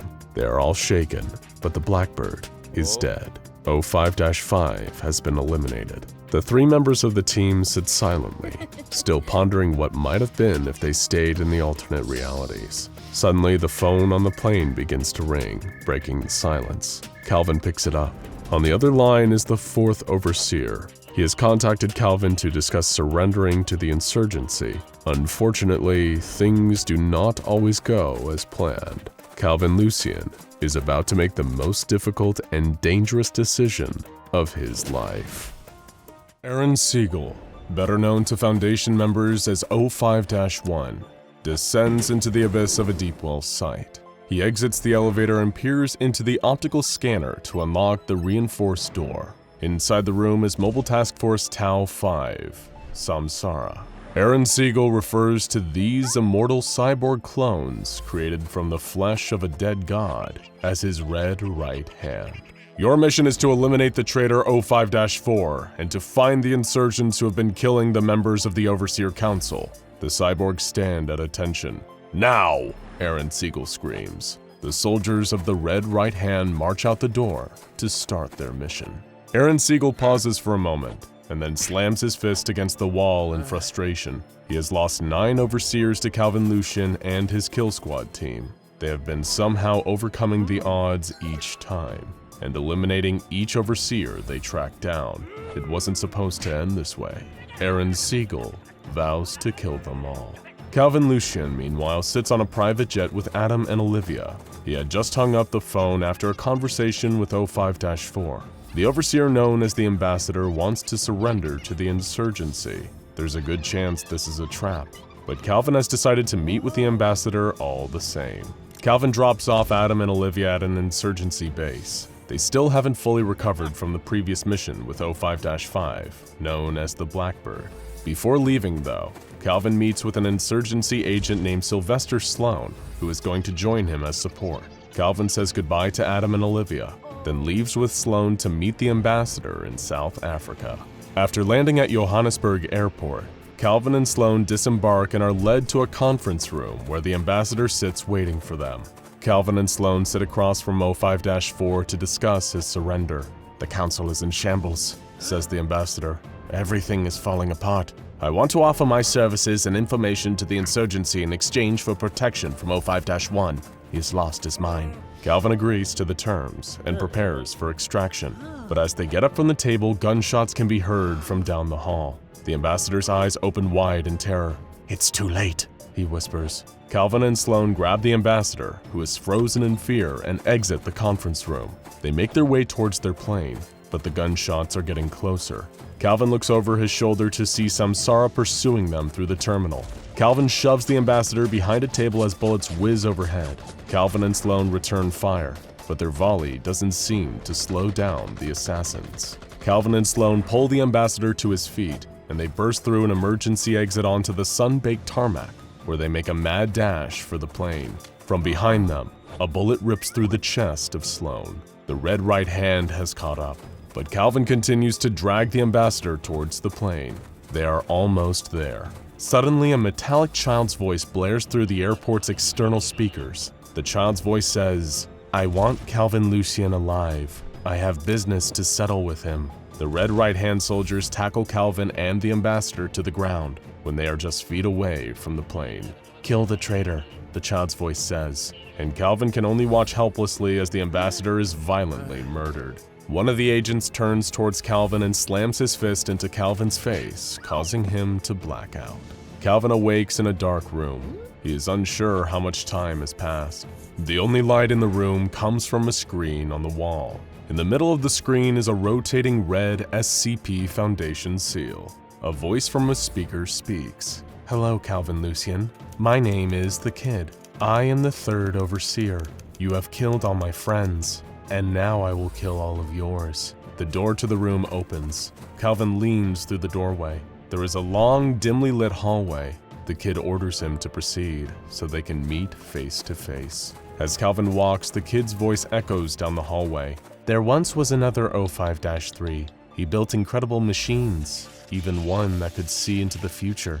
But unfortunately for him, he did not have the passion required to be an overseer. That was when I was born. I was chosen by the other overseers to have my spinal cord severed in a way that gave me the ability of the all-seeing eye. I now watch everything, all of the time. I have perfect reasoning, perfect awareness, and perfect understanding. Calvin gets to the end of the corridor, which opens up into a large chamber. Tied up in the middle of the room are Olivia and Adam. Calvin runs to his friends and crouches down next to them. A mechanical suit stands on a platform looking down at Calvin, Olivia, and Adam. Calvin realizes the kid must be contained inside. I now sentence you all to death, the mechanical suit says as the red right hand steps out of the shadows and slowly walks towards the remaining members of the kill squad. Suddenly, there's a flash of light, and the Black Queen appears. "Stop! What are you doing?" shrieks the kid. The Black Queen hands Calvin the interdimensional rod and reel he used to defeat the Blackbird. Calvin casts the rod. From out of the terror in space comes a massive, multi-armed creature known as Maladramygion. The red right hand engages the monster, trying to force it back into its dimension, but the monster is too powerful. It grabs the cyborg clones and pulls them through the tear in reality. As Samsara battles the Maladramygion, Calvin frees Olivia and Adam. They make a run for the door, but as they flee, one of the walls opens up to reveal a turret. The gun fires, and a bullet hits Olivia directly in the head, killing her instantly. "No!" yells Calvin. Before Calvin can push Adam out of the way, a second bullet from the turret lodges itself in Adam's back. Calvin and Adam slide across the floor. The kid in his mechanical suit jumps down from the platform above. "I'm going to kill you now, Calvin Lucian," he says in his mechanical voice. There is another flash of light. Calvin watches in front of him as the spear of the non-believer manifests itself before his eyes. Calvin grabs the spear and shoves it into the kid's machine body. It easily penetrates the armor and pins him to the wall. Calvin walks up to the exoskeleton and tears off the outer plating, revealing a tank full of fluid, within which floats a malformed human fetus. As Calvin finally looks upon the kid's true form, he hears the sound of mocking mechanical laughter. Calvin breaks the glass and crushes the kid with his bare hands. As Calvin turns from the now silent robotic body of the kid, the room begins to shake, debris raining down from above. Calvin helps Adam up and puts Olivia's lifeless body across his shoulders. What remains of the kill squad makes their way out of the kid's lair. Outside of the Foundation site where they were being held, Calvin helps Adam lie down on the ground before gently setting Olivia's body next to him. Adam grimaces as blood pours out of the wound in his back. Calvin reaches into his pocket and pulls out the vial of water from the Fountain of Youth. There are only a couple of drops left, which he pours into Adam's mouth. Adam looks up at Calvin, tears filling his eyes. He whispers, "I love you," before he passes out from the pain. The wound in his back begins to heal instantly, and Calvin calls an insurgency evac team to come pick up Adam. With Adam safe, Calvin picks up Olivia and walks alone towards a truck in the lot outside of the Foundation site. He needs to finish this once and for all. He will kill the last two overseers, or he will die trying. 05-1 Aaron Siegel arrives at where the Tigris and Euphrates rivers meet, the Garden of Eden. He is in a frenzy due to the assassinations of all the other overseers besides himself and the Nazarene, and nothing will stop him. As he approaches the gate to the Garden of Eden, though, he is stopped by the Guardian of the Garden, a massive, powerful, anomalous entity with a flaming sword. But Aaron Siegel has no time or patience for anything to get in his way, even something as powerful as the Gate Guardian. The Guardian swings his burning sword at Adam, who rolls out of the way and, in a flash, takes out a Scranton reality anchor. He slams the anchor into the ground, which causes the world to shimmer and ripple around him. He watches as the flames from the Gate Guardian's sword seem to absorb back into its body before it shrinks down, looking to fold in on itself until all that is left is a charred skeleton. With the Guardian defeated, Aaron sprints into the garden. He searches the garden for 05-2, but can't find her anywhere.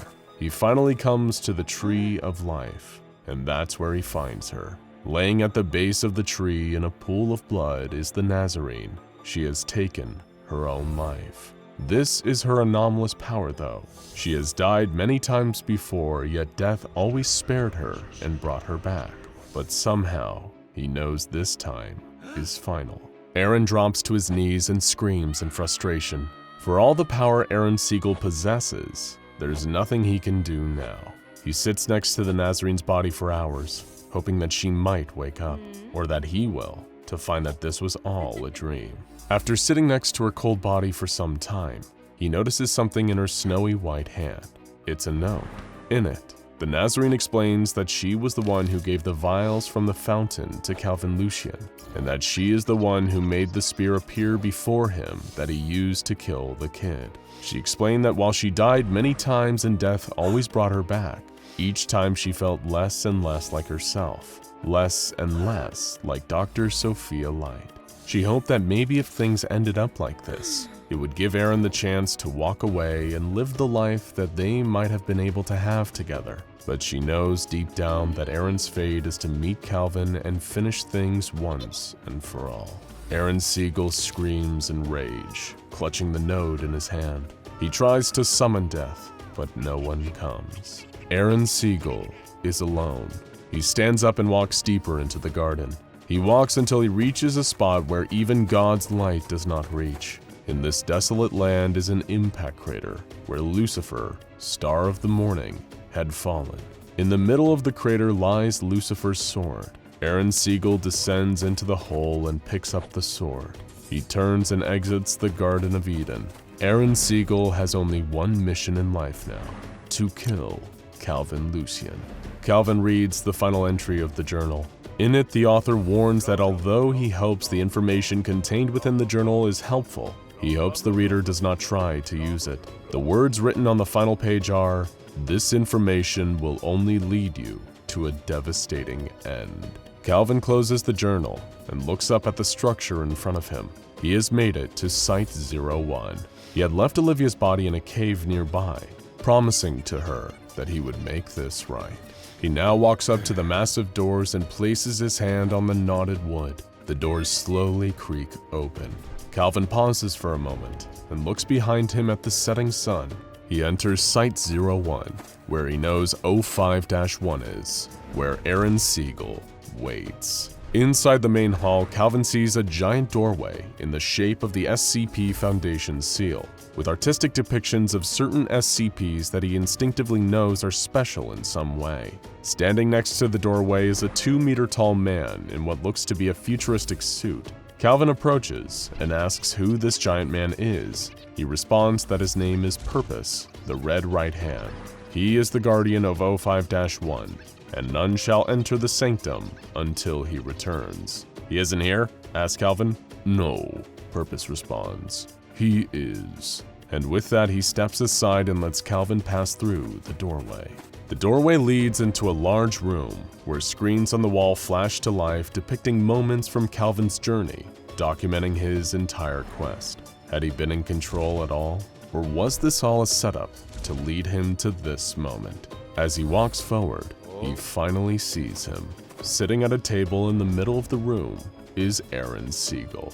"You're 05-1? Calvin asks. "Aaron," the man responds. "My name is Aaron." Calvin asks about the location of the second overseer, the Nazarene, but 05-1 doesn't respond. Without needing any more information, Calvin pulls out his sidearm and in a flash fires off 5 shots. The bullets stopped in the air, inches from Aaron, before dissolving in a flash of light. Calvin should have known it wouldn't be this easy. "Stand up, Aaron Siegel," Calvin calls up as he holsters his gun. "Let's finish it." Calvin pulled the spear of the non-believer from his back, but Aaron's only response was to laugh. "You don't even know why you're here," Aaron said. Calvin calls back, "I'm here to kill you, because when I do, I kill the Foundation. Because when you're gone, the universe can finally heal. You're like me, Calvin Lucian. We are both men driven by our own convictions, regardless of the outcome. It would seem fate has brought us together. Now either your convictions will be broken or you will die," says Aaron Siegel. He then draws Lucifer's flaming sword and lunges towards Calvin Lucian. As the two men clash with one another, Their supernatural weapons begin to destroy the room around them. Furniture is shattered, video screens are obliterated, and fire spreads across the walls. Aaron catches Calvin off balance and swings the flaming sword across Calvin's stomach. Calvin slides back from the impact, hunching over from the pain in his midsection. He brings his head up to see Aaron Siegel running towards him with the flaming sword high in the air. Calvin brings up the spear. From his knees, he leans back and launches it towards Aaron Siegel. The spear enters the final overseer's chest, the force from the throw pinning him against the wall. Aaron Siegel drops Lucifer's sword. It shatters as it hits the ground. He clutches the shaft of the spear protruding from his sternum with both hands. 05-1 looks at Calvin unbelievingly. You have no idea what you've done. It was never about the overseers, Aaron Siegel says, spitting out blood with every word. It was something deeper, something worse. Calvin walks slowly towards Aaron Siegel. He stops just in front of his final enemy. This is the way it ends, Calvin says. Aaron Siegel manages to whisper one final word, Sophia, before his body finally goes limp. Calvin turns to see Purpose standing behind him. He's dead, Calvin says, half to Purpose and half to himself. I killed him. After a moment, he asks Purpose what he really wants to know. There's a room in this facility where someone could unmake the Foundation, right? Take me there. Without any hesitation, Purpose leads Calvin back to the room with depictions of important SCPs. There, Purpose opens the door to an elevator, but stops Calvin before he can get inside. I am duty-bound to tell you, Purpose says, that once you step inside this elevator, there is no going back.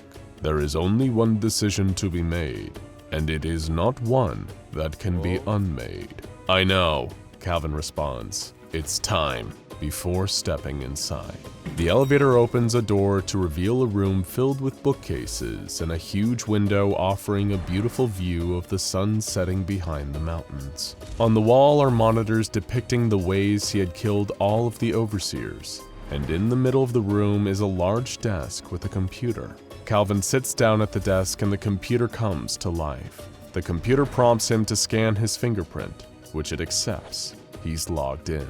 The computer screen displays numerous locations around the planet, and he quickly recognizes that they are all SCP Foundation sites. Then he sees the single option the computer is giving him, terminate. Calvin reaches out with his finger. This is it. Once he presses this button, the SCP Foundation will be no more. His finger is millimeters from the button when the phone rings. Calvin hadn't even noticed that there was a phone on the desk. Calvin stares at it for a moment, then picks it up. Hello, he says. The voice on the other line responds. Hello, Calvin Lucian. My name is the Administrator. I've been following your work for some time now, and I must say I am impressed. I have just been informed that you have completed your mission. Congratulations are in order. What the hell are you talking about? Calvin asks. Please listen, says the voice on the other line.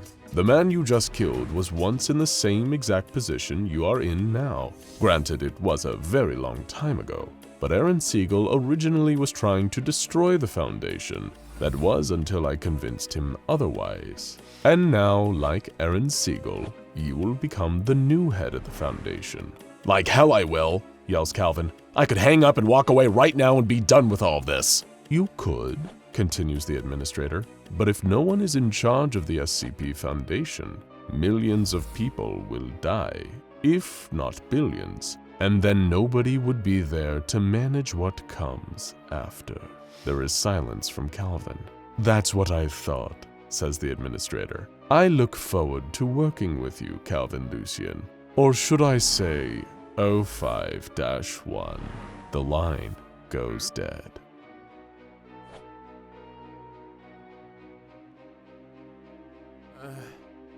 The Ouroboros Cycle, one of the biggest, most legendary series of entries in the history of the SCP Foundation. We've covered the events of this SCP-001 epic in 6 videos, which we definitely recommend you watch before this one to avoid your brain exploding from the sheer scope of it all. Because that's the thing about the Ouroboros Cycle. It's a story so big, sprawling, and dense that it can feel almost like an anomaly itself. Whether you're immersed in the possible origin of the broken god, the sentient black hole that can destroy the whole universe, or Calvin Lucian's quest to assassinate the O5 Council, it can sometimes be difficult to see the forest from the trees. But worry not, because that's exactly why we're here today. We're going to step back and look at this anomalous odyssey as a whole and ask the big question, why is it all here together? What makes these 4 different storylines, the children, the broken god, atonement, and the way it ends one big cycle? As with anything involving the SCP Foundation, there's always going to be an element of personal interpretation. But now that we've gone through the whole cycle, we think it's worth adding our 2 cents to the proceedings. So let's start broad. A question you've probably been wondering is, what do the words Ouroboros cycle actually mean? And what is their significance to the 4 stories within? While the spelling can differ, Ouroboros refers to the ancient symbol of a snake or dragon eating its own tail, forming a circle, a direct connection to the concept of cycles. The Ouroboros symbol has existed in a huge number of cultures, from the ancient Egyptians to the ancient Greeks to modern Gnostic traditions. It's often used in alchemy or other magical practices and has a variety of meanings such as eternal life, the endless cycle of death and rebirth, and the cycle of renewal. Anyone familiar with the tales within the Ouroboros cycle is probably already noticing some similarities. Cycles are a common theme in all of these works. People endlessly repeat mistakes, threats thought to be contained or destroyed return, and oftentimes, those who go out on a quest to destroy something end up becoming what they wish to destroy in the first place. In a cycle, there is no true end and no true beginning. Everything repeats endlessly. But let's start at the closest thing to the beginning we have: the children. In this tale, the Foundation faces off against a terrifying reality-warping group of interests known as the Kingdom of Abaddon.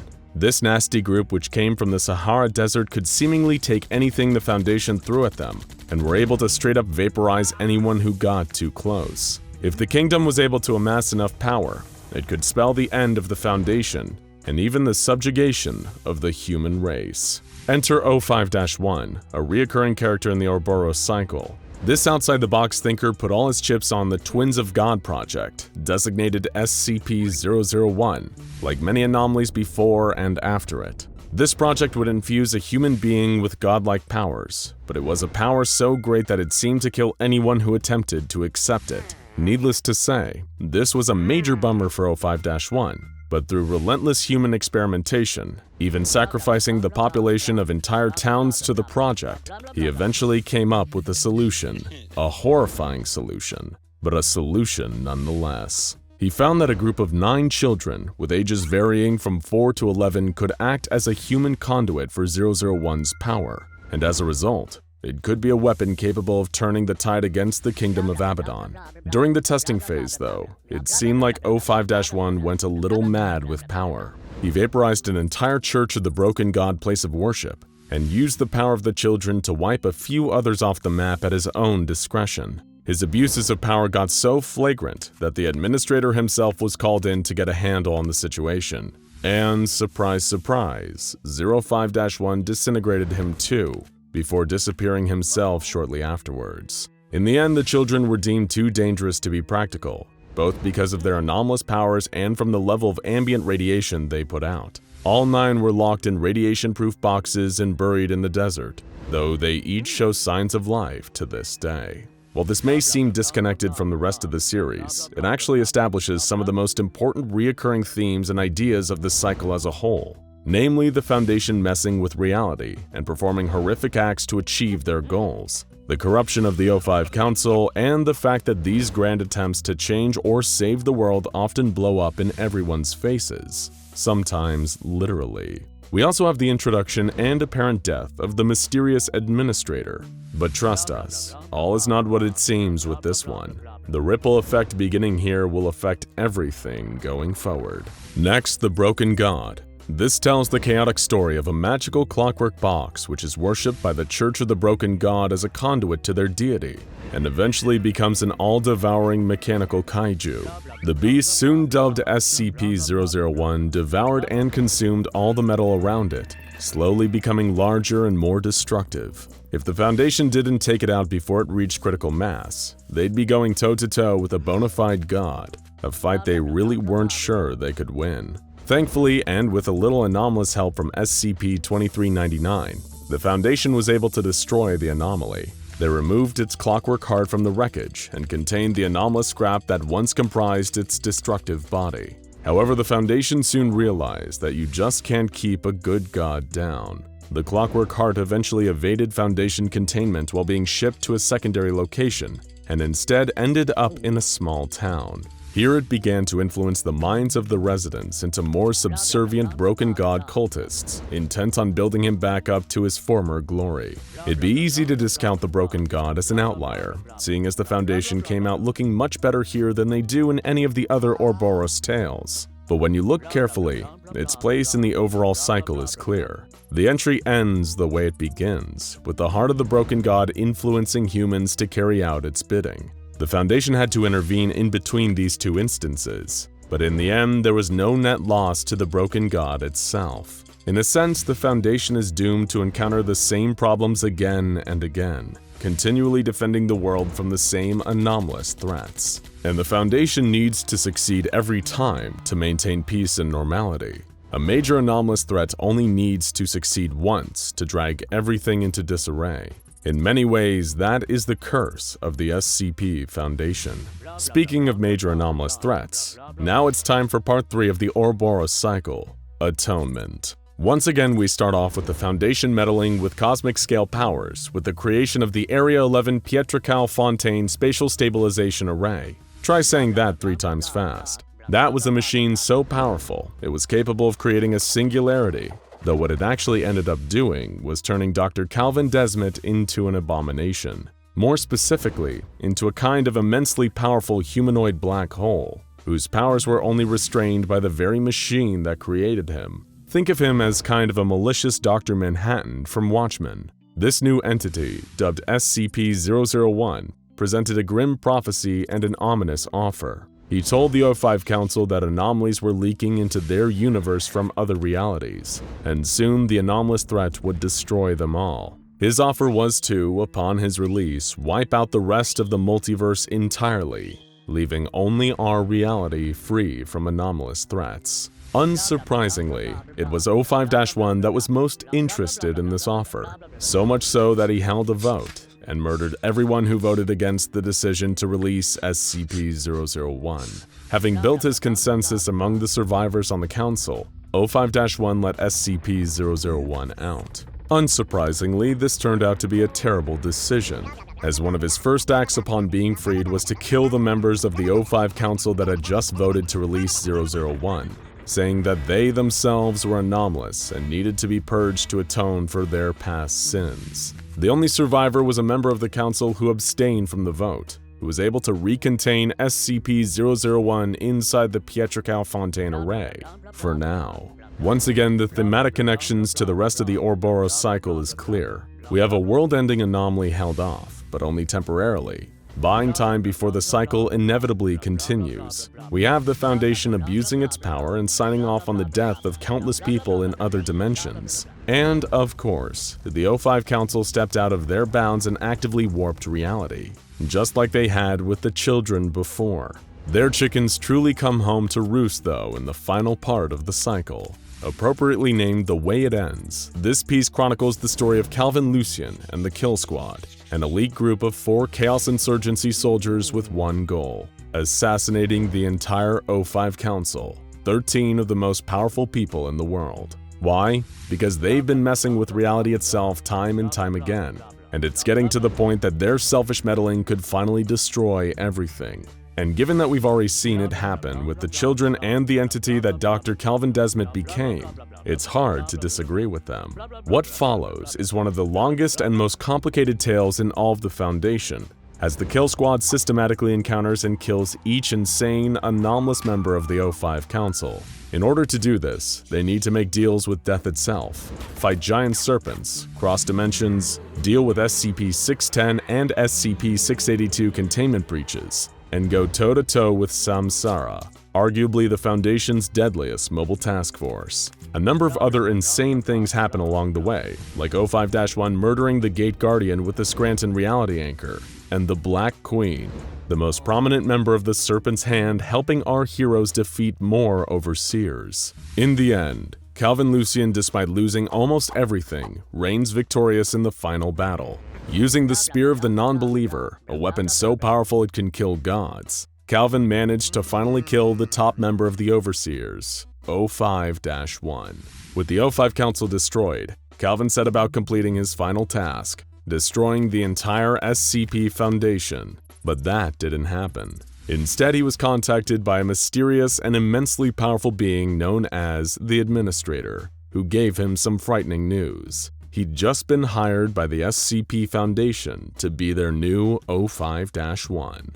This was where our last video on the Ouroboros series left us. What happens next, you may ask? How does Calvin respond to this offer he seemingly can't refuse? In this case, it seems that the Administrator, of being so completely tied to the nature of the Foundation itself, is SCP-001. And while it seemed that the Overseers were mad with power, they were actually always there to keep the Administrator in check. Aaron Siegler, the 05-1 that Calvin had just killed, was doing the exact same thing Calvin was doing when he became 05-1, trying to destroy the Foundation. But the Foundation and the Administrator cannot be beaten. They can only be joined. And that's exactly what Calvin did, becoming the new 05-1, turning his back on the Chaos Insurgency, and rebuilding the rest of the Council and the Foundation in his own image. Insurgency members who were once his allies vowed revenge for this betrayal, perhaps suggesting that history would go on to repeat itself once more in the future.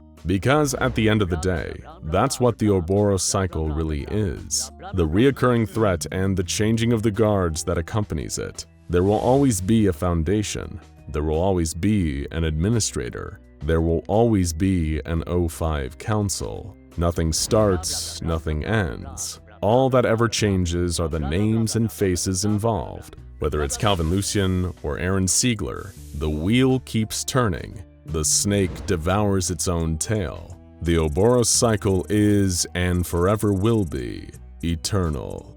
While some higher-level researchers, specialized guards, and containment experts at the SCP Foundation have fixed anomalous projects tailored to their very particular set of skills, for many lower-level operatives, including junior researchers, guards, janitorial staff, and even the dreaded D classes, every day is showing up, spinning the wheel of misfortune, and finding out how you might die today. Will you be hacked to pieces by a murder monster, pulled into a portal, turned into a doll, eaten alive, made into a living nest by bugs, stretched out and broken, drowned, exsanguinated, set on fire, beaten to death by a volley of anomalous tomatoes because you decided to drop a cringeworthy dad joke or a rancid pun?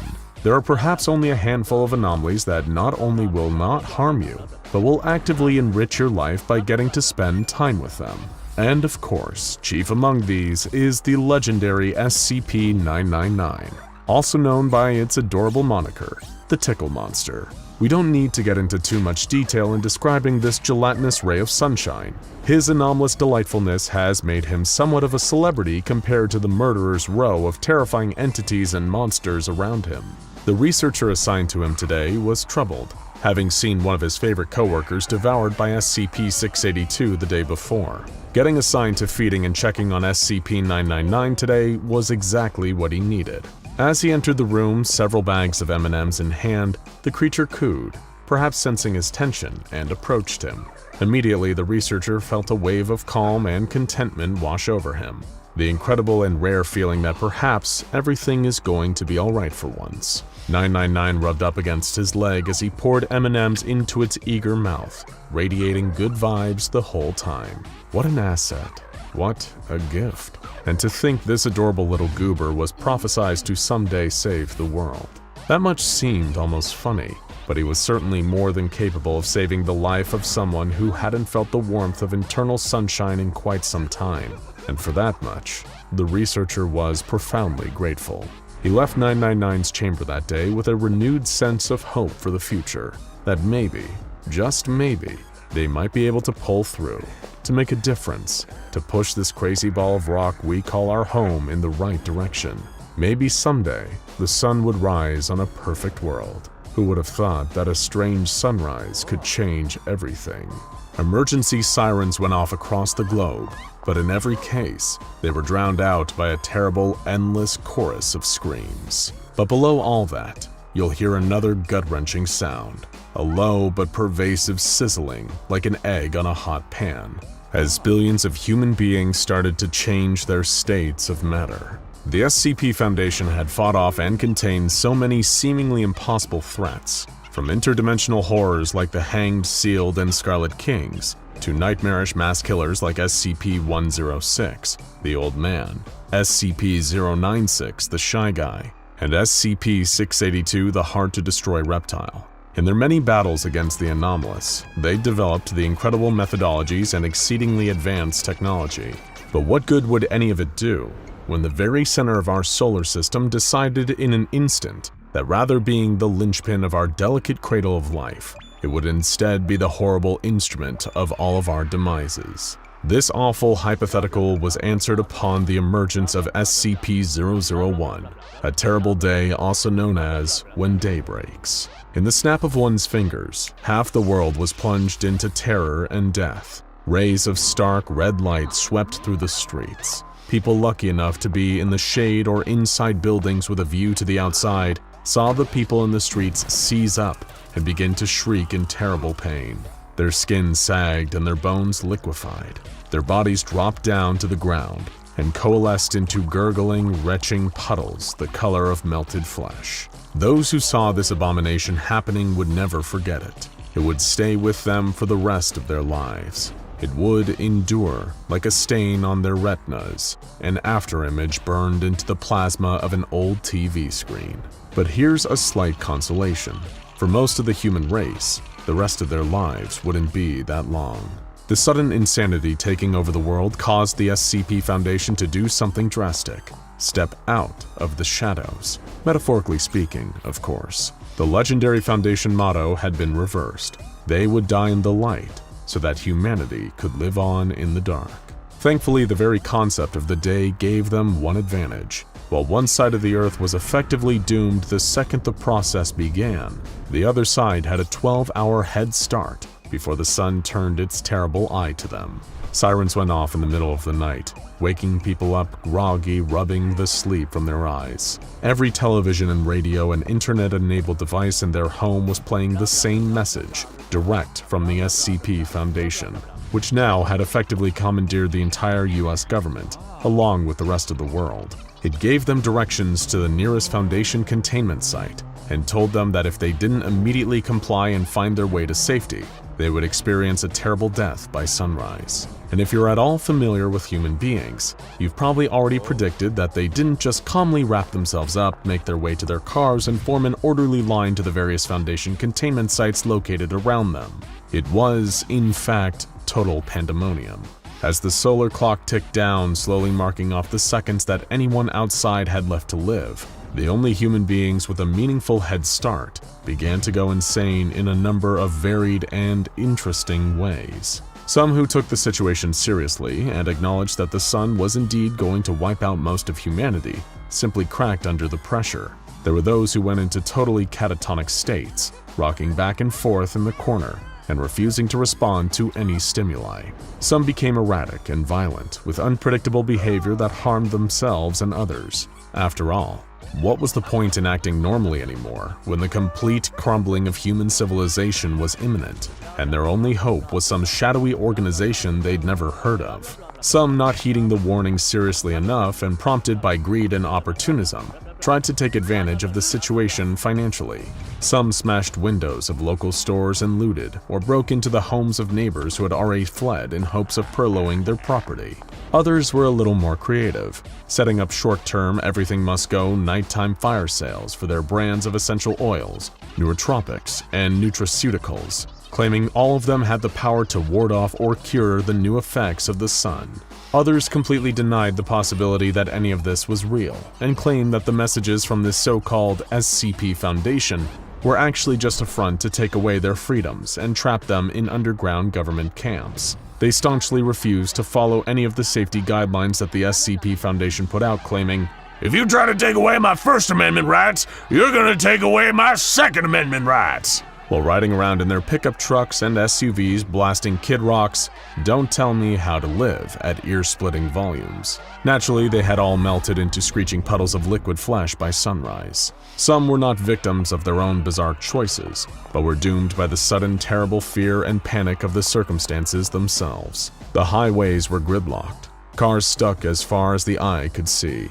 So many had rushed to escape during the initial wave that means of transport soon became choke points, like clogged arteries in a dying man. People do irrational things when they're scared. Riots broke out in the streets, fighting, killing, burning.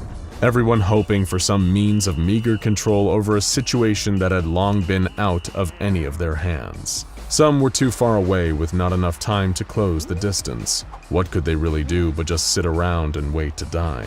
The hours marched on as the earth made its slow turn towards the sun, leaving one decimated half in darkness and the other a sitting duck for its terrible effects. Hundreds of thousands had made their way to the containment sites and safely gotten inside, but still so many millions were left outside. It was a slaughterhouse, one great big global meat grinder, and every moment that passed, the handle turned, and any humans left outside got just that little bit closer to the grinding, gnashing gears below.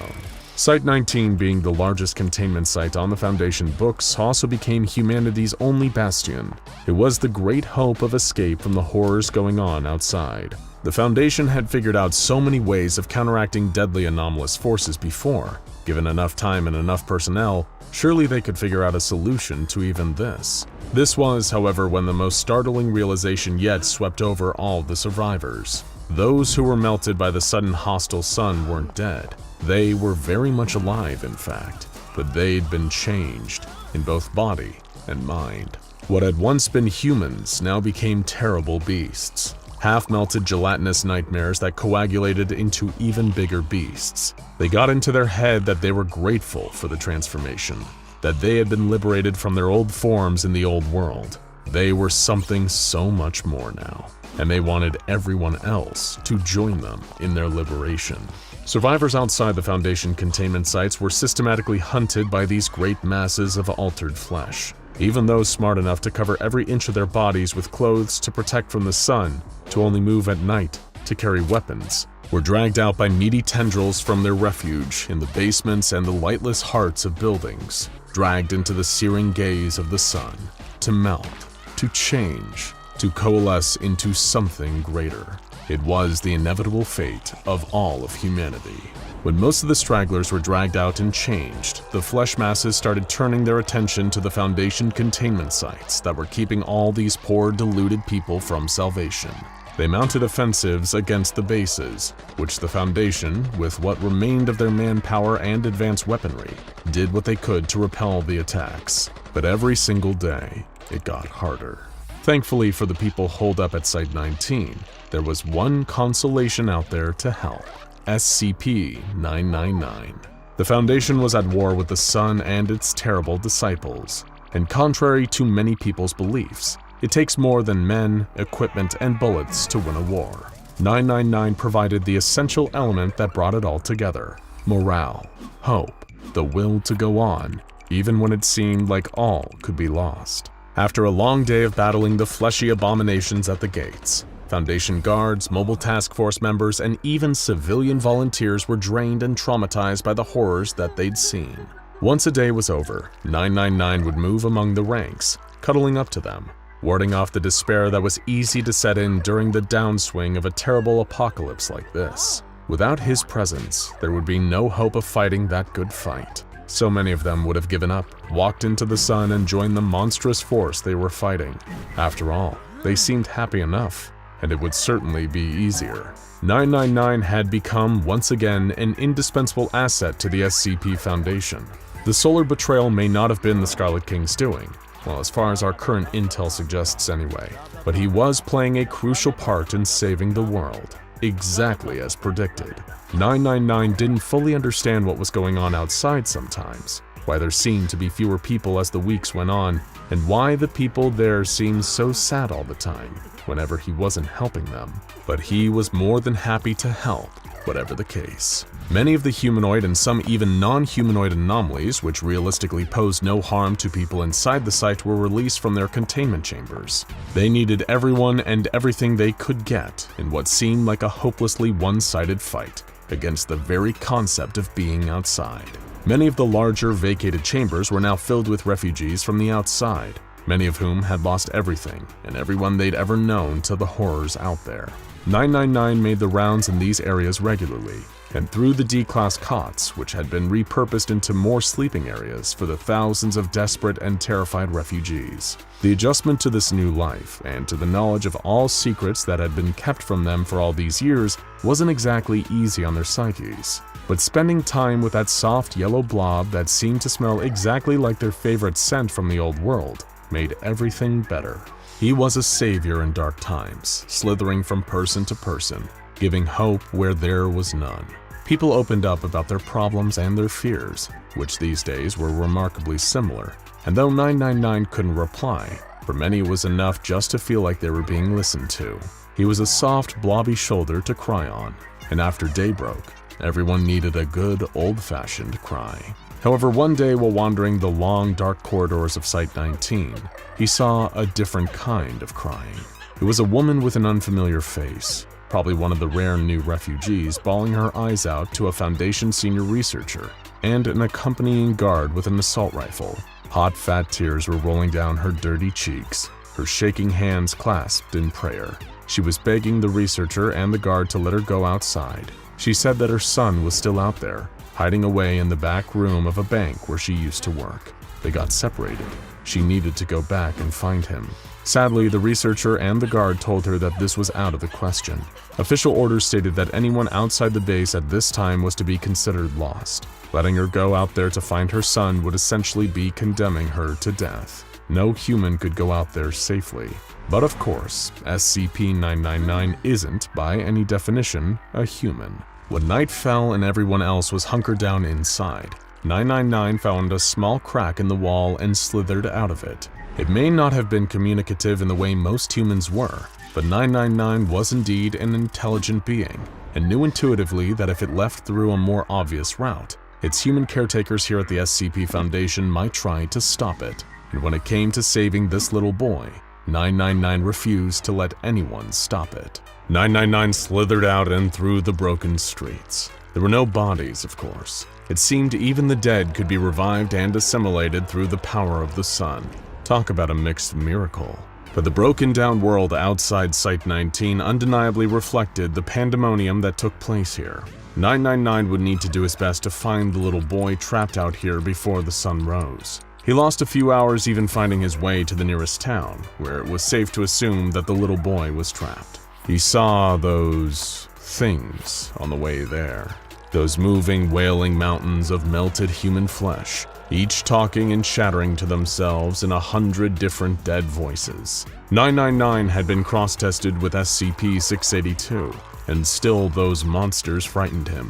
He decided it would be best to stay away from them and make sure that they never saw him out of here. Eventually, 999 reached the town. Similarly dilapidated and broken down in the months since the world as we had all known it disappeared in a ray of terrible sunshine. More great, gibbering blobs of flesh patrolled the streets, looking for converts to integrate into their biomass. 999 could only hope it wasn't already too late for the little boy. 999 discreetly slithered from building to building until it could identify one as this bank that the boy's distraught mother had been mentioning. It thankfully had some awareness of what a bank actually was, from the years of stressed Foundation employees telling it about the money troubles they were suffering outside of work. It was another great example of it paying to listen. Eventually, it did slither into the correct building, and it heard the extremely quiet whimpering of the boy inside. It could feel the sadness and the fear radiating off of him, as it was the creature's natural instinct to help the needy, and it used those signals like a homing beam to find the scared little boy. He'd hidden inside a broom closet and was quietly weeping into his hands. He hadn't eaten in days and was only surviving by drinking the filthy water from the mop bucket sitting next to him. 999 immediately embraced the boy, covering him in its healing energy until the tears of the boy's face eventually dried. 999 cooed and chirped pleasantly until the little boy was laughing again. But this momentary joy was soon interrupted. A great heaving weight dragged itself down the hall outside. Both 999 and the boy could sense its monstrous presence. As it got closer, they could hear all those chattering voices, those poisonous whispers. When it passed the door, they heard it speaking, its voice practically vibrating with the hum of malicious lunacy. Turn, pretty flowers. Turn towards the sun. Feel it on your face. Feel yourself change and sluice and mix into us. Become one with our army of one. It must be so lonely to be you, little flower. Walk into the sun and be us. 999 and the boy remained silent in the broom closet for hours as the great shape patrolled the bank outside, searching for converts, for victims. At times, it seemed too frightening to even breathe, fearing that would be enough to make the monster detect them. It felt like an eternity until the monster eventually did slope off and leave them in the comforting quiet and darkness of the closet. Now they might be free. 999 could escort the boy safely back to the containment site and into the arms of his terrified mother. But when they opened the door, they saw a terrible sight. Light in the distance pouring through the windows and the glass double doors. It wouldn't be safe to go out that way. Upon seeing this and putting together what it meant, the boy began to cry. He couldn't take another night in the closet. It was all going to wither from here. Until 999 had a wonderful idea. Hours later, when the Foundation's guards manned the turrets at the entrance of Site 19, waiting for the inevitable onslaught of the melted flesh creatures, they tensed up, seeing a blobbing gelatinous form slithering towards them in the distance. The guards, who'd learned the hard way from too many lost men that it was better to be safe than sorry, drew a bead on the distant shape and prepared to fire, when suddenly their superior raised a hand and said, Wait! Hold fire! Is that 999? And it was. They all stared in astonishment as 999, chipper than ever, came towards them through the sun. It looked as though the opacity of its yellow cytoplasm had increased, but other than that, it was unaffected. Turns out the sun couldn't melt what was already melted. The guards parted to allow 999 safe passage into the facility, watching in amazement, and once it was inside, 999's slime parted, releasing its contents. One very relieved little boy. It seemed through turning up its own opacity, 999 had given the boy safe passage through the sun and back into the facility. The boy was saved. It had won. Not long after that, there was a tearful reunion between mother and child, and a brief flash of hope in this dark and terrible time. 999 didn't stop to bask, of course. It returned to its duties, keeping up staff morale and helping the refugees heal from the horrors they'd seen. In its own little way, and for a lot of people, SCP-999 really was saving the world. Or what was left of it anyway. Oh, and of course, if SCP-999 had won your hearts just like it won ours, you'd be pleased to know that you can purchase your own adorable, high-quality SCP-999 plushie at scpswag.com. Check the link in the description to get your own. Trust us, having a 999 to cuddle really does make any apocalypse a whole lot easier.